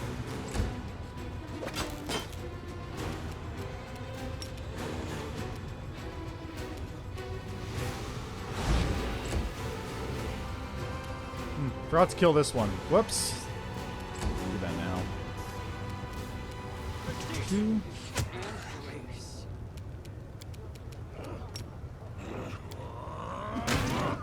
Are you fucking serious? Did it just roll a 20? It rolled a 19, which gave it the exact value it needed to survive. This one's mine. There it goes. Okay, let's just tag this one too. And it succeeded, which is annoying. Are you fucking a second? They just keep constantly making it just enough. Smear.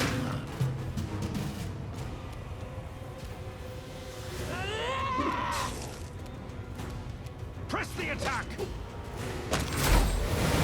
Oh god, even more?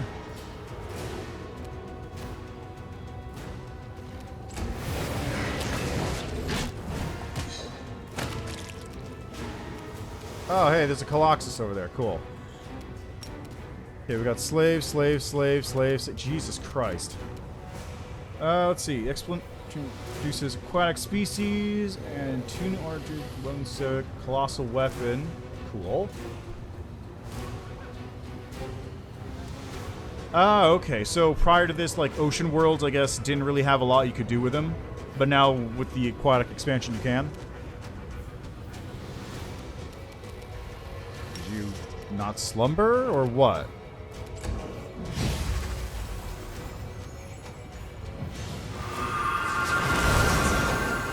Oh, God.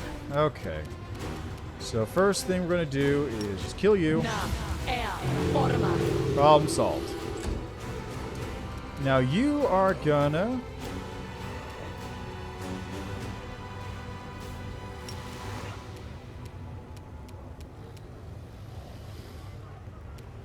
Nice. Didn't do anything.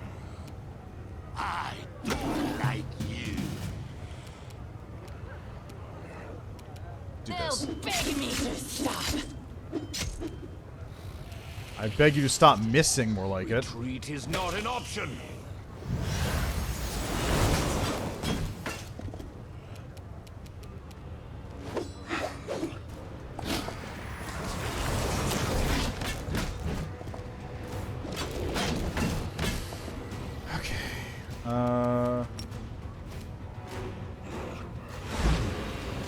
Good, that one's dead now.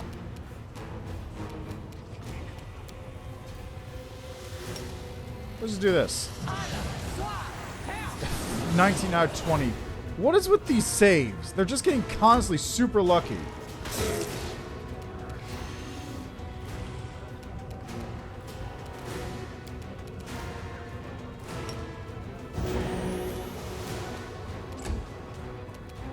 Out of my way!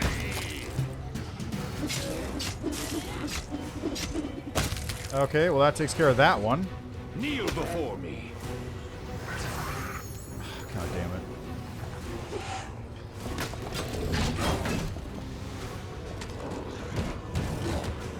Okay, Ember, do this.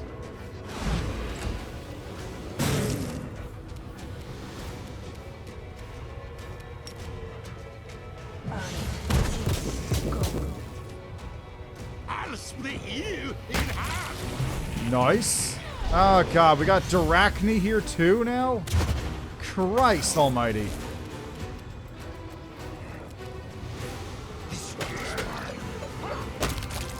Ugh, jeez.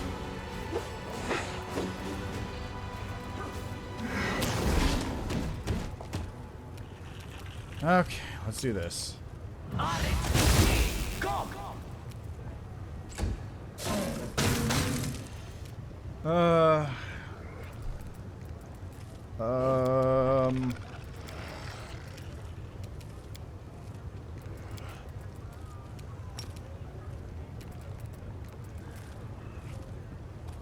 It's colossal, which can cause a deluge, which means you literally cause a planet to flood, like oh god. Oh, that's actually really good. That's actually a really good idea for a super weapon. I super dig that, honestly. That's great.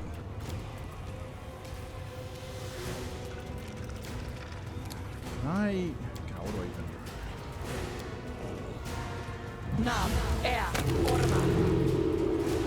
That one's dead.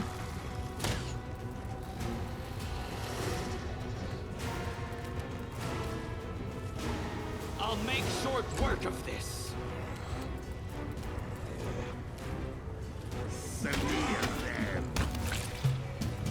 Okay. Oh, 4 levels from Darren. Fuck. I'll rip you apart. Press the attack. Okay, that one's been shoved back. That works.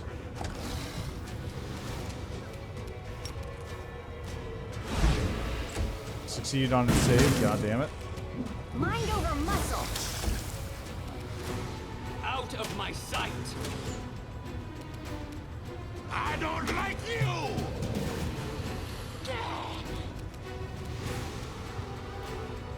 Retreat is not an option. Nice misses. Let's do a burning arc right here. Didn't do anything. You're irrelevant. Out of my way. Are we finally? God, that was annoying.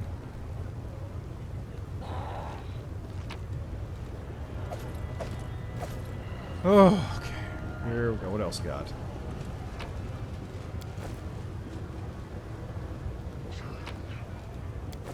Nothing. Oh. Uh-huh. Are we ready to move out? Uh-huh. I see now.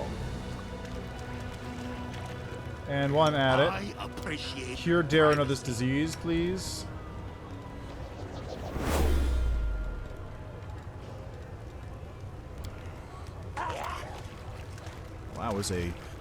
That fight was a pain to deal with, but it's not too bad overall.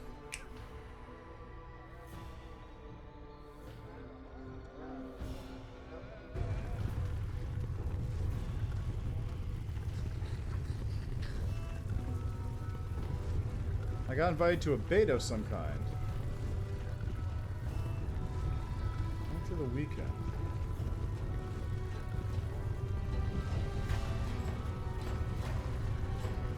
Yeah, I'll take that. I don't know if I can stream it while I find out.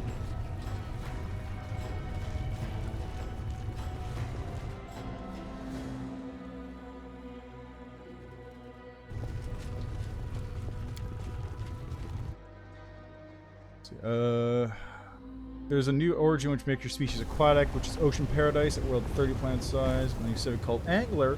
Means you gain unique jobs from ocean world farm tiles. Oh, okay, so you get to fish. The new Ascension perk of higher Ascension, you gain access to grow. Boosting positive and negatives on aquatic. Ooh, interesting. So, aquatic isn't just like a... Well, I mean, apart from having a very limited set of things you can hang out in, it's not just like a sort of cool thing all the time. There are negatives to it, I guess. Makes sense.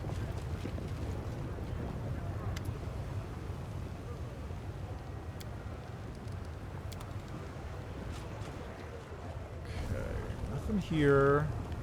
There's just nothing here, period. There's slaves and stuff, but that's not at all what I need. Oh yeah, that seems pretty interesting. Like, is Stellaris a complete game at this point? Or are there still things that are like dead worlds and stuff that they can't really do anything with? Or don't. Like, is there any place for it to go?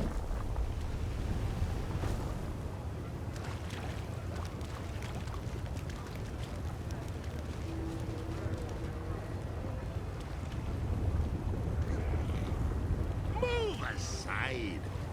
Aha! The beggar unleashes a stream of angry curses. Look at this stupid Galarian strutting around and pestering everyone with his stupid questions. Can't even beg for alms and peace. What do you want? Are you doing this for laughs? It's not bigger than the lower city you haven't harassed. What was it you wanted to know again? Come on, ask away, then piss off. Who are you? Dog of war, mutilated and deprived of everything. Like cruel men of crusaders. Care to spare a coin? You don't seem too willing to share your info. Why should I tell you anything? Who are you going to demand answers from us? Just strutting around badgering everyone, getting in the way of good, honest begging?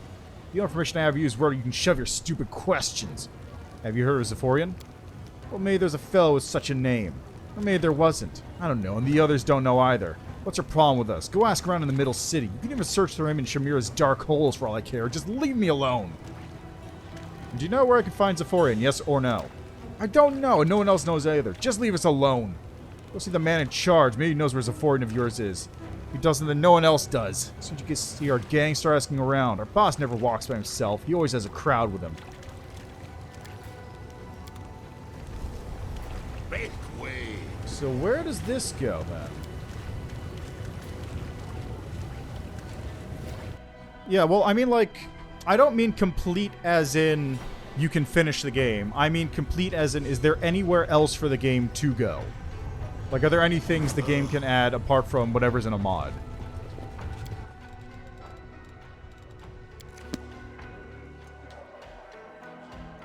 Or is it pretty much just like... It's hit the limits of everything it can do, and then there's nothing else they're going to do with it anymore, or they could possibly do with it. I imagine they were just going to keep pumping out DLC regardless, but... Like, has it hit the peak and just keeps going down from here, or what?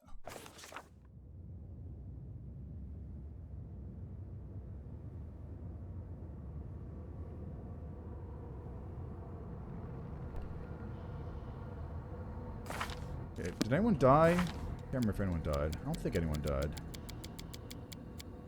Yeah, no one's dead. How much longer, I wonder? Oh, there's 2 dev teams? Okay.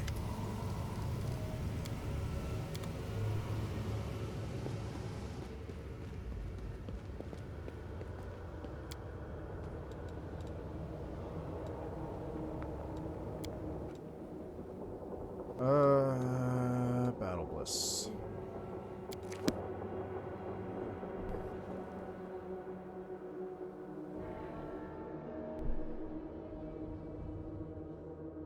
Yeah, I don't know. It's Stellaris seems neat, but it also seems like a huge time sink just to get into it.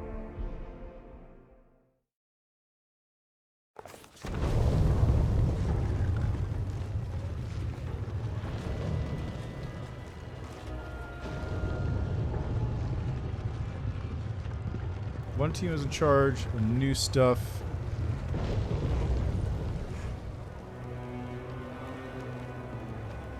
One team is in charge of new stuff. One of is called Curator, who are in charge of bringing former Spawn DLC and new things to the base game. 4,000 hours, Jesus Christ. Okay, yeah, well, that makes sense. God, where are the beggars hanging out again? Follow me. There are a bunch of beggars someplace.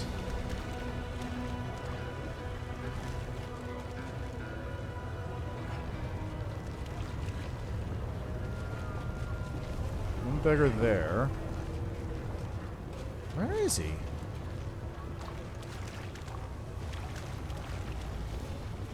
So I gotta look for like a group of beggars someplace. A success worthy of praise. But where are they is the question.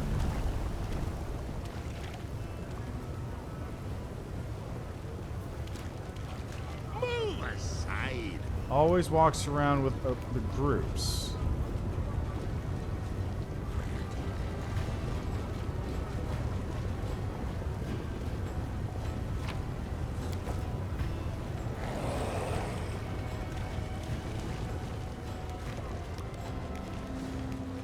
Ah, there they are. There they are. The dead eyes of the beggars watch you closely.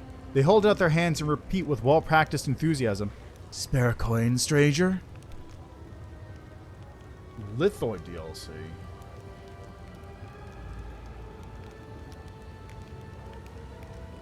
Huh. So your population becomes living resource. That sounds really funny, actually. I have no idea how on earth I'd harvest that, but that sounds like an interesting way to do it.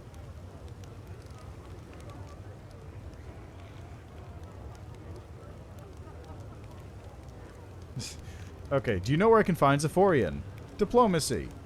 Perception. Does anyone know Zephorian? Casually cost 10,000 gold on the ground.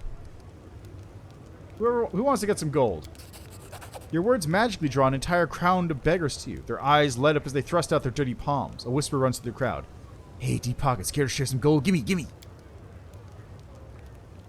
You definitely managed to draw the vagrants' attention, but they do not appear to be in a hurry to share any useful information with you. Try to figure out who's in charge. Does anyone here know Zephorian? Study the reaction on the beggars' faces. It isn't difficult to figure out who's in charge of this rabble. He treats the others with stern arrogance and keeps his eyes on you. The others cast wary glances at him, as if waiting for orders. The beggar leader ignores their looks and fiddles with the expensive ring, likely stolen, on his finger. The leader of the beggars realizes you figured him out, but he continues to examine you with an indifferent look. His tightly pressed lips indicate he will not simply give you the information you seek.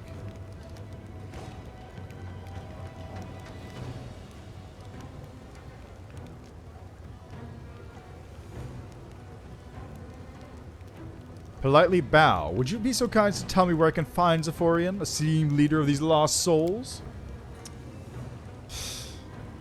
Rolled a 4. Tell me where he is or I'll cut you. The demon's stone countenance continues to radiate contemptuous indifference, but his widened eyes indicate that your threat made an impact. The demon speaks in a deliberately harsh tone to compensate for his loss of face. No one should lay a hand on the beggars of Lucianera. Fate has already ruined us, shattering our lives in the most capricious ways. Anyone dares to hurt us casts doubt on the ingenuity and maliciousness of fate. I'm trying to commit a blasphemous act, and I cannot allow it.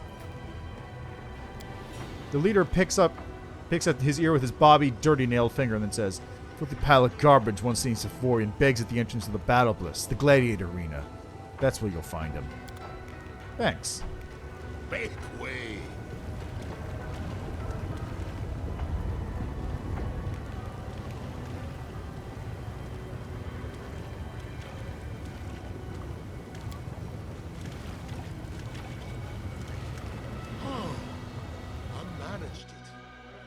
Let's see, lithoids also live an additional 50 years but grow slower. Have to do some army entry higher, really. Yeah, you mentioned that before, but like, how do you actually farm them in that case? Do they just like generate it passively and you just passively have these extra materials or what? Or do you have to create special things that actually harvest it from your civilization?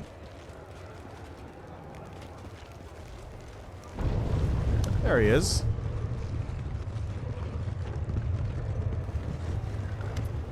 The vagrant is repulsive even by the standard of the Abyss. His lumpy, scarred face makes you think he was put through a meat grinder, then shaped back into a semblance of his former body and left to live out his life. His tall and once impressive figure has been shattered.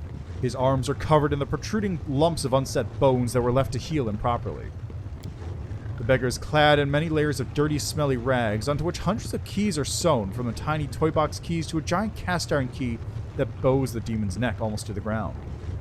So you're looking for Zephorian. He's long dead, but it doesn't seem to be stopping you.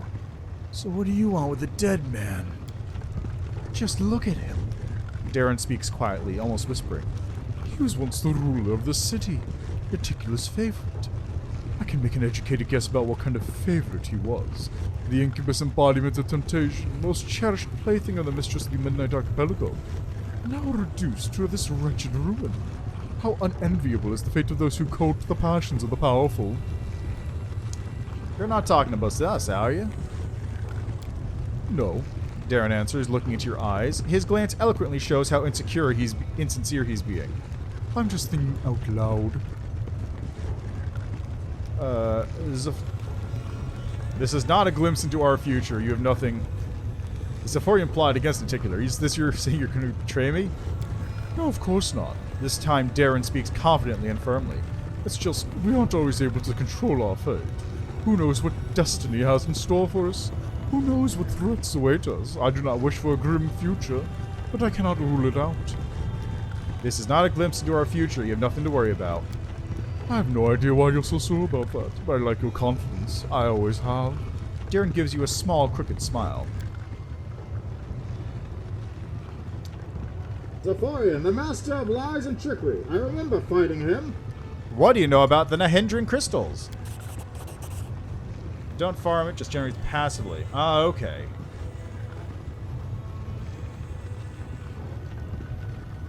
I mean, it's extra stuff. There's no reason to not like it, really. You do the normal stuff and then just have bonus. It's an old tale in Illusionera, a tale about crystals that grant immense power. What exactly are they, and from where do they draw this power? No one seems to know. I've seen something like it only once before. I found the first crystal in the Isle of Vascular, and it seemed useless to me. I created a great deal of power, but it was of no use whatsoever. I meant to give it to my patron, as he would have found a way to use it, but I never had the chance.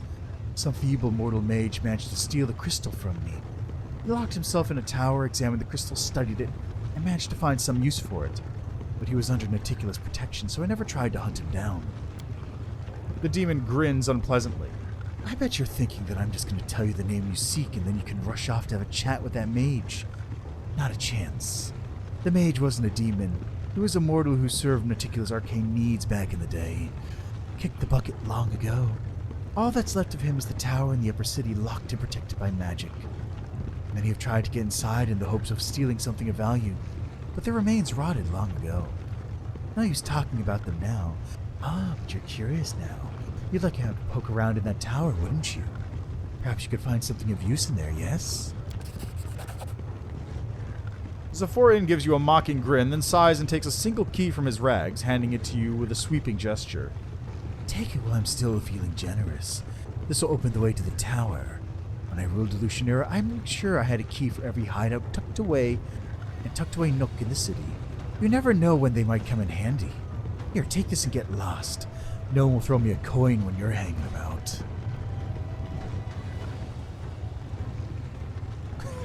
So you parasitize on other things. That's goofy. I like it.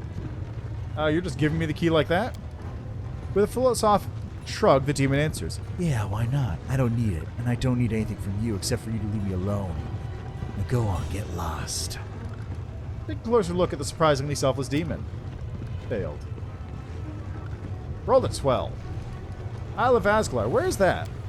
Yes, Vascular, a wild place, an island on Ishar. Deserted, no one really cared about it. I had a secluded lair there where I kept all sorts of nasty tricks for Naticula. Anyone who'd found my den could have made a tidy profit. But not so long ago, the island sank unexpectedly. No point trying to look for it anymore. Why are these crystals called Nahindran? Who knows? It's a whim of fashion. The thing is, they're not actually Nahindran at all. Nahindri was a demon lord, the master of treasures, dungeons, and shiny trinkets. If he'd had crystals such as these, I really doubt Naticula would have been able to kill him all those centuries long ago.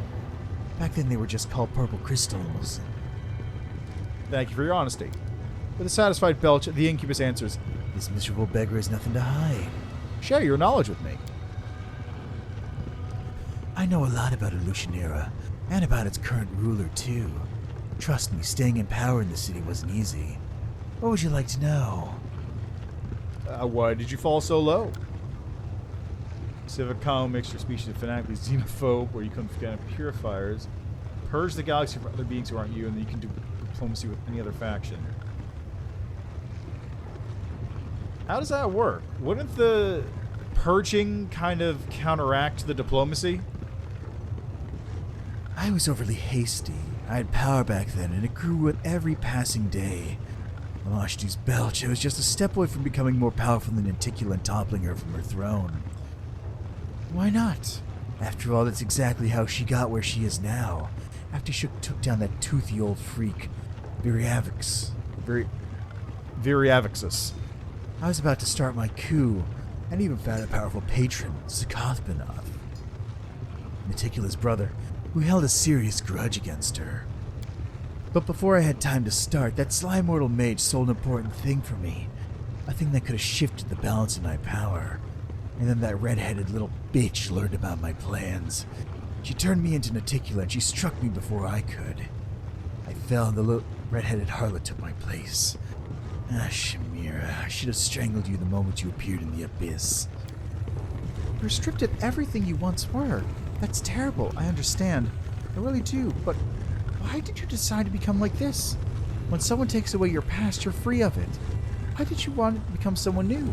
It's as if you were broken then badly glued back together. Do you really like living like that? Zephyrian cackles hoarsely. Do you really think I had a choice? Do you think I wanted any of this?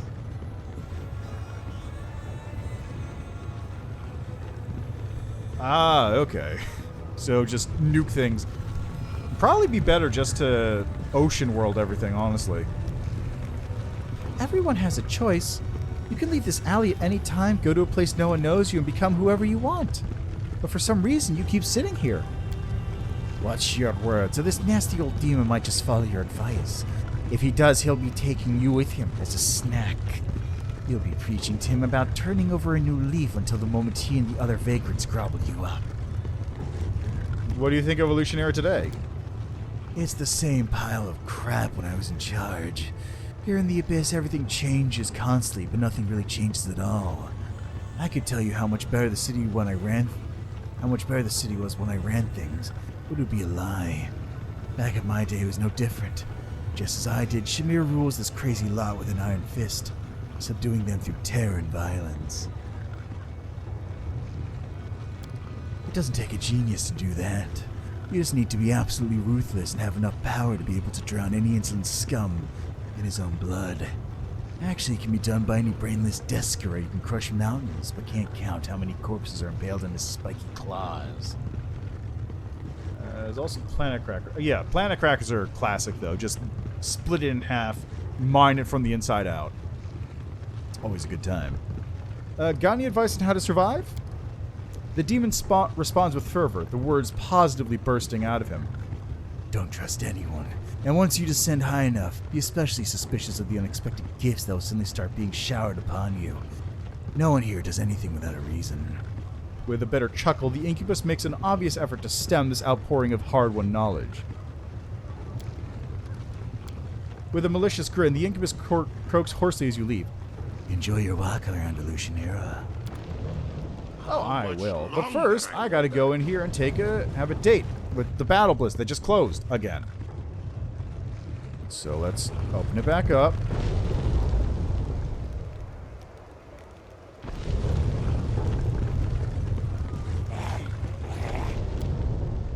Here we go.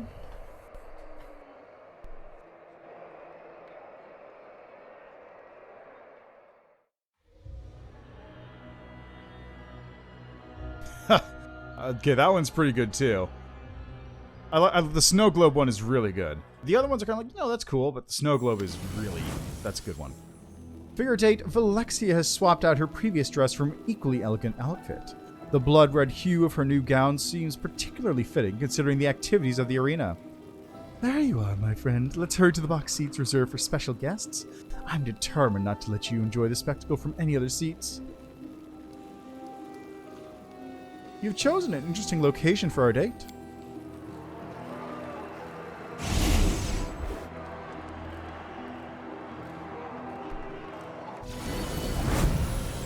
The demon shrugs and glances at you with curiosity. Why not? Of course the gladiator fights are lowbrow, primitive form of entertainment. But they do quicken the pulse, do they not? I don't see why we should indulge in such vulgar entertainment every once in a while. Oh, the fight is beginning.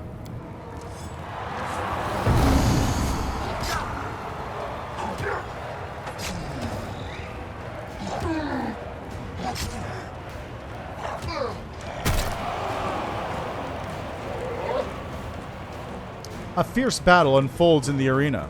The bloody freak surges forward, launching into brutal strikes against Atselm. Atselm desperately tries to resist the onslaught, but the bloody freak is relentless.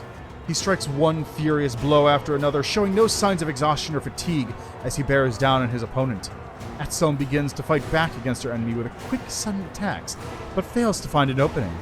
Her movements begin to slow and her footsteps leave behind a crimson trail of blood.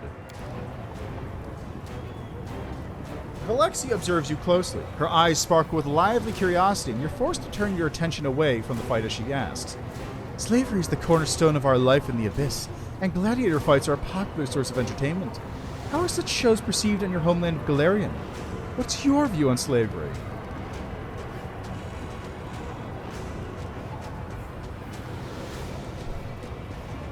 I think slavery is pretty chill. Also, what do you think of Vellexia, Hand?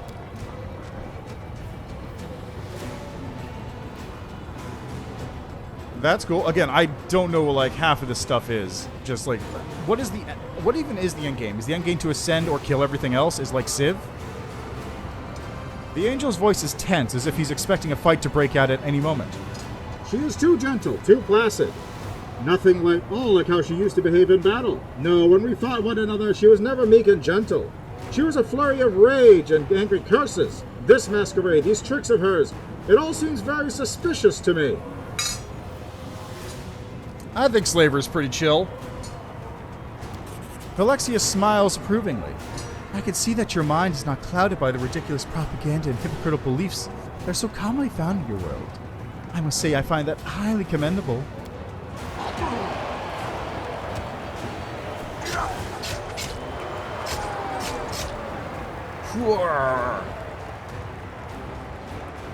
With a victorious growl, the bloody freak hurls himself recklessly at his rival, who appears to be exhausted from his wounds.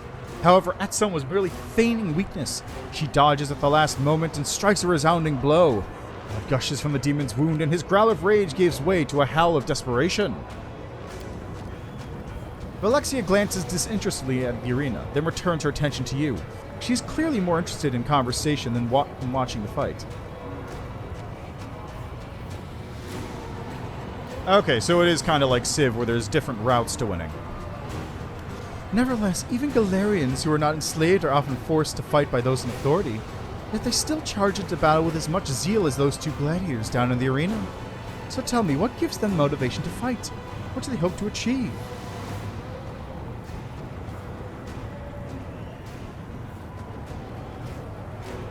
I gotta take a call, I think.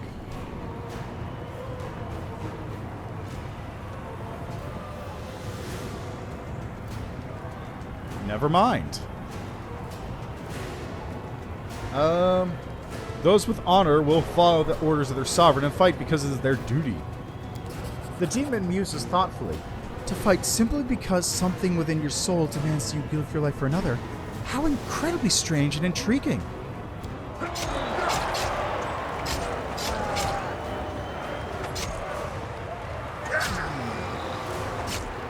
Atselm, no longer putting up a pretense of weakness, advances against the bloody freak, dealing him several painful blows.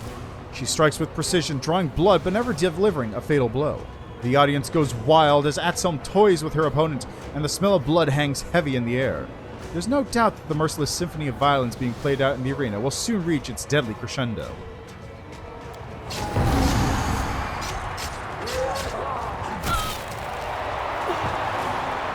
But the bloody freak isn't finished.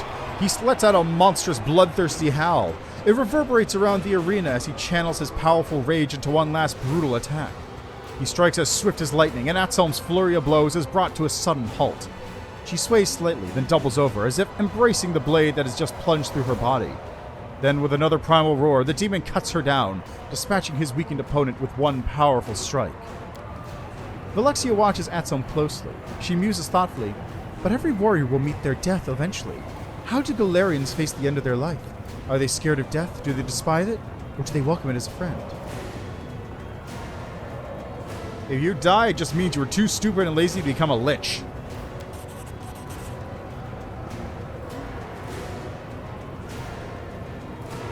Vellexia laughs delightedly.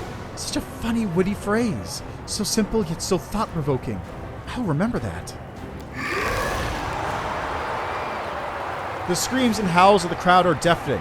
The bloody freak, oblivious to his numerous wounds, basks in the admiration of the audience. The arena master's voice rings out across the Battlebliss. All hail the winner! Hail the bloody freak!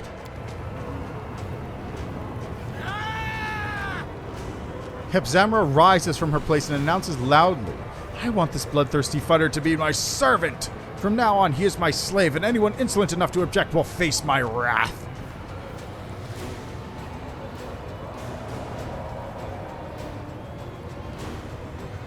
If you outbid Hepzamra for this gladiator, you'll wipe the smirk off her arrogant face. Vellexia averts her gaze, but fails to hide her mischievous smile. What a positively delightful idea. I can't resist. Ah, what you do to me, you've discovered my weakness. Only moments ago, Hepzamra commanded the attention of the entire audience as she boasted about her power. However, when Vellexia rises from her seat, all eyes turn toward the succubus. I dare to challenge the claim of the most esteemed Hepzamra. I'm touched by this fighter's tenacity. He's found a way to my heart, and I wish to make him my bodyguard.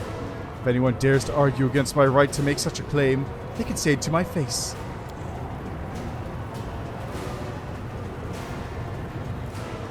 The arena master glances cautiously at Hepzamra, then he turns to Vellexia and gives her a respectful nod. The crowd erupts into jeers and shouts, clearly enjoying the public humiliation of Baphomet's daughter. Hepzamra bellows and utters wild curses, and the sounds of her wrath shake the arena. But Vellexia ignores her threats with a look of magnificent disdain, and gives you a sly smile. This was so exciting. I've enjoyed our time together here at the arena. However, I cannot resist the urge to appear with you somewhere in high society. I'm sure you wouldn't say no to attending a private reception with me at the Harem of Ardent Dreams. Shamira has prepared something special for her guests, and I would very much like for you to experience it with me. I shall wait for you at the Harem of Ardent Dreams. You really must come. I simply won't take a no for an answer. Vellexia suddenly pauses as she's about to leave. She turns toward you with a look of gentle reproach. Oh, you should have reminded me. I nearly forgot.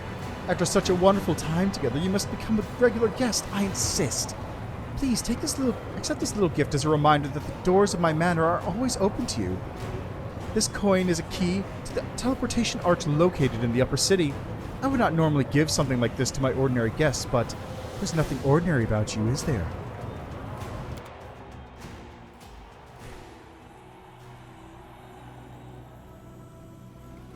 Follow me, or don't. Excellent. Now,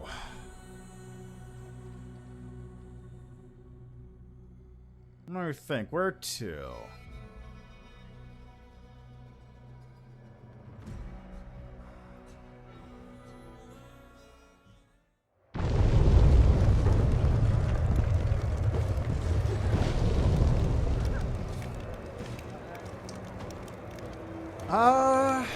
Where to next? Next up, how about...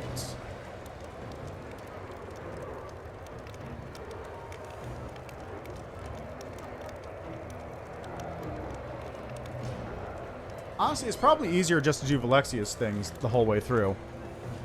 Because Shamira does need me to clear out the tower.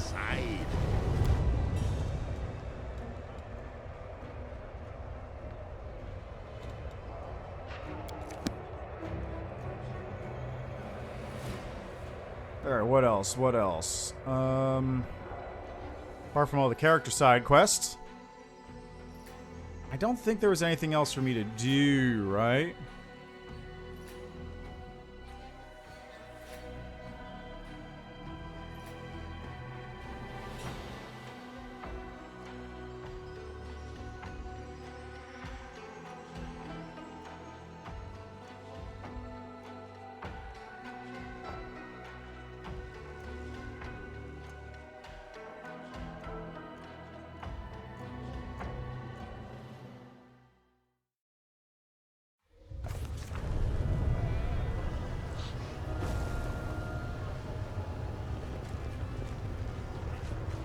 Make way.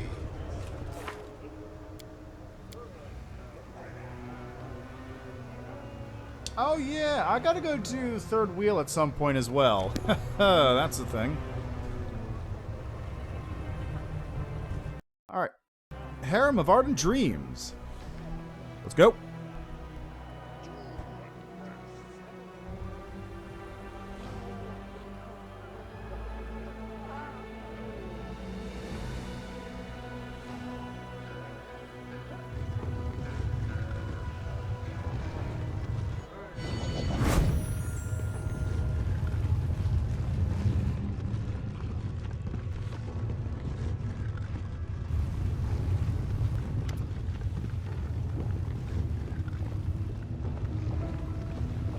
It was a good idea of mine to introduce you to high society at this reception. We're a subject of gossip among guests. I heard them whispering about how we showed up together. Shall I entertain you with some conversation? Vellexia nods with mock solemnity. You have my permission. Shamira's voice... Whoop. Shamira's voice rings out through the hall. All rise. Proceedings will now begin with the dispensation of false justice. I, Shamira the Ardent Dream, will perform the duties of judge. The rights of prosecution will be granted to anyone acquainted with rage and hatred, and the part of the defender will be given to time and blind fate. All the participants are obligated to show due dread and obedience to the decisions of the court. Now our first case is brought by the assassin Dogward against the bodyguard for hire Catroll. Dogward accuses Catroll of being exceedingly nimble and dexterous. This excessive dexterity enabled the defendant to foil 3 assassination attempts against his employer, thus preventing the plaintiff from following his contract. Vellexia is more interested in having a conversation than watching the sham trial. You know, my dear friend, after our last... Vellexia pauses playfully. Visit to the Battlebliss, I've been thinking a lot about the customs of Galarian. Despite our differences, we actually have a lot in common. Our actions and desires stem from the same passions, except when it comes to... Velexia's eyes widen with excitement as she utters a word that is foreign to the abyss as you are. To love. It's common knowledge that demons know nothing about love, so why don't you explain it to me? Love is a load of nonsense invented by naive fools. Do you still believe that Vellexia is dangerous? More than ever. Take a look at this place. She has brought you here to witness this mockery of justice, to watch this genuine insult to truth and fairness. She's either trying to provoke you to violence or make you one of her obedient puppets. Sorry, but doesn't this bother you? What?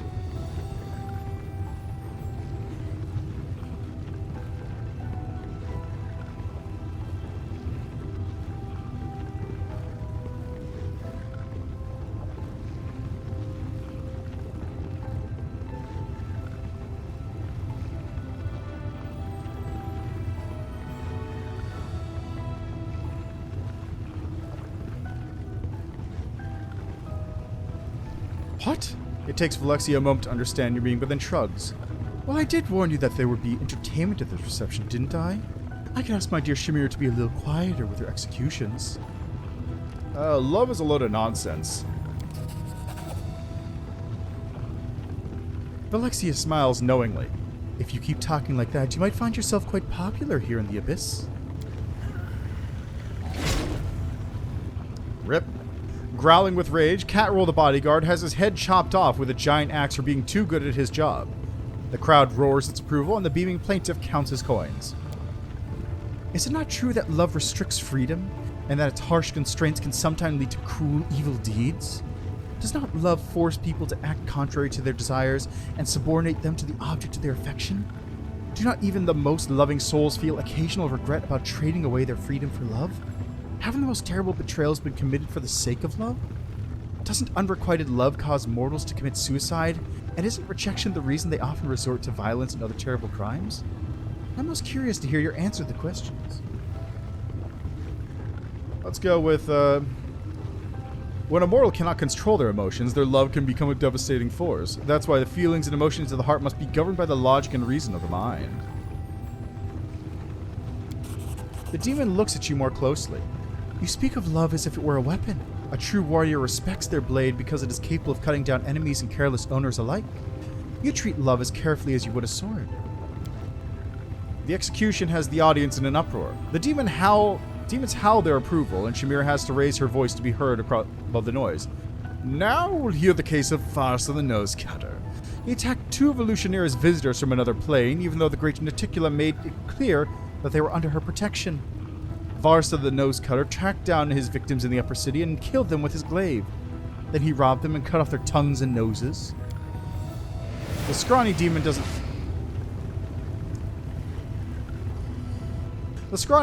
look like a hardened killer. He writhes in the shackles, yelling hysterically, "But I'm not Varsa the Nose Cutter. I didn't even know who that is. My name is Sharzal. I've never been in the upper city. I'm not allowed to enter, even though that's where a slaver of my status should live. Besides, I've never held a gala in my life. This is all Hibzamra's fault. She wanted to buy my slaves at half price, and I refused to sell. Now she's taking revenge against me and plans to get her hands on my slaves." It seems to me that love is like a living creature. Sometimes it behaves one way, and at other times another way. It's contradictory and inconsistent. It leads to both good and bad outcomes. And, like every living creature, it is bound to die eventually. After all, every love, no matter how strong, is doomed to die. Is that not so? Ember nods seriously. That's true. Love always ends. It either ceases to be love or is lost altogether when one love dies. That's why we mortals value love so much. We know that it will be over before we are ready.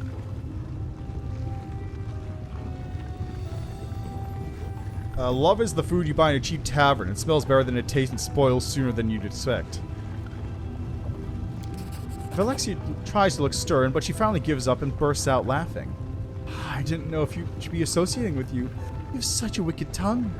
Yet I cannot deny your wit. You may be dreadfully cynical and terribly naughty, but you're also very clever. There he goes.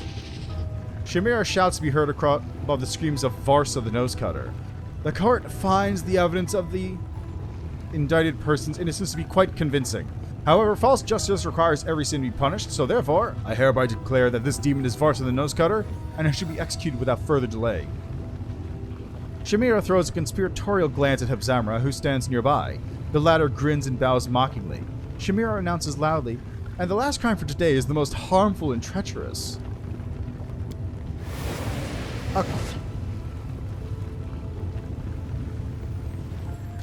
A crime of sinful mercy, and the offense was further aggravated by an attempt of self-sacrifice. A tiefling is brought forward in chains. Shamira glares furiously at the bloodied, beaten figure. The mortal who stands before you is a descendant of Sharzal, a slave trader who died recently. A week ago, this tiefling was offered the chance to be an accomplice in the murder of his progenitor, Sharzal, in exchange for a portion of Sharzal's slave holdings.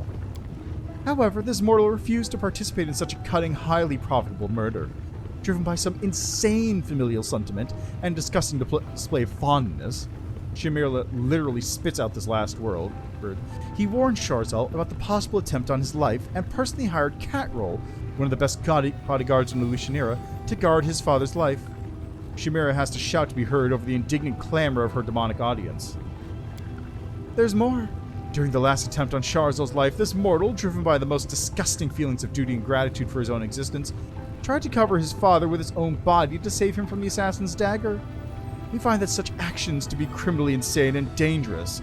Therefore, false justice demands that we sentence this mortal to death. Sharzal's property will be declared destitute of an heir, and henceforth accessible to anyone who wishes to take possession of it. The tiefling is too weak to protest, and at a signal from Shamira, he is executed by the guards.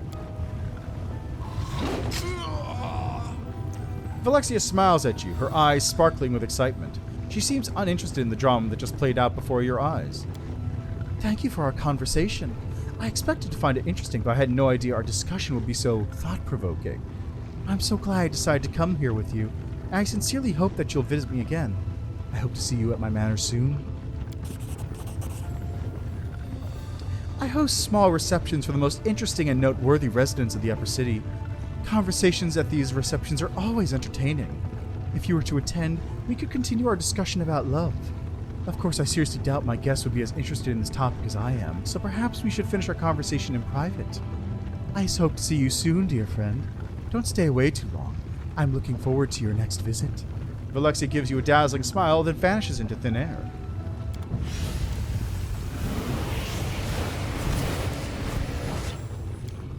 Let's finish this.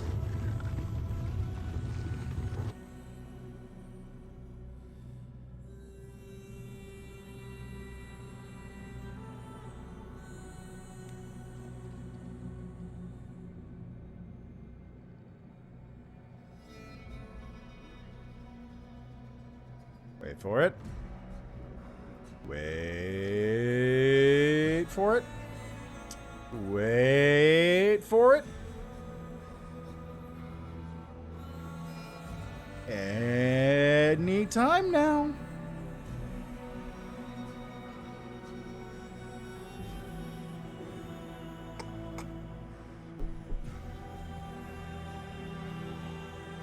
Okay then.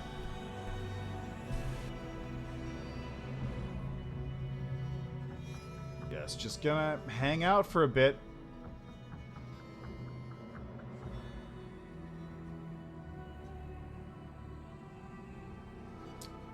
Yep.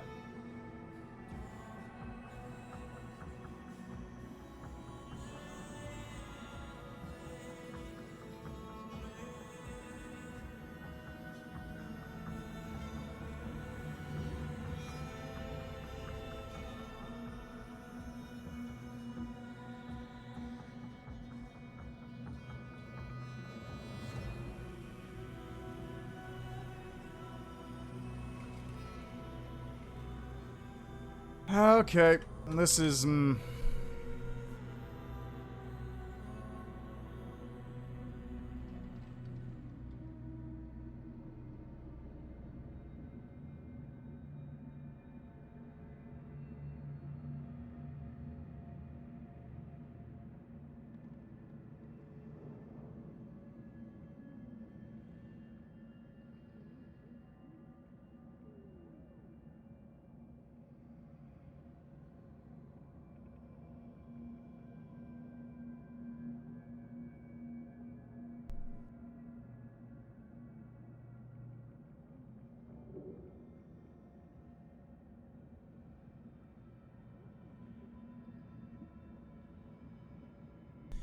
okay, this is not gonna work. Let's see. I wonder why it crashed. Just straight up not loading. Let's try that again.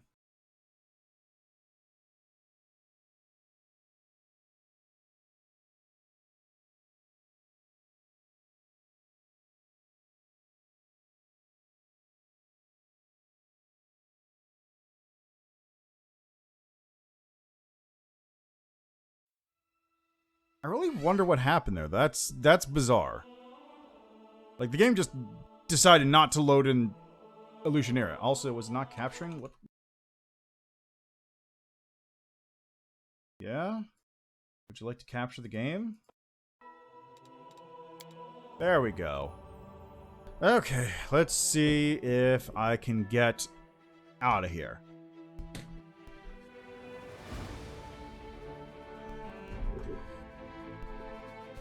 Ugh.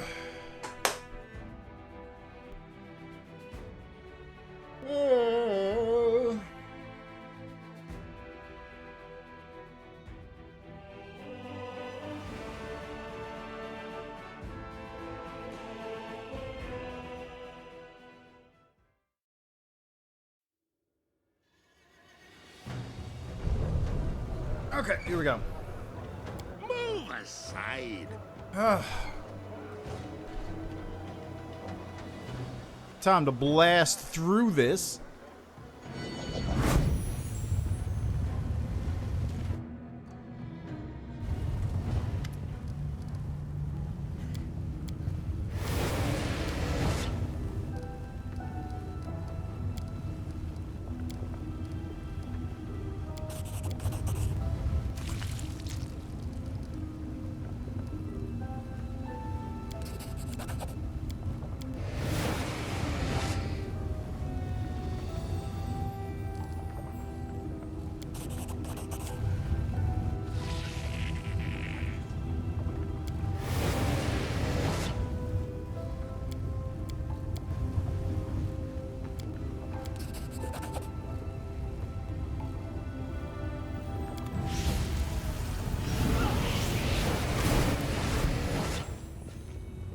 Okay, here we go.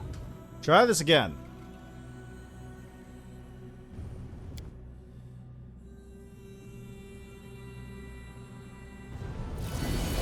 Ah, thank God.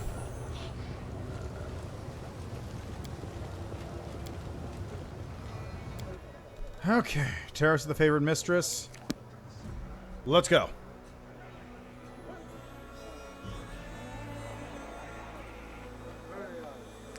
So, let's see if I can figure out how to do this time, because I've never managed to get, like, the best version of events from Shamira conversation.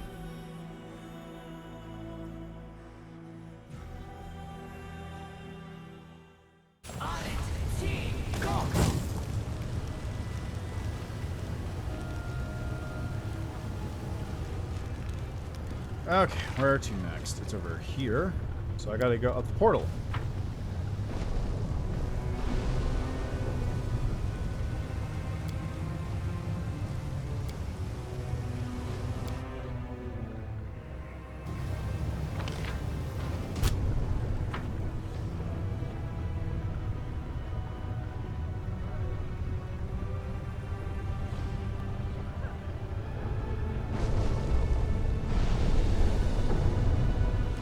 Wait for it. Wait for it. There we go. Oh, hey, Hand. You're still just hanging out here? Cool. Okay. How much Let's begin. longer, I wonder? It's time for the Rapture of Rupture. Once again.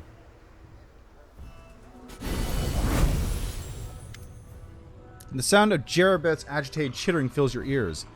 I don't know how adept you are at reading the emotions of others, so I must warn you, you are in danger. Why am I in danger?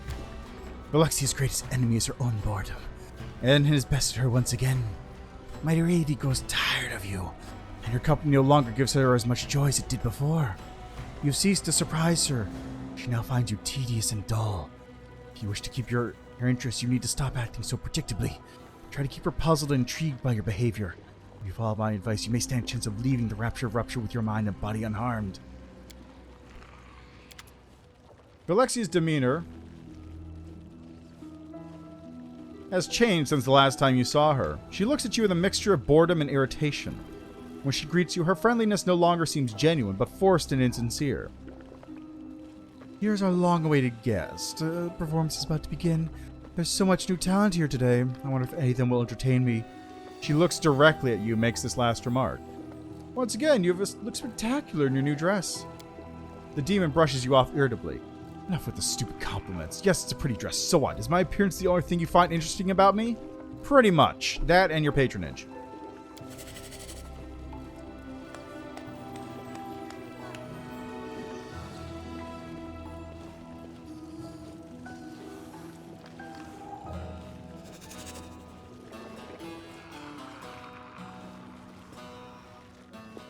Vellexia claps her hands imperiously, and one of the performers begins to sing a heartfelt ballad in a deep, velvety voice. Vellexia looks tired, and her eyes are full of sadness. There's a wistful note in her voice as she asks, "Tell me, how did you wind up here in the Abyss? You're not one of us. Our ways are foreign to you. Why did you come to our world?" "I came because I wanted to." Vellexia sounds slightly annoyed. "You know, your lightheartedness and carefree attitude were so charming, until you began to bore me with your superficiality." The demon interrupts the ballad with an impatient clap of her hands. The singer quails beneath her imperious gaze and hurries away. A tiefling steps onto the stage next, dressed as a jester.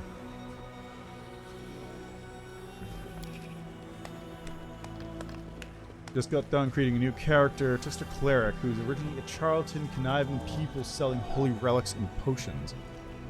How many mortals would it take to paint this manor? Depends on how hard you throw them at the walls.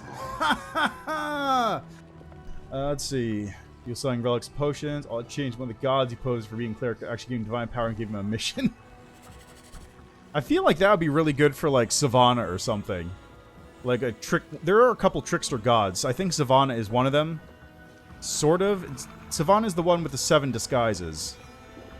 I don't know who else would really be considered a trickster god, though.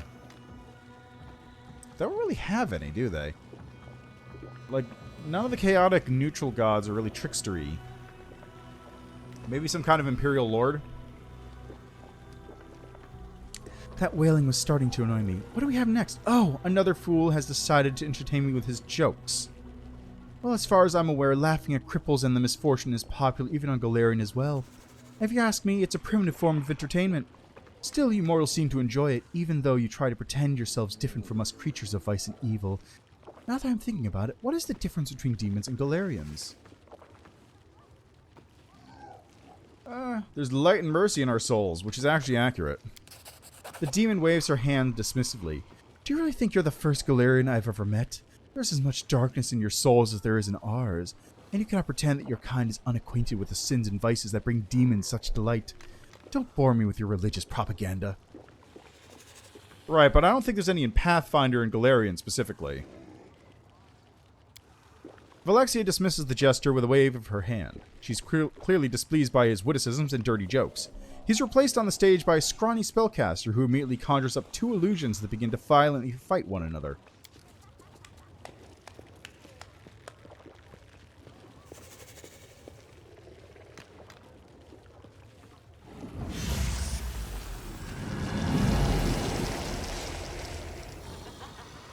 I'll cut off your wings, put you in chains, and teach you obedience. May death take you, you despicable beast. Light will prevail!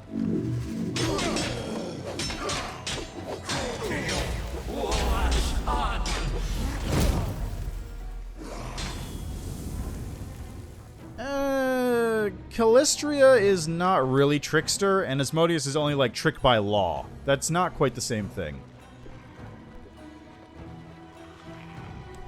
Vellexia rolls her eyes in exasperation, and her voice is unpleasantly shrill.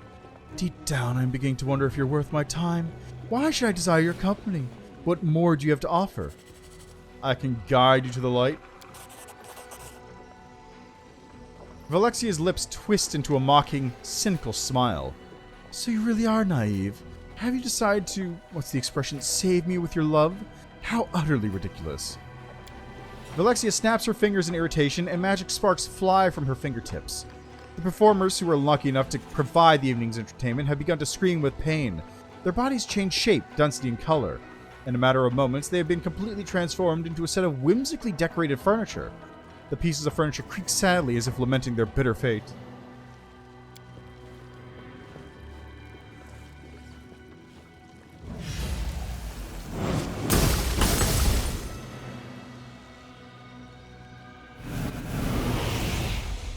And there they go.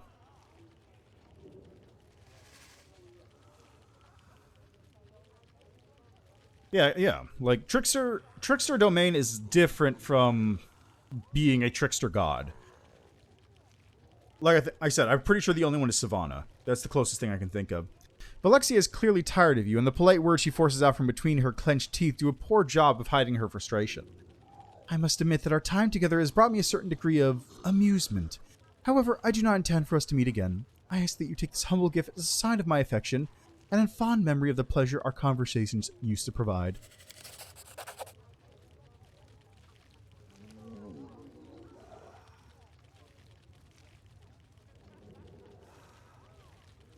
The succubus hands you an elegant piece of jewelry. This was one of my latest creations. It has an intelligent mind of its own. It is certainly far more clever and sophisticated than many living creatures I know. The jewelry will identify the most important traits and features of its owner, and then it will enhance those abilities. It's a rare and valuable gift. I hope you appreciate its worth, and now I must ask you to leave. I have grown tired of your company. You know anything about this guy? Vellexia narrows her eyes as she examines Finian. Do you really think I would release such poor craftsmanship into the world? Words fail me. However, I've seen work like this before. It was done by an incompetent, untalented individual who calls himself Bladesmith. He showered me with compliments and asked to be my apprentice, but in truth, he just wanted to learn my secrets. Needless to say, I refused him in no uncertain terms. Well, let's see what he managed to learn on his own. It looks like he lacked the skills to copy my transformation spells, and he clearly had no idea what he was doing. This is disgustingly crude work. The soul didn't feel the shape completely, and part of it is still lost somewhere. To tell you more, I'll need to disassemble the sample. Don't even think about it! You demons are always looking for a reason to start dismembering people. If we were here to fight instead of talk, I'd be more than a match for you, sweetheart. You'd have a tough time taking me down. How abominable. Its mind seems flawed, too. The bladesmith should have called himself the bungler, because that would have been more accurate. Just look at this! He was clearly capable of selecting the right kind of soul and transforming a property. What a waste of material. Thanks for your time. I enjoyed our meeting. I'm gonna go now. Also, interesting that it has the trickster one here, but not the demon path option, which I know is here. Vellexia looks at you with barely concealed annoyance, but she forces herself to smile politely. Our dates were unforgettable, and now I ask that you leave as soon as possible.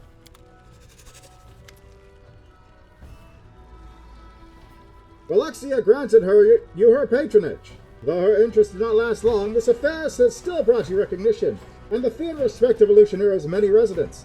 I must ask you to be honest with me. Do you like all the attention?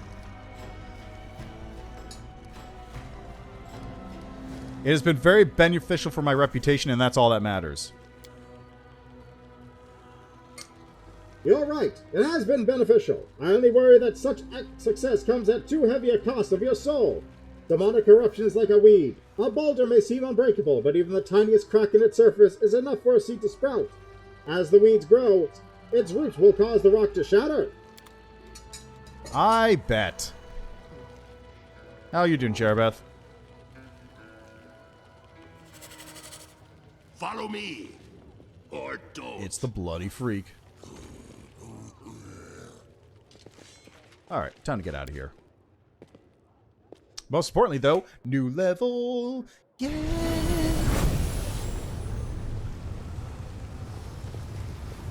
And since I'm here,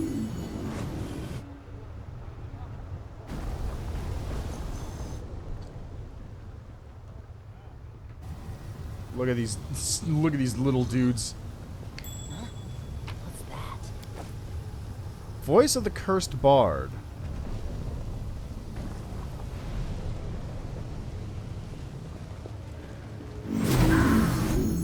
Mythic Rock Assassin and Shadow Wing. The fuck is this about?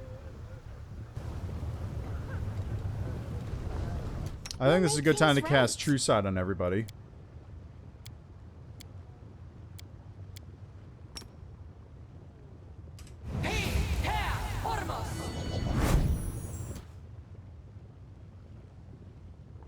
He's being lazy, preying off 1, 2, 3, or 4 religions of the deity spoke up. Surprised and scared the absolute shit out of him. Instead of completing divine mission, he just sped away.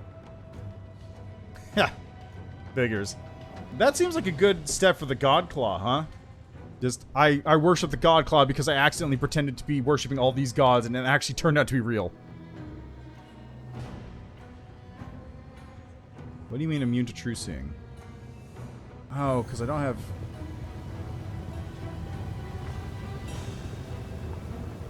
Heads will roar! Oh, jeez.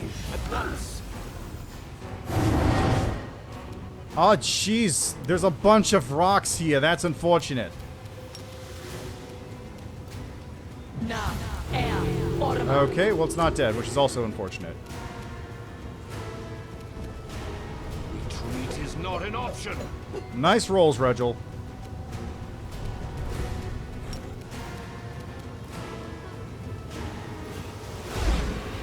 Shit.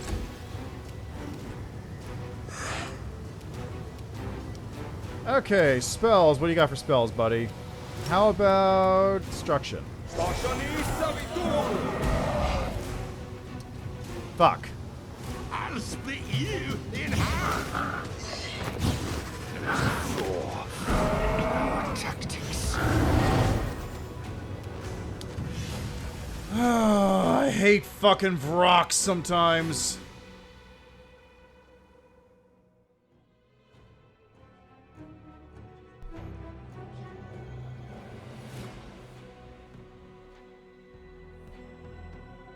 I just wanted to come up here and kill the vampires, but apparently there's a new set of rocks that are just appeared. Okay, have these been true-sighted? We'll No. make things right. What? Okay, they have been true-sighted. Good. So, let's just do this real quick.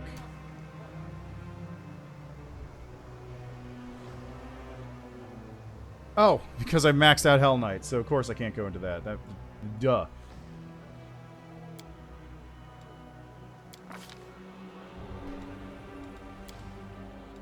No.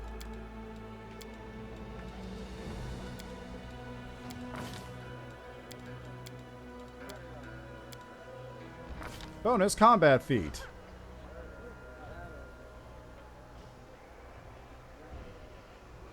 I guess Piranha Strike, honestly.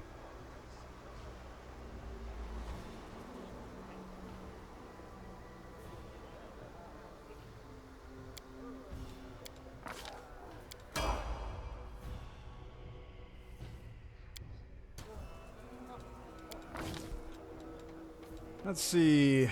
Let's make that so I have better aim.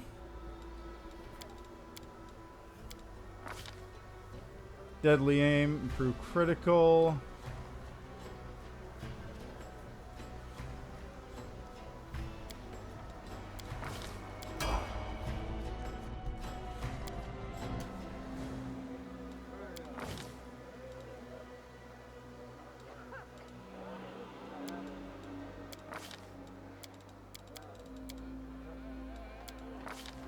Let's see. Ah, Grand Mutagen!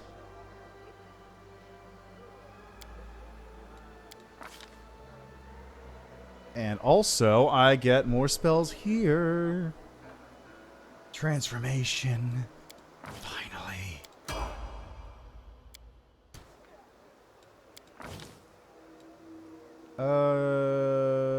Charisma, sure. Let's see, we got a new hex. What should it be?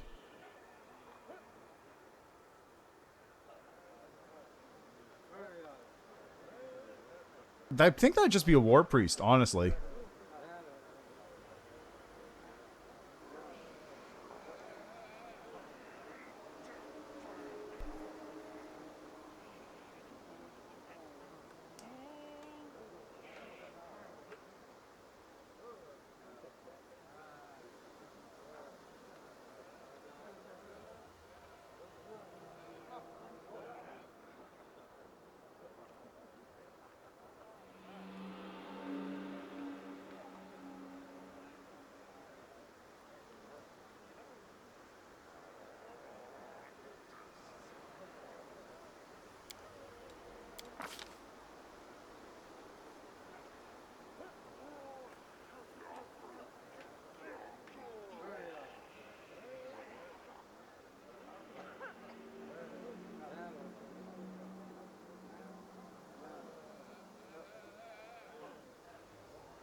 What do I get?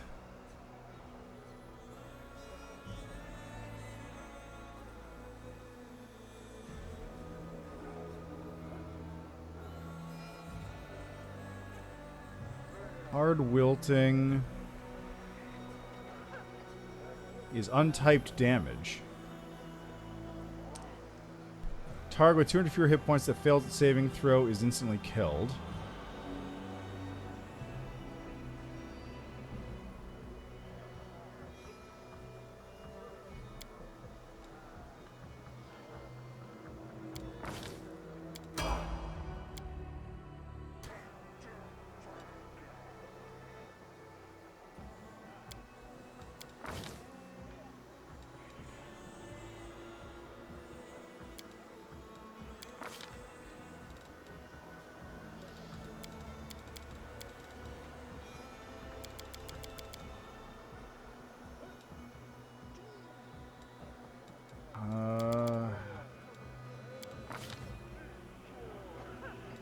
Actually, is that what I want to go with? There, let's go with that.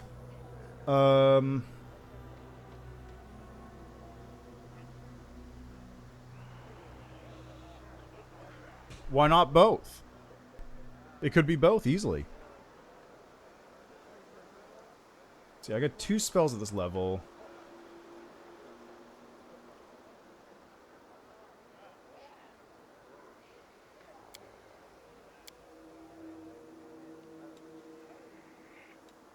Sea Mantle.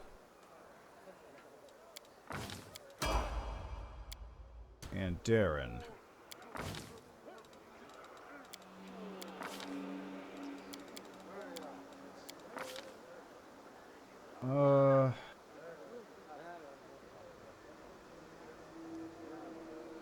One spell.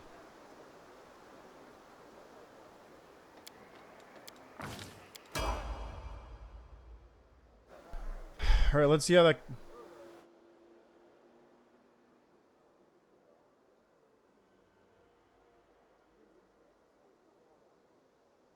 Well, okay, let me think here.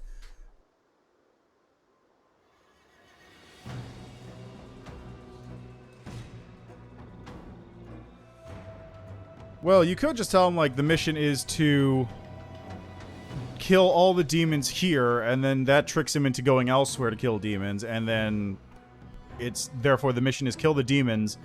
Okay, no. What it could be is kill the demons while here. Or kill the demons.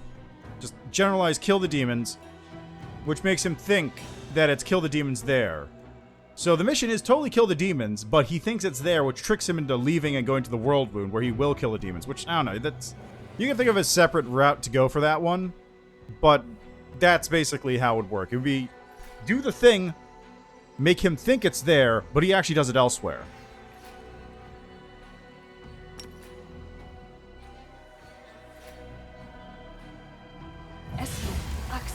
Yes.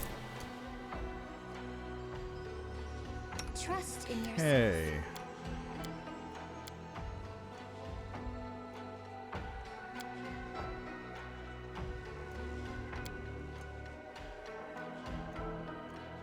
Move aside. Thanks. I appreciate privacy.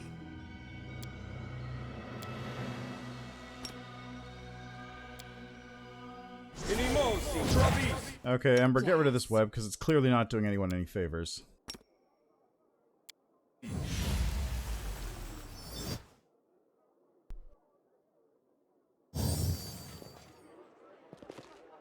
There we go. Let's have some fun. Yeah, that's fair.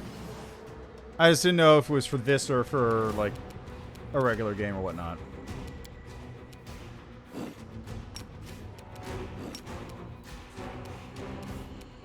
Rachel is there.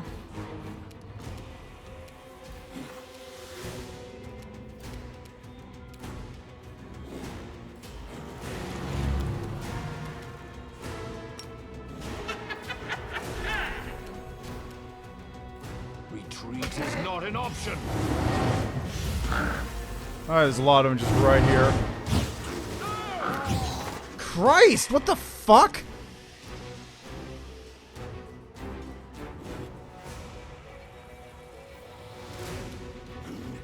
I'll rip you apart!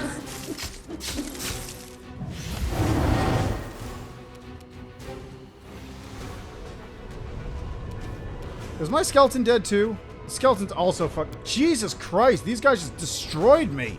I'll split you in half.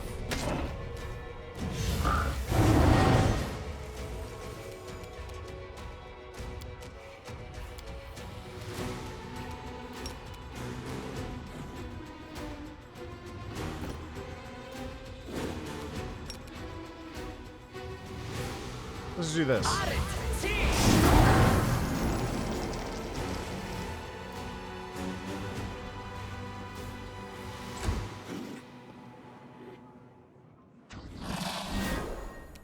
No, I mean, these guys specifically are just completely destroying me. Okay, hold on. Create Undead Grave Knight, create Undead Guardian Armor.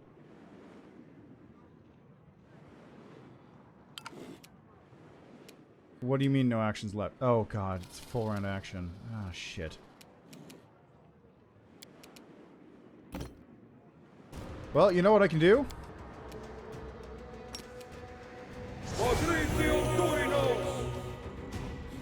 He's still dead. Which doesn't actually help me a whole lot, unfortunately.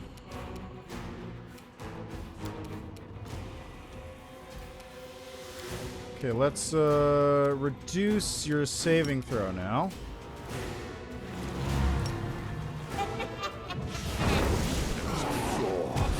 Goddamn spores. Oh, goddamn stuns everywhere too. Smear them. Ah, come on.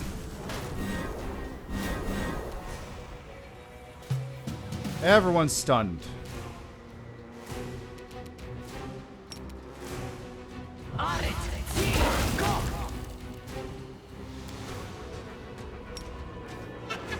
There was a flaw in our tactics. And Darren instantly dies. Instant death. It fucking stuns.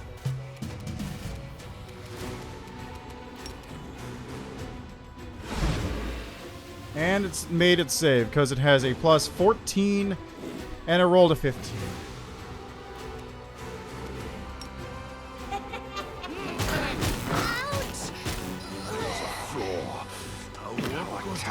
And you gonna fucking do anything? God. No match for me.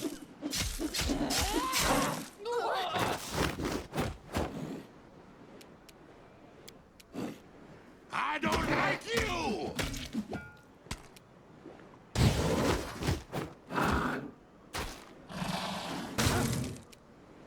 At least this fucking Shadow Demon's doing stuff. Okay, let's see what I can do here. How about...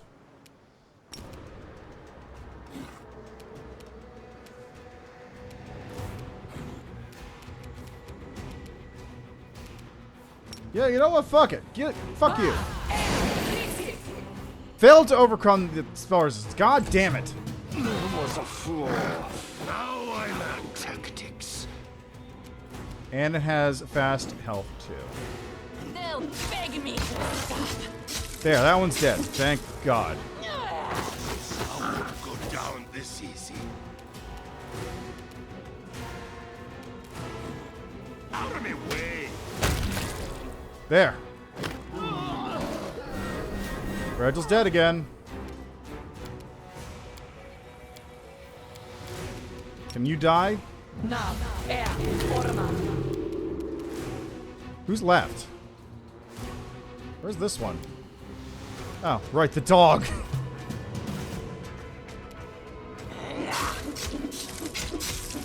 I forgot one of them turned into a dog. I'll split you in half. Now I'm angry.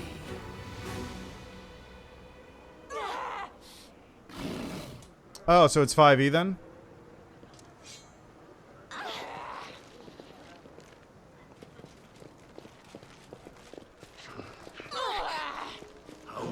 Okay, that's that taken care of.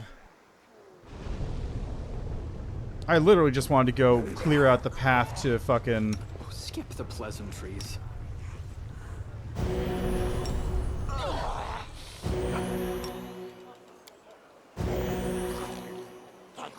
There. Let's get the fuck back to camp.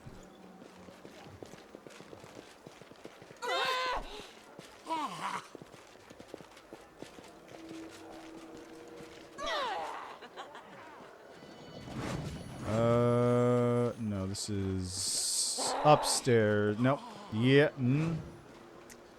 That takes me down to the middle city. Closest spot would be 1,000 Delights. So I might as well just take the portal here to get down.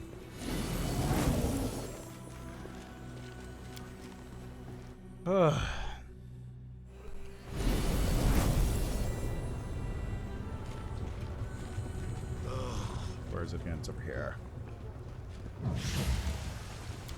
Oh, back to the Nexus. Let's take a nice long nap.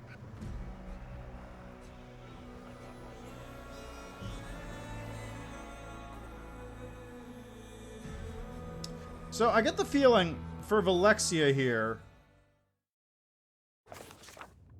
that it's not... What I've been warning under was the assumption that Vellexia, in the final conversation with Vellexia, what do you think would happen, Nenyo, if you tied two babaus together by the tail and spun them above a hole filled with acid? I've already conducted the experiment, Asmar boy. Demons are quite resistant to acid, and their tails are difficult to knot securely. Interesting. Anyway, what I think is happening with Vellexia there, I never really did this properly, so I couldn't check, is I think Vellexia is looking for specific answers at the very end. So what my assumption was... What my assumption was is that she's just looking for you to choose, you know, opposite answers from what you had done prior. So if you chose a lot of lawful answers, instead you get chaotic answers. If you chose good answers, you pick evil answers, vice versa, so on and so forth. But what it looks like what she's actually looking for are specific answers from across the spectrum to just surprise her with something. Because her responses are different. Like, obviously, if you just do opposite things, you'll get specific... You get a set of answers or responses from her. But it feels like doing it that way is like a safe way to do it, just opposite whatever alignments you did before. But doing the specific answers is the correct way, even though I guess it's chance that it's more difficult, I guess.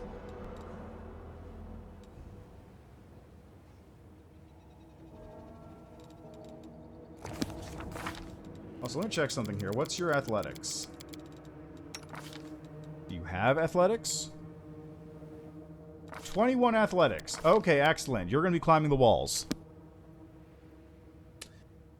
Demon and Trickster, obviously.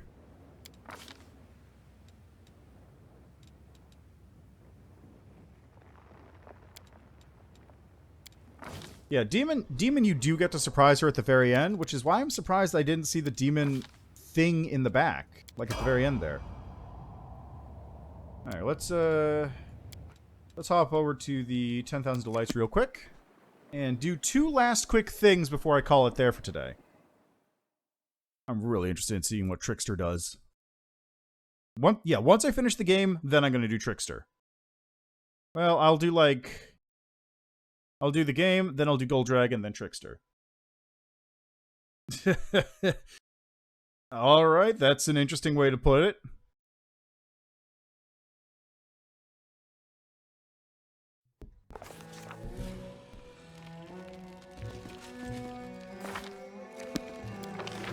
Alright, so my skeleton is missing again. God damn it. Move aside.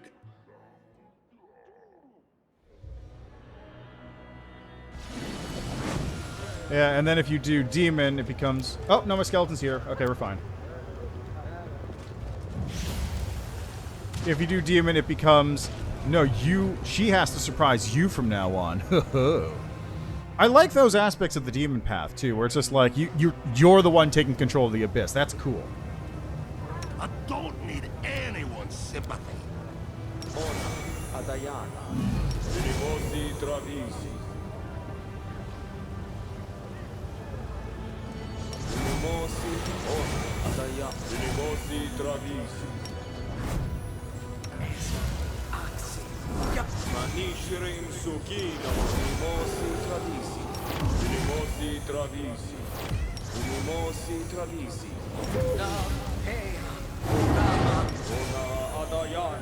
So I'm buffing up, but not for this fight, because this isn't going to be a fight. I'm buffing up for something else. My unbiased opinion?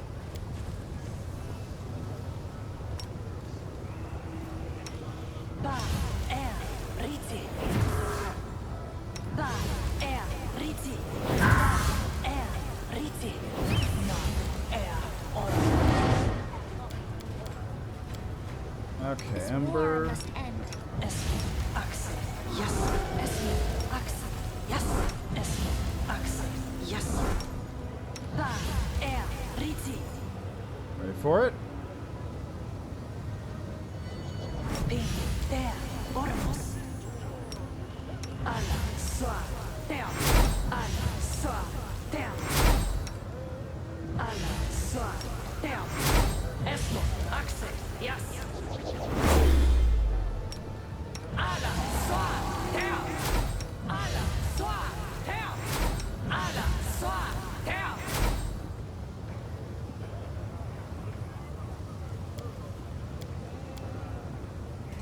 Okay, here we go.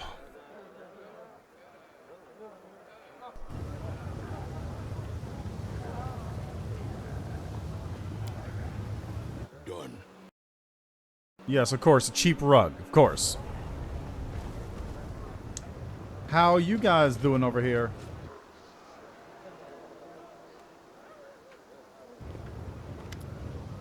Morvet is sitting on the roof next to Xerax, alive and well. Giving him your ring, that was a stroke of genius. I thought I had to flee through the back alleys like last time. When he came in, I was sure I was about to die. It was so exhilarating. Oh, Xerax. Xerax looks completely satisfied and his scales gleam.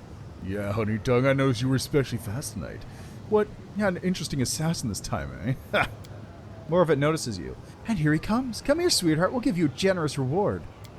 Come on, don't be shy. We're not going to hurt you. We're pleased with you. You played the game well. So why is Morvet still alive? There's nothing sweeter than playing games of life and death. Why think of Xerax tearing apart yet another greedy idiot I've sent his way? The succubus closes her eyes and slowly traces her fingers over her breasts and stomach. Just imagining it sends flames licking through my body.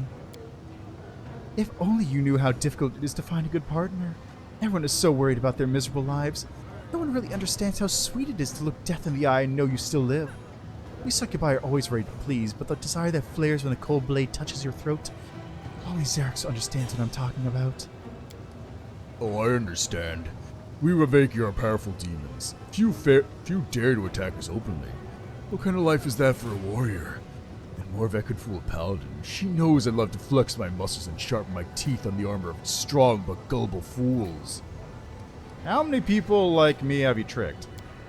The succubus starts to count on her fingers. 1, 2, 3, 10, 15, and then are those are in pairs. Do we count them as 1 or 2? The demon rubs his chin. 30? No, I made Morvet a goblin out of the 30th skull. I remember that clearly. More came after that. I think there'd be enough bones to build a throne by now. This is crazy for demons. The demon bursts into laughter. Are you trying to insult me? Nothing's too crazy for demons. We're capable of anything. The succubus shrugs indifferently. Does it matter if we're crazy as long as you're having fun?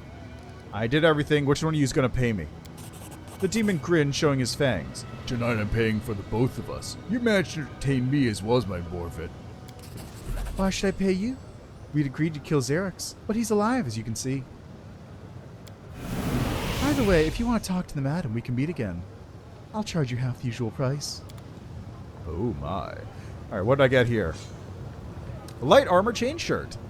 +4 mithril chain shirt prevents bards, bardic performance, or scald's raging song class abilities from being interrupted when the wearer is stunned or knocked prone. In addition, allies revived by the scald's Song of the Fallen gain a +2 morale bonus to attack and damage until the end of combat. This experiment Fancy. has gone awry. God damn it! Why did Nenyo roll it? Nenyo got a 2 as well. Ugh. Alright. One last thing to do then.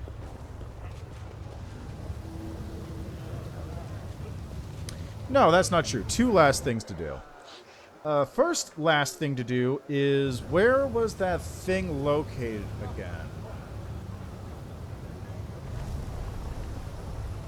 Was it... God damn it. Was it here? No, it was by the harem. It was by the harem, right.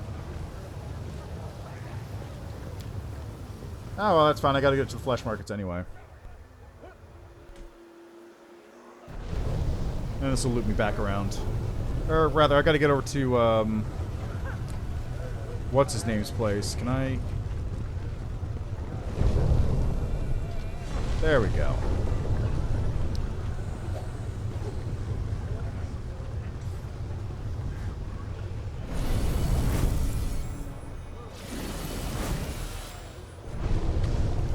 Please help me fool these idiots.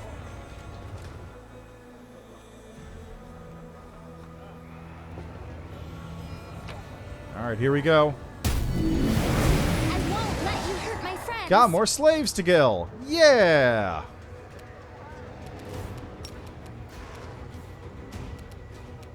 Is that a shadow demon?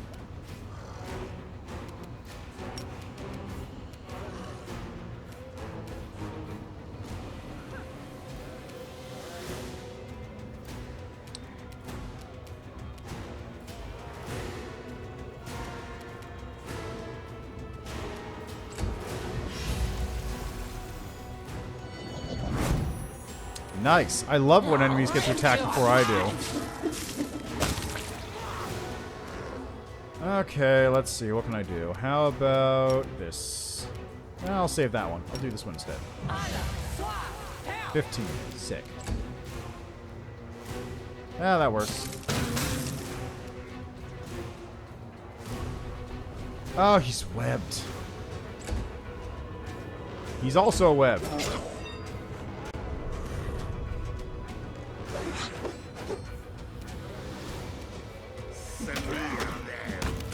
There we go. And it's saved. They'll beg me to stop. I'll remove this obstacle. Okay, Regil is still trapped in the web. You're not. Reap what you sow. I don't like you. There we go, next phase.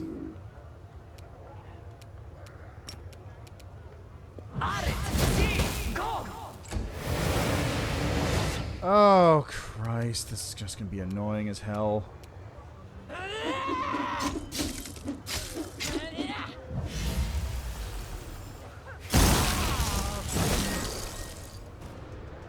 Wow, seriously? Immediately? Right off the bat?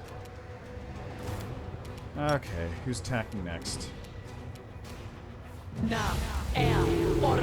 Nice.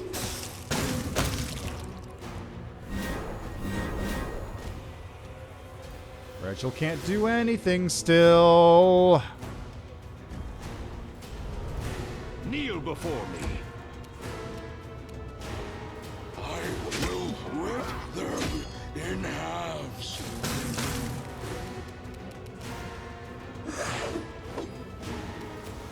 Out of my way! Okay, this is a good time for this. True Seeing Communal. There we go.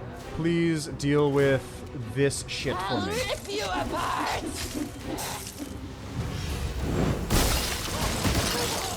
Jeez.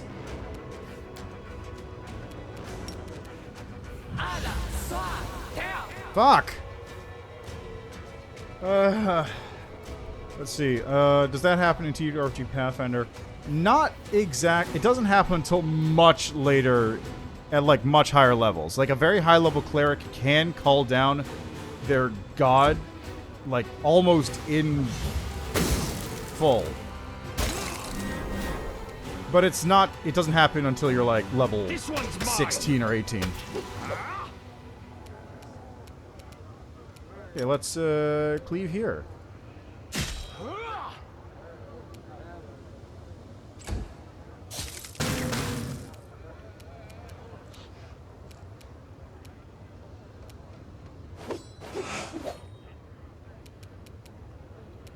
I'll split you in half. Annoying. Why does it keep... Hey! That one's unconscious. Nice. They'll beg me to stop. This condition is irrational. God. They're just gonna keep blasting AoEs at me. That's all that's gonna happen.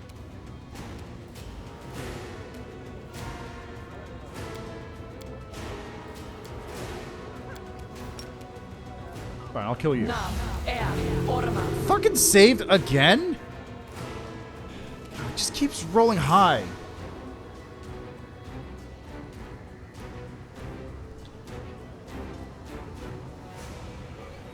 Okay, so it's only like a 10% chance. Yeah, there's something similar to that. Like,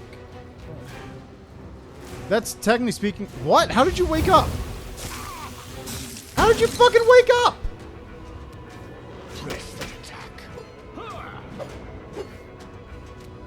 I mean, technically speaking, I think that's how, that's just how Wish works and Miracle.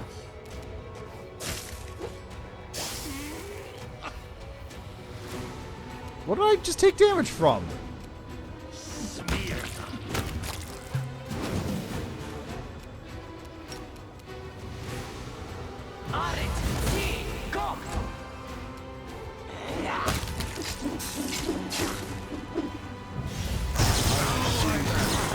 Jesus Christ!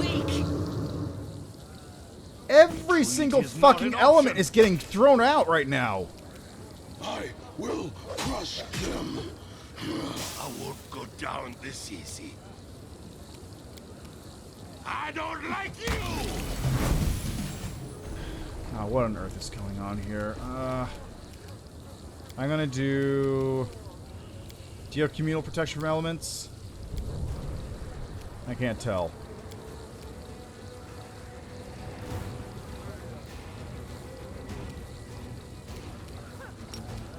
God damn it.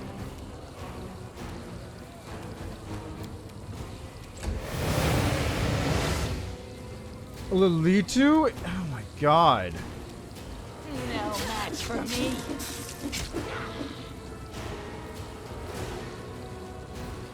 Now I'm angry. I'm still Not like this. Honestly, this probably would have been fine if I hadn't to deal with these fucking element spamming shadow demons right in round 2.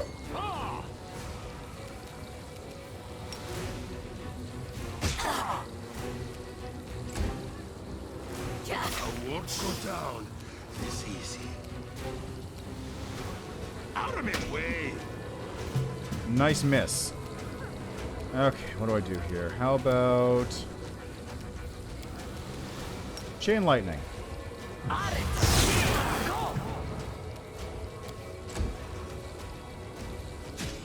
I'm angry.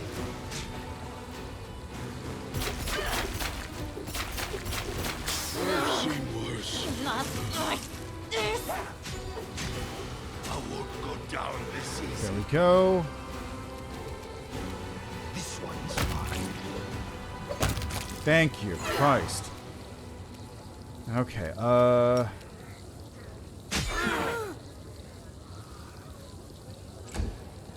Damn it. Oh, fuck!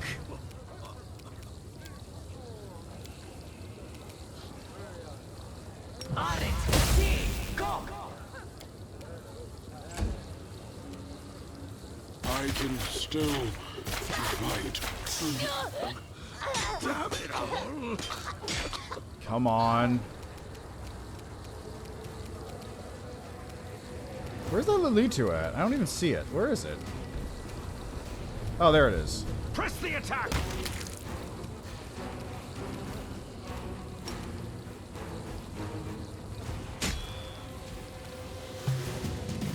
Okay, another spell.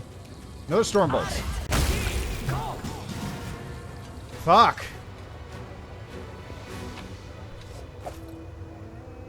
Phantog Titan's Great Rune.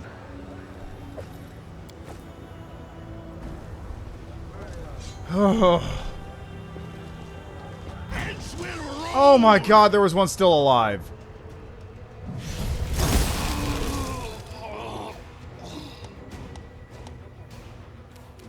Are you fucking serious?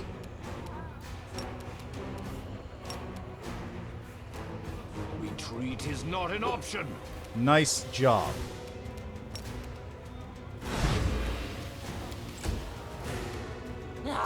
with your paws! Okay, can I please kill you? God.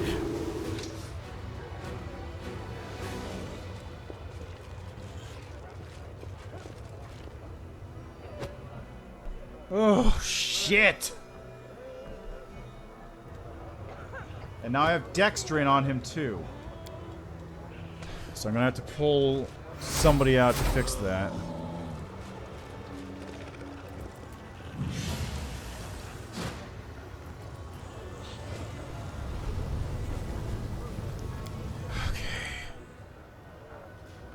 Alright, thanks. Enjoy your time at work, or don't. You know, as is the whatever the case may be.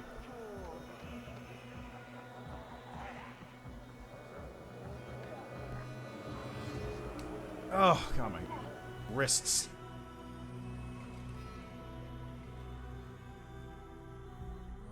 Okay, well, try not to get too down. Okay. Peace, calm.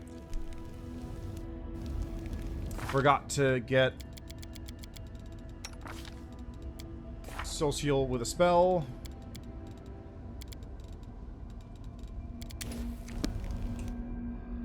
There we go. I wonder if a ringing effect similar to a bell is produced inside the helmet of Iomede's herald when the phrase "in the name of Iomede" is exclaimed. This hypothesis requires its own experiment. I need a bucket. Oh, he's right there! Nanyo, you could have just done that.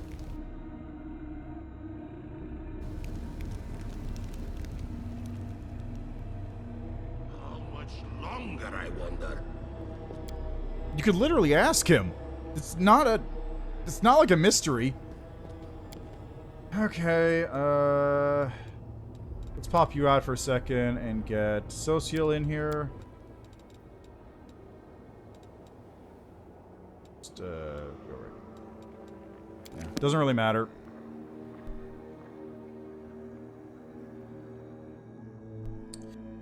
Okay, so I've heard this one's a bit of a bear.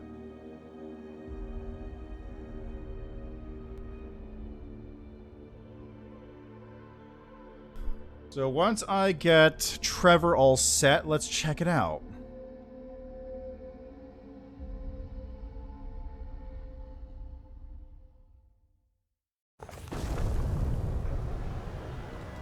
My will is resolute.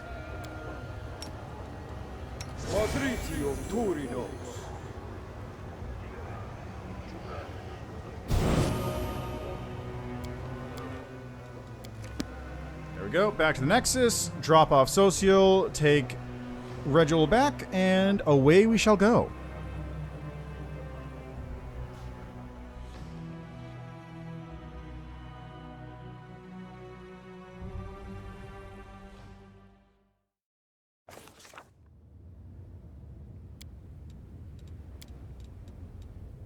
There he is.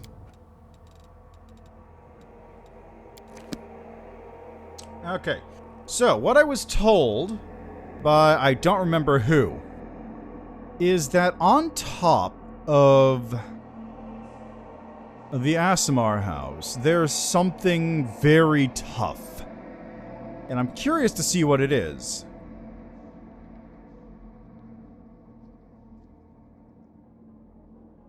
And then at some point next time I've got to deal with everything in the upper city. Like, I think I'm pretty much cleared out the middle city at this point.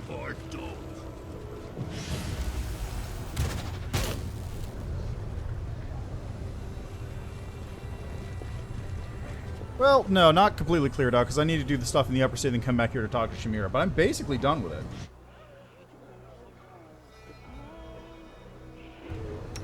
Okay. Let's just get my mutagens here. Grand mutagen, strength and constitution.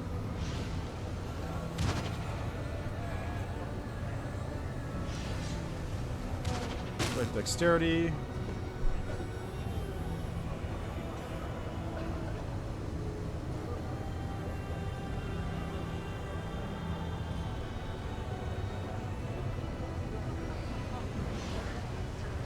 strength and constitution. So...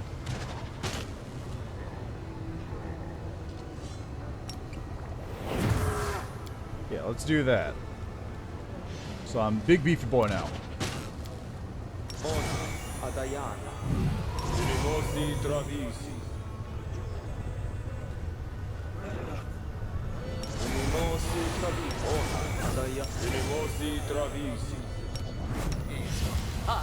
Oh, you're right. Let me, before I forget, where is strength? Strength and constitution. There it is. So that one is all set now. Good. Soot is restless. I wonder why. Yes. Yes.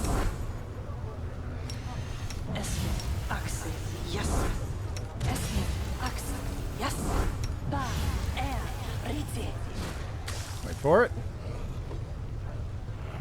Be there. Ormos. Esmo. Axe. Yes. Al. Soa. Down. Al. Soa. Down. Al. Soa. Down. Al. Soa. Down. Al. Soa. Down. Al. Soa. Down. Al. Soa. Down. Ba. Riti. All right. You are my favorite egg. Nenyo. Please buff. Ba. Riti. Ba. Riti. Ba. Riti. Na. Orama. Okay, that's everything. We're good. I feel like I probably should be filling out more spell slots because I imagine there's actually more spell slots to go, but hey, You're whatever. a good person. I like you. So how do I get up here again? Dim door? Esmo. Axe. Yes.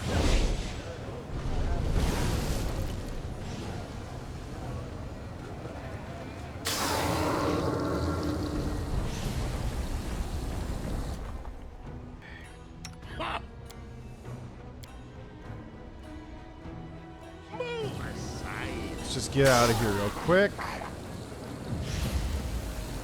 What are these perception check rolls? Wendog, what is your perception check? Rolling a 10.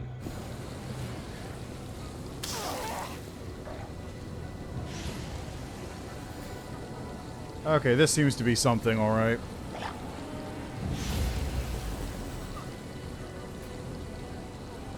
Don't know? Don't care. Oh, I forgot to do my full buff routine. Whoops.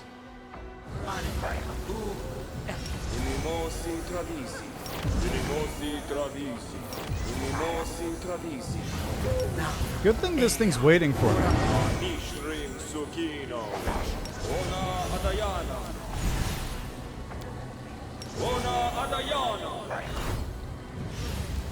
Okay, let's see how this goes.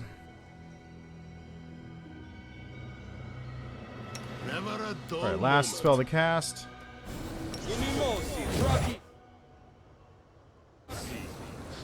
Go away, you'll disrupt the ritual. I didn't kill my master and spend the next 100 years deciphering his grimoire only for you to ruin everything. Told you get lost. Do you think I won't turn you into a smoking stand on the ground just because I'm only a Quasit?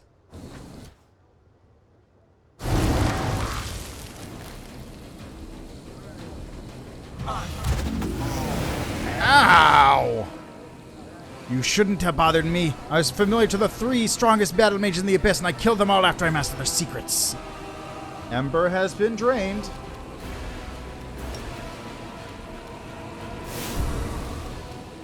Kneel before me. Well, let me just do this.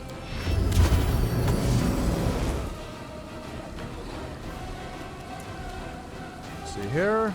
Let's reduce your AC. Cackle.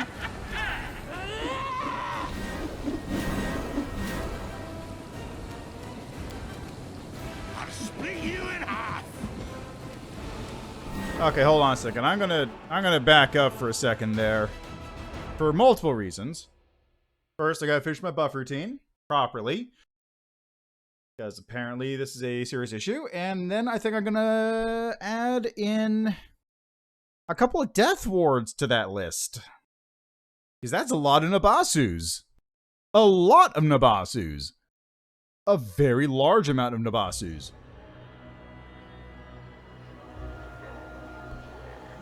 Alright, so real quick. Venimosi travisi. Venimosi travisi. Venimosi travisi. Ora Anishirin Sukino. Ona Adayana. Ona Adayana. Alright, now Ember, where are those death wards of yours? Oh, right.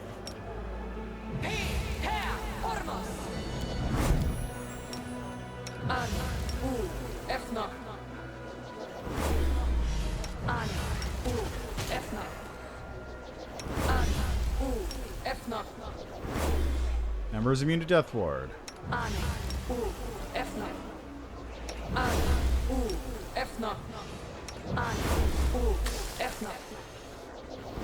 Now, Nenya, do you have Dimension Door prepared? No, you don't.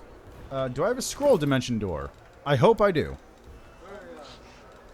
I have a scroll Dimension Door mass. I probably picked that up in Blackwater. Perfect!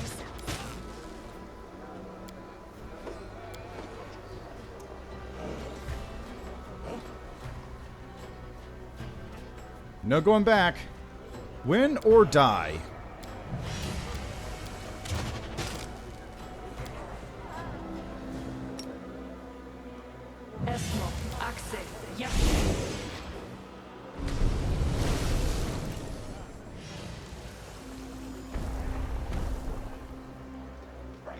Only you deserve my obedience. Seriously? Seriously? Fucking seriously, One Dog? Huh? What's that?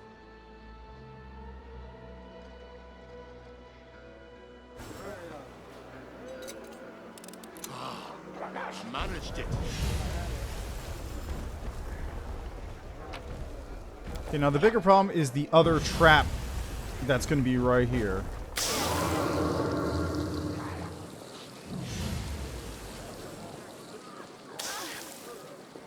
Jeez. Move aside. Alright, Pathetic Quasit.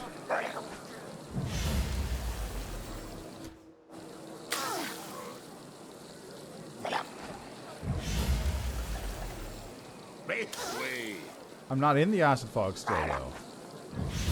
The acid fog isn't this big of an area.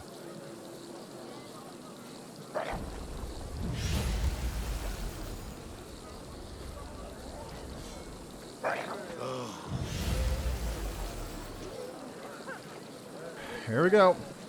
Don't know, don't care. Venimosi travisi. Roll. Alright, here we go.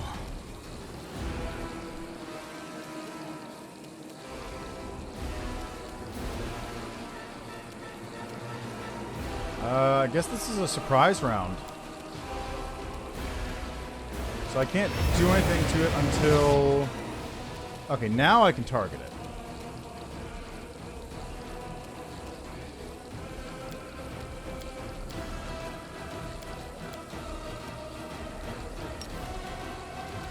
I'm not going to do that yet, actually.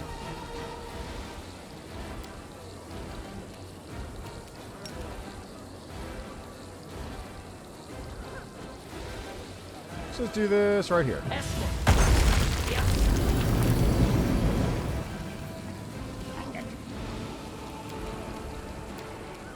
So reduce your AC.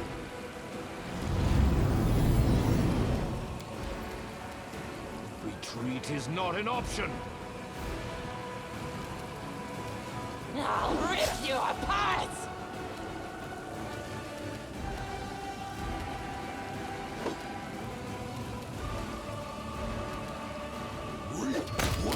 Oh, ooh, that's spicy.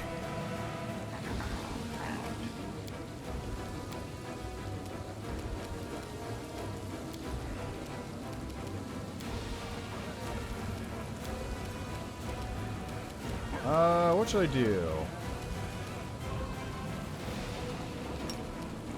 No, that's gonna hit everything. It's... let's do this. Problem solved. Okay, let's reduce your AC again. Succeeded on a 4, jeez. 5 levels from Ember. I thought she was immune to that. I guess not. Here we go. Kneel before me.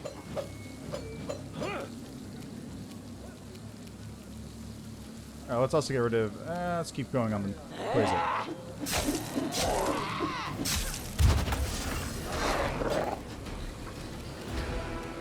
Oh, here with you. I'll split you in half. Nice miss, guys. I'm a big fan. Big fan. I will rip them in half. Nice. Nice misses. Okay, I'm actually just gonna... I'm gonna dismiss this because it's not gonna help me at all, I bet.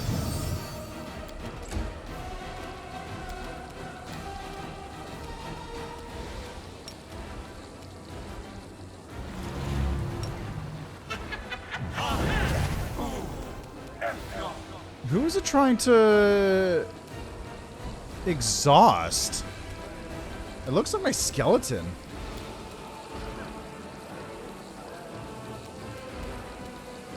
This one's mine. Fucking rolls. Rolls! For me.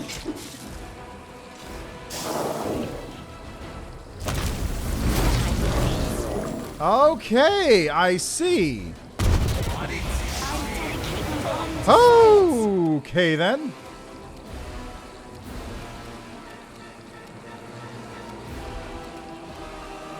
Press the attack. I see. I'll rip you apart.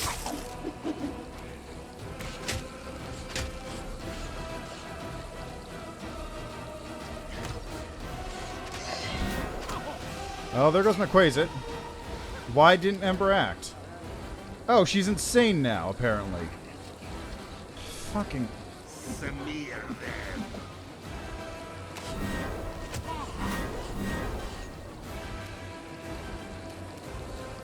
I will crush them.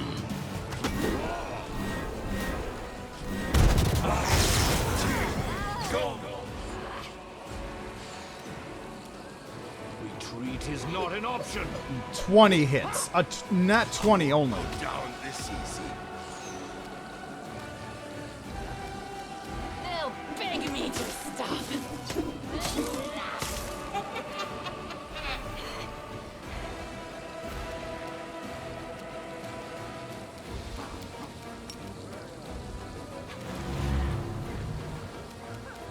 I don't like you. Now I'm angry.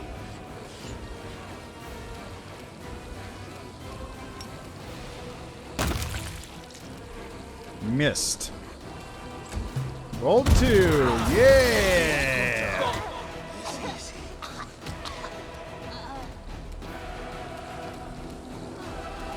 Kneel before me. God, these fucking rolls. I can't hit anything.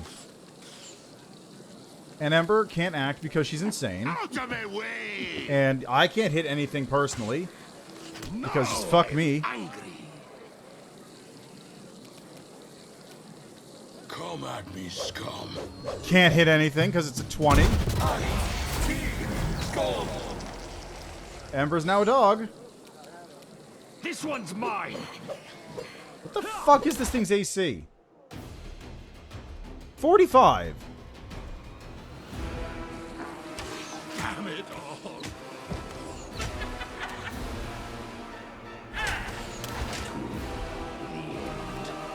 Press the attack. Yeah, this is not gonna happen.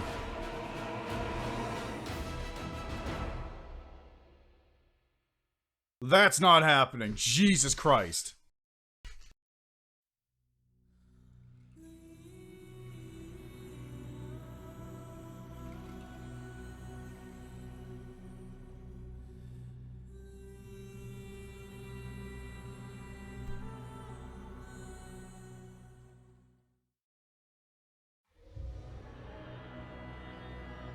Honestly, this would probably be an easier fight if I had magic nullification. If every character had magic nullification, I could just go through this fight just by slapping it down on everything, but this is not going to happen. Move aside. This is not going to happen right now.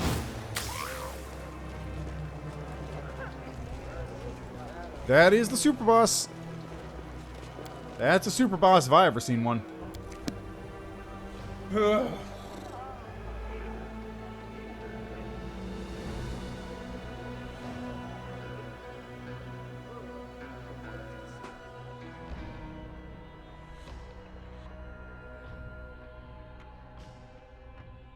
Oh boy.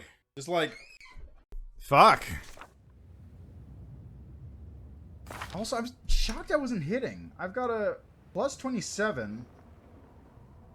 Right now I have a plus 27, and that's at max buff, so what the hell happened? That's still an 18 to hit, but... Jeez.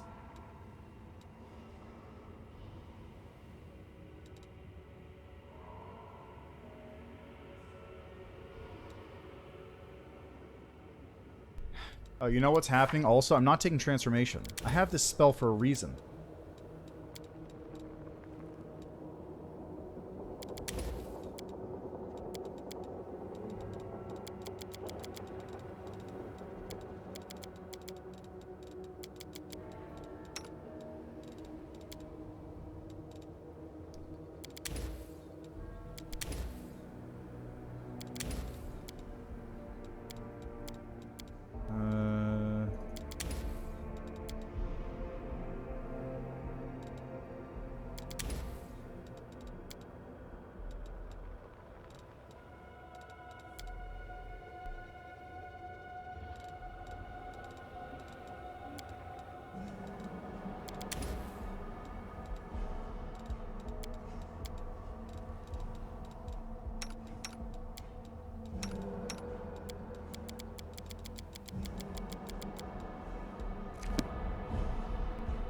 Okay, well, you know what? Let's take this. Let's do this real quick.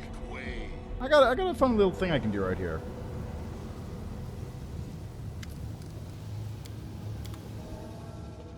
There you go. Spells and abilities have been refreshed.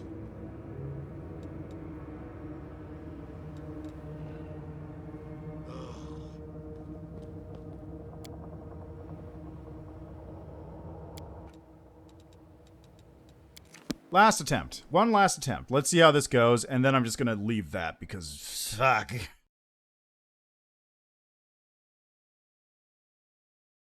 Just fuck.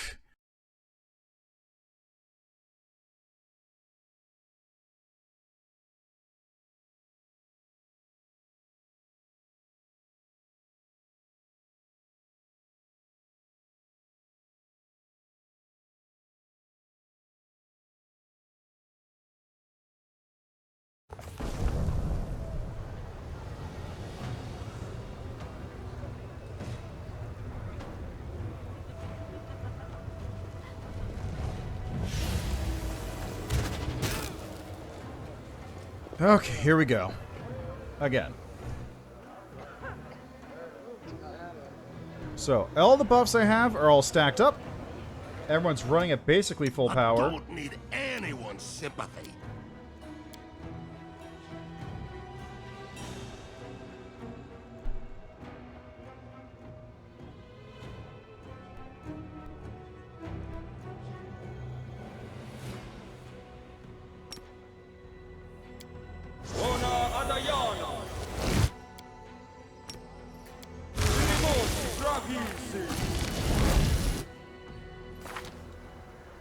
I have 43 strength. I have 43 fucking strength right now.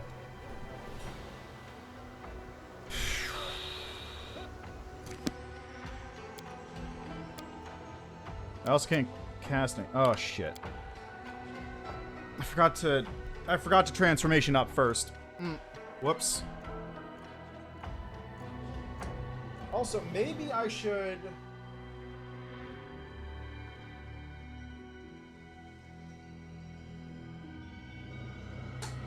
Maybe I should transform mid-combat so I can snag one of those Nabasu and have them on my side instead.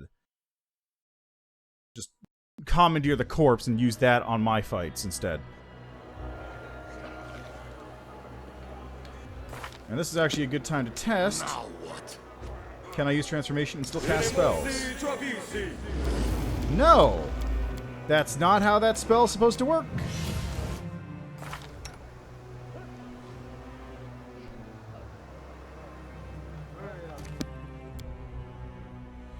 Last per rounds per level.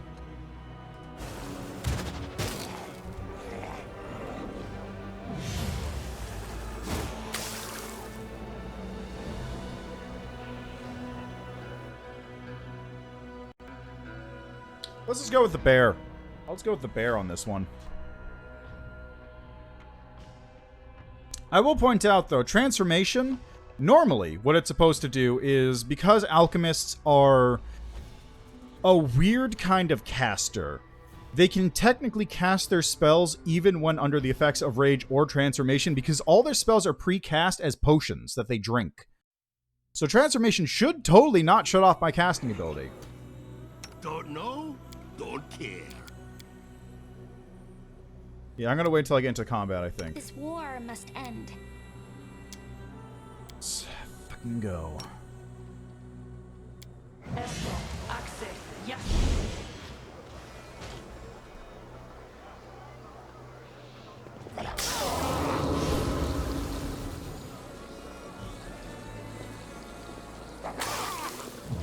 Guide me, friend.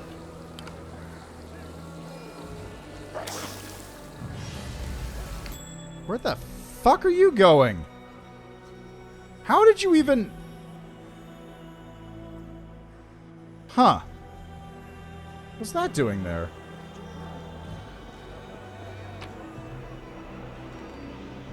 It's another location. What? But no, like, actually, how did that get up there? How did... You know what it must have been? He must not have been included in the teleport when it happened. That's annoying.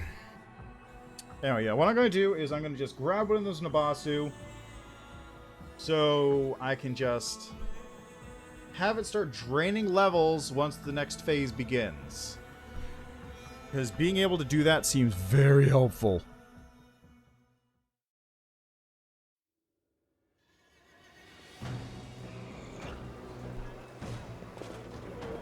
Don't know, don't care.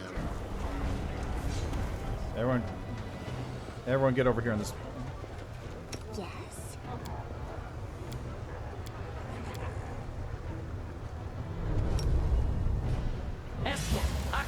Yes?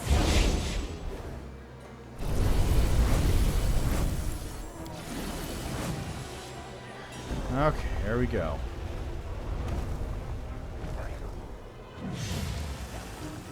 Never a dull moment.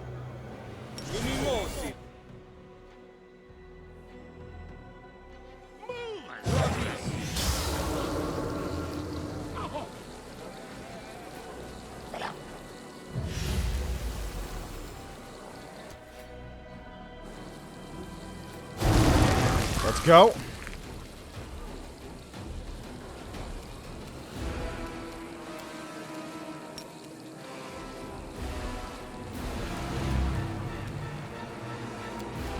What is it saving throw? 35. Jesus.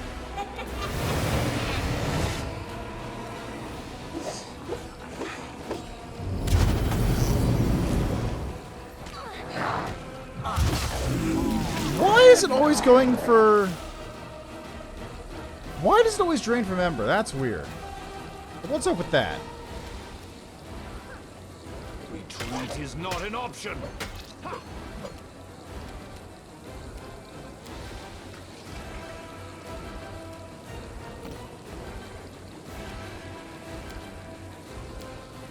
Okay, actually, I'm gonna... Ah, shit, I can't. Whatever, there's a bunch of them anyway. And it failed anyway, so it doesn't even matter. Yeah!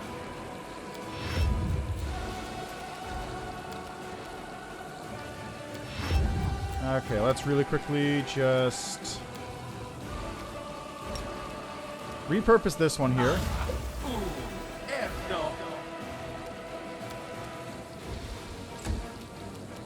I'll rip you apart! Reap what you sow.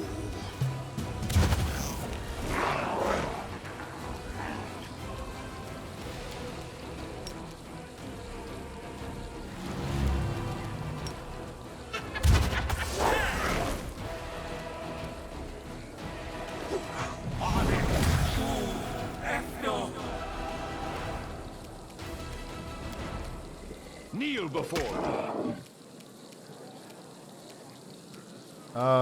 Wasn't this supposed to be resurrected now?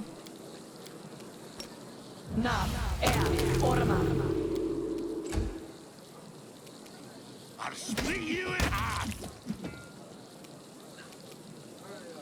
They'll beg me to stop! I will rip them in halves. Nice.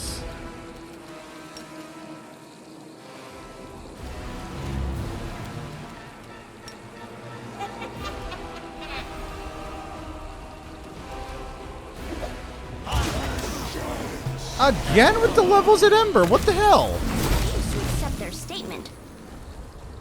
What the fuck is up with that?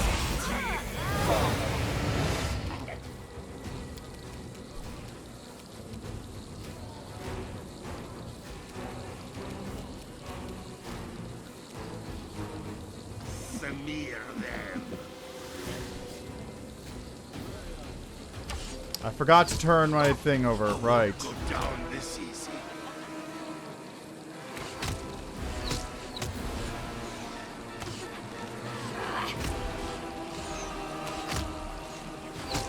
Now I'm angry.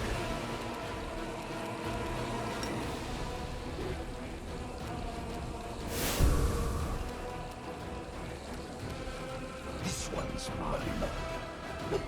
I can't hit it. I just cannot hit it.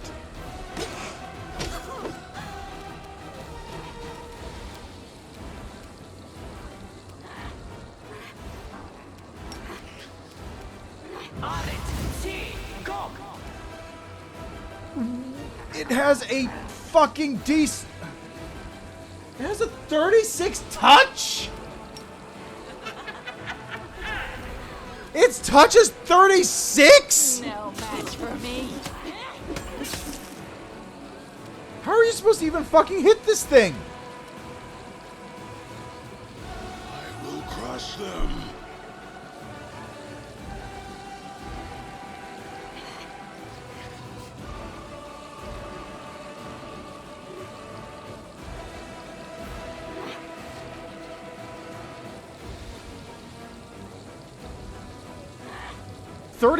Reflex, 31 will, 25 fort save, 45 AC, 33 flat-footed, 28 touch.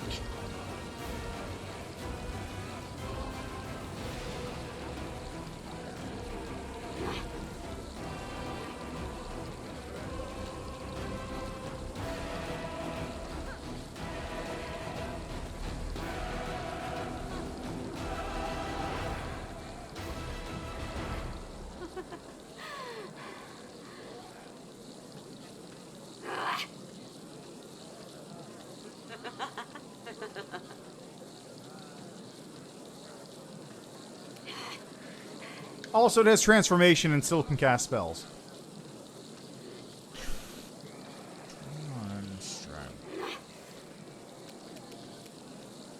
Come at me, scum.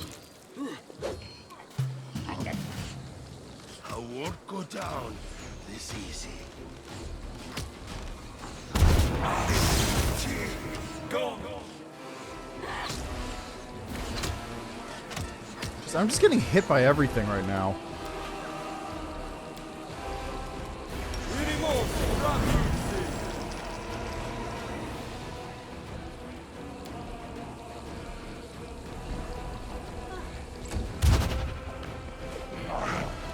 Yeah, you get to that. Give it a try. Press the attack. Nice miss.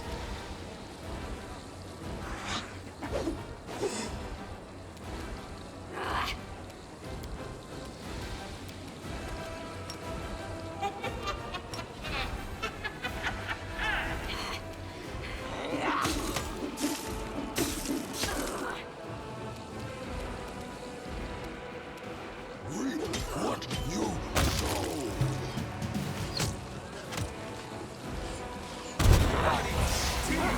Go.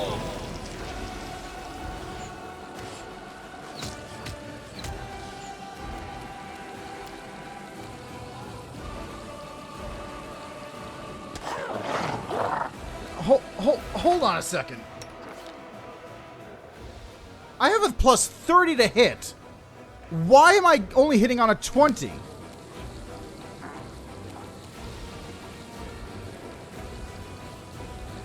.45 AC. That's a 15. I should hit on a 15. What the fuck? Retreat is not an option.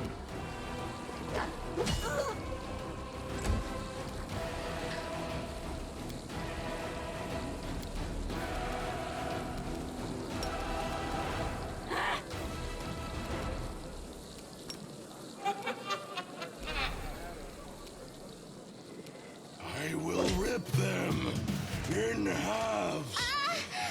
They've seen worse. To the end. Yeah, something's bullshit here. Something's bullshit. Kneel before me. Like, let's take a look here. What is Trevor's to hit? Trevor has a plus 30 to hit. I'm going to Barbarian Rage up. He has a...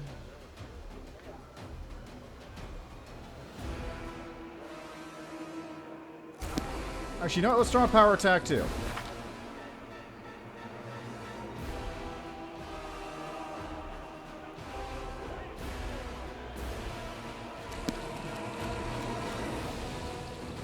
Barbarian Rage is turned on. Power attack is turned off. His attack bonus should be...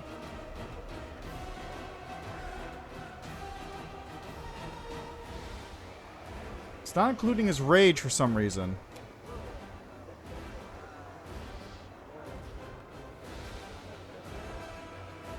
Okay, it's only a plus 2, so... that should be a 37. It should be almost a 40. I will crush 20. them. I can still refuse to surrender. Okay, let's take a look at something right here real quick. Trevor attacks with Pathetic Quasit with Touch of Mercy. Plus 32, 53!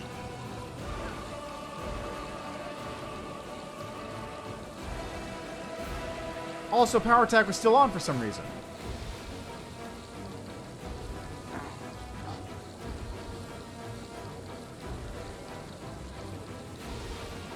That doesn't add up. 10, 12, 14, 22, 32, 34, 38, 42, plus 9 natural armor.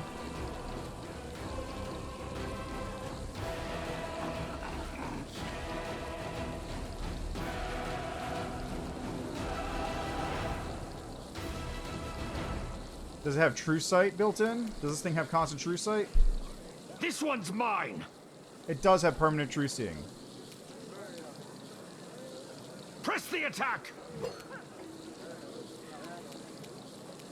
Come at me, scum. Hey, look, a hit. I've seen worse. In our tactics. Reap what you sow. I can still fight my Go. I will rip them in halves. Yeah, this isn't doable. My current party cannot do this. If I actually had magic nullification, I could totally do this fight. Because the Quasit does not do anything that isn't spells. but I don't.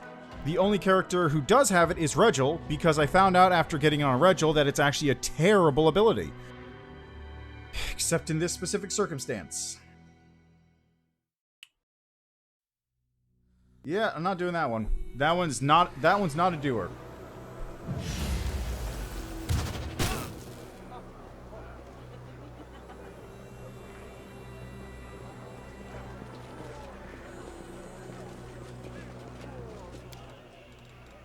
That Pathetic Quasit, I'm not gonna fight. I could do it on story difficulty, probably, but not on this. 53 AC is fucking ridiculous. Which makes me think it went up. Its stats go up every time it kills something. Or kills one of those, targets. Which is a whole other problem. Alright, anyway, that's where I'm gonna leave that one for today. As always, thanks for stopping by. Thanks for checking out the game with me. I'll be back with this again on Sunday, where it'll be, I guess, going into the Wizard Tower, finishing up the stuff for Shamira, and then maybe doing a couple side quests.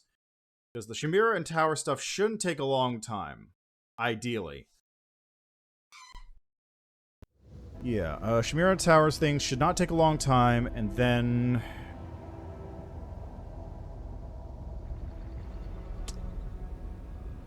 yeah, then I can do... what's quick? I'd have to... God... Camellia's is quick. Greyboar's is quick. Well, no, Greyboar's actually probably the longest one of the bunch. Camellia is quick. Woljif is quick. Embers is literally nothing. And it'll take a minute to, Spirit. So yeah, this one's lengthy, this one's quick, this one's this one's long too. This one, right, gotta do this one too. Got a lot of side quests. Alright, so we'll see what we can do. Anyway, that's where we're gonna leave that. Thanks for stopping by. Thanks for checking out the game with me. Tomorrow is Demon Souls. And see you next time.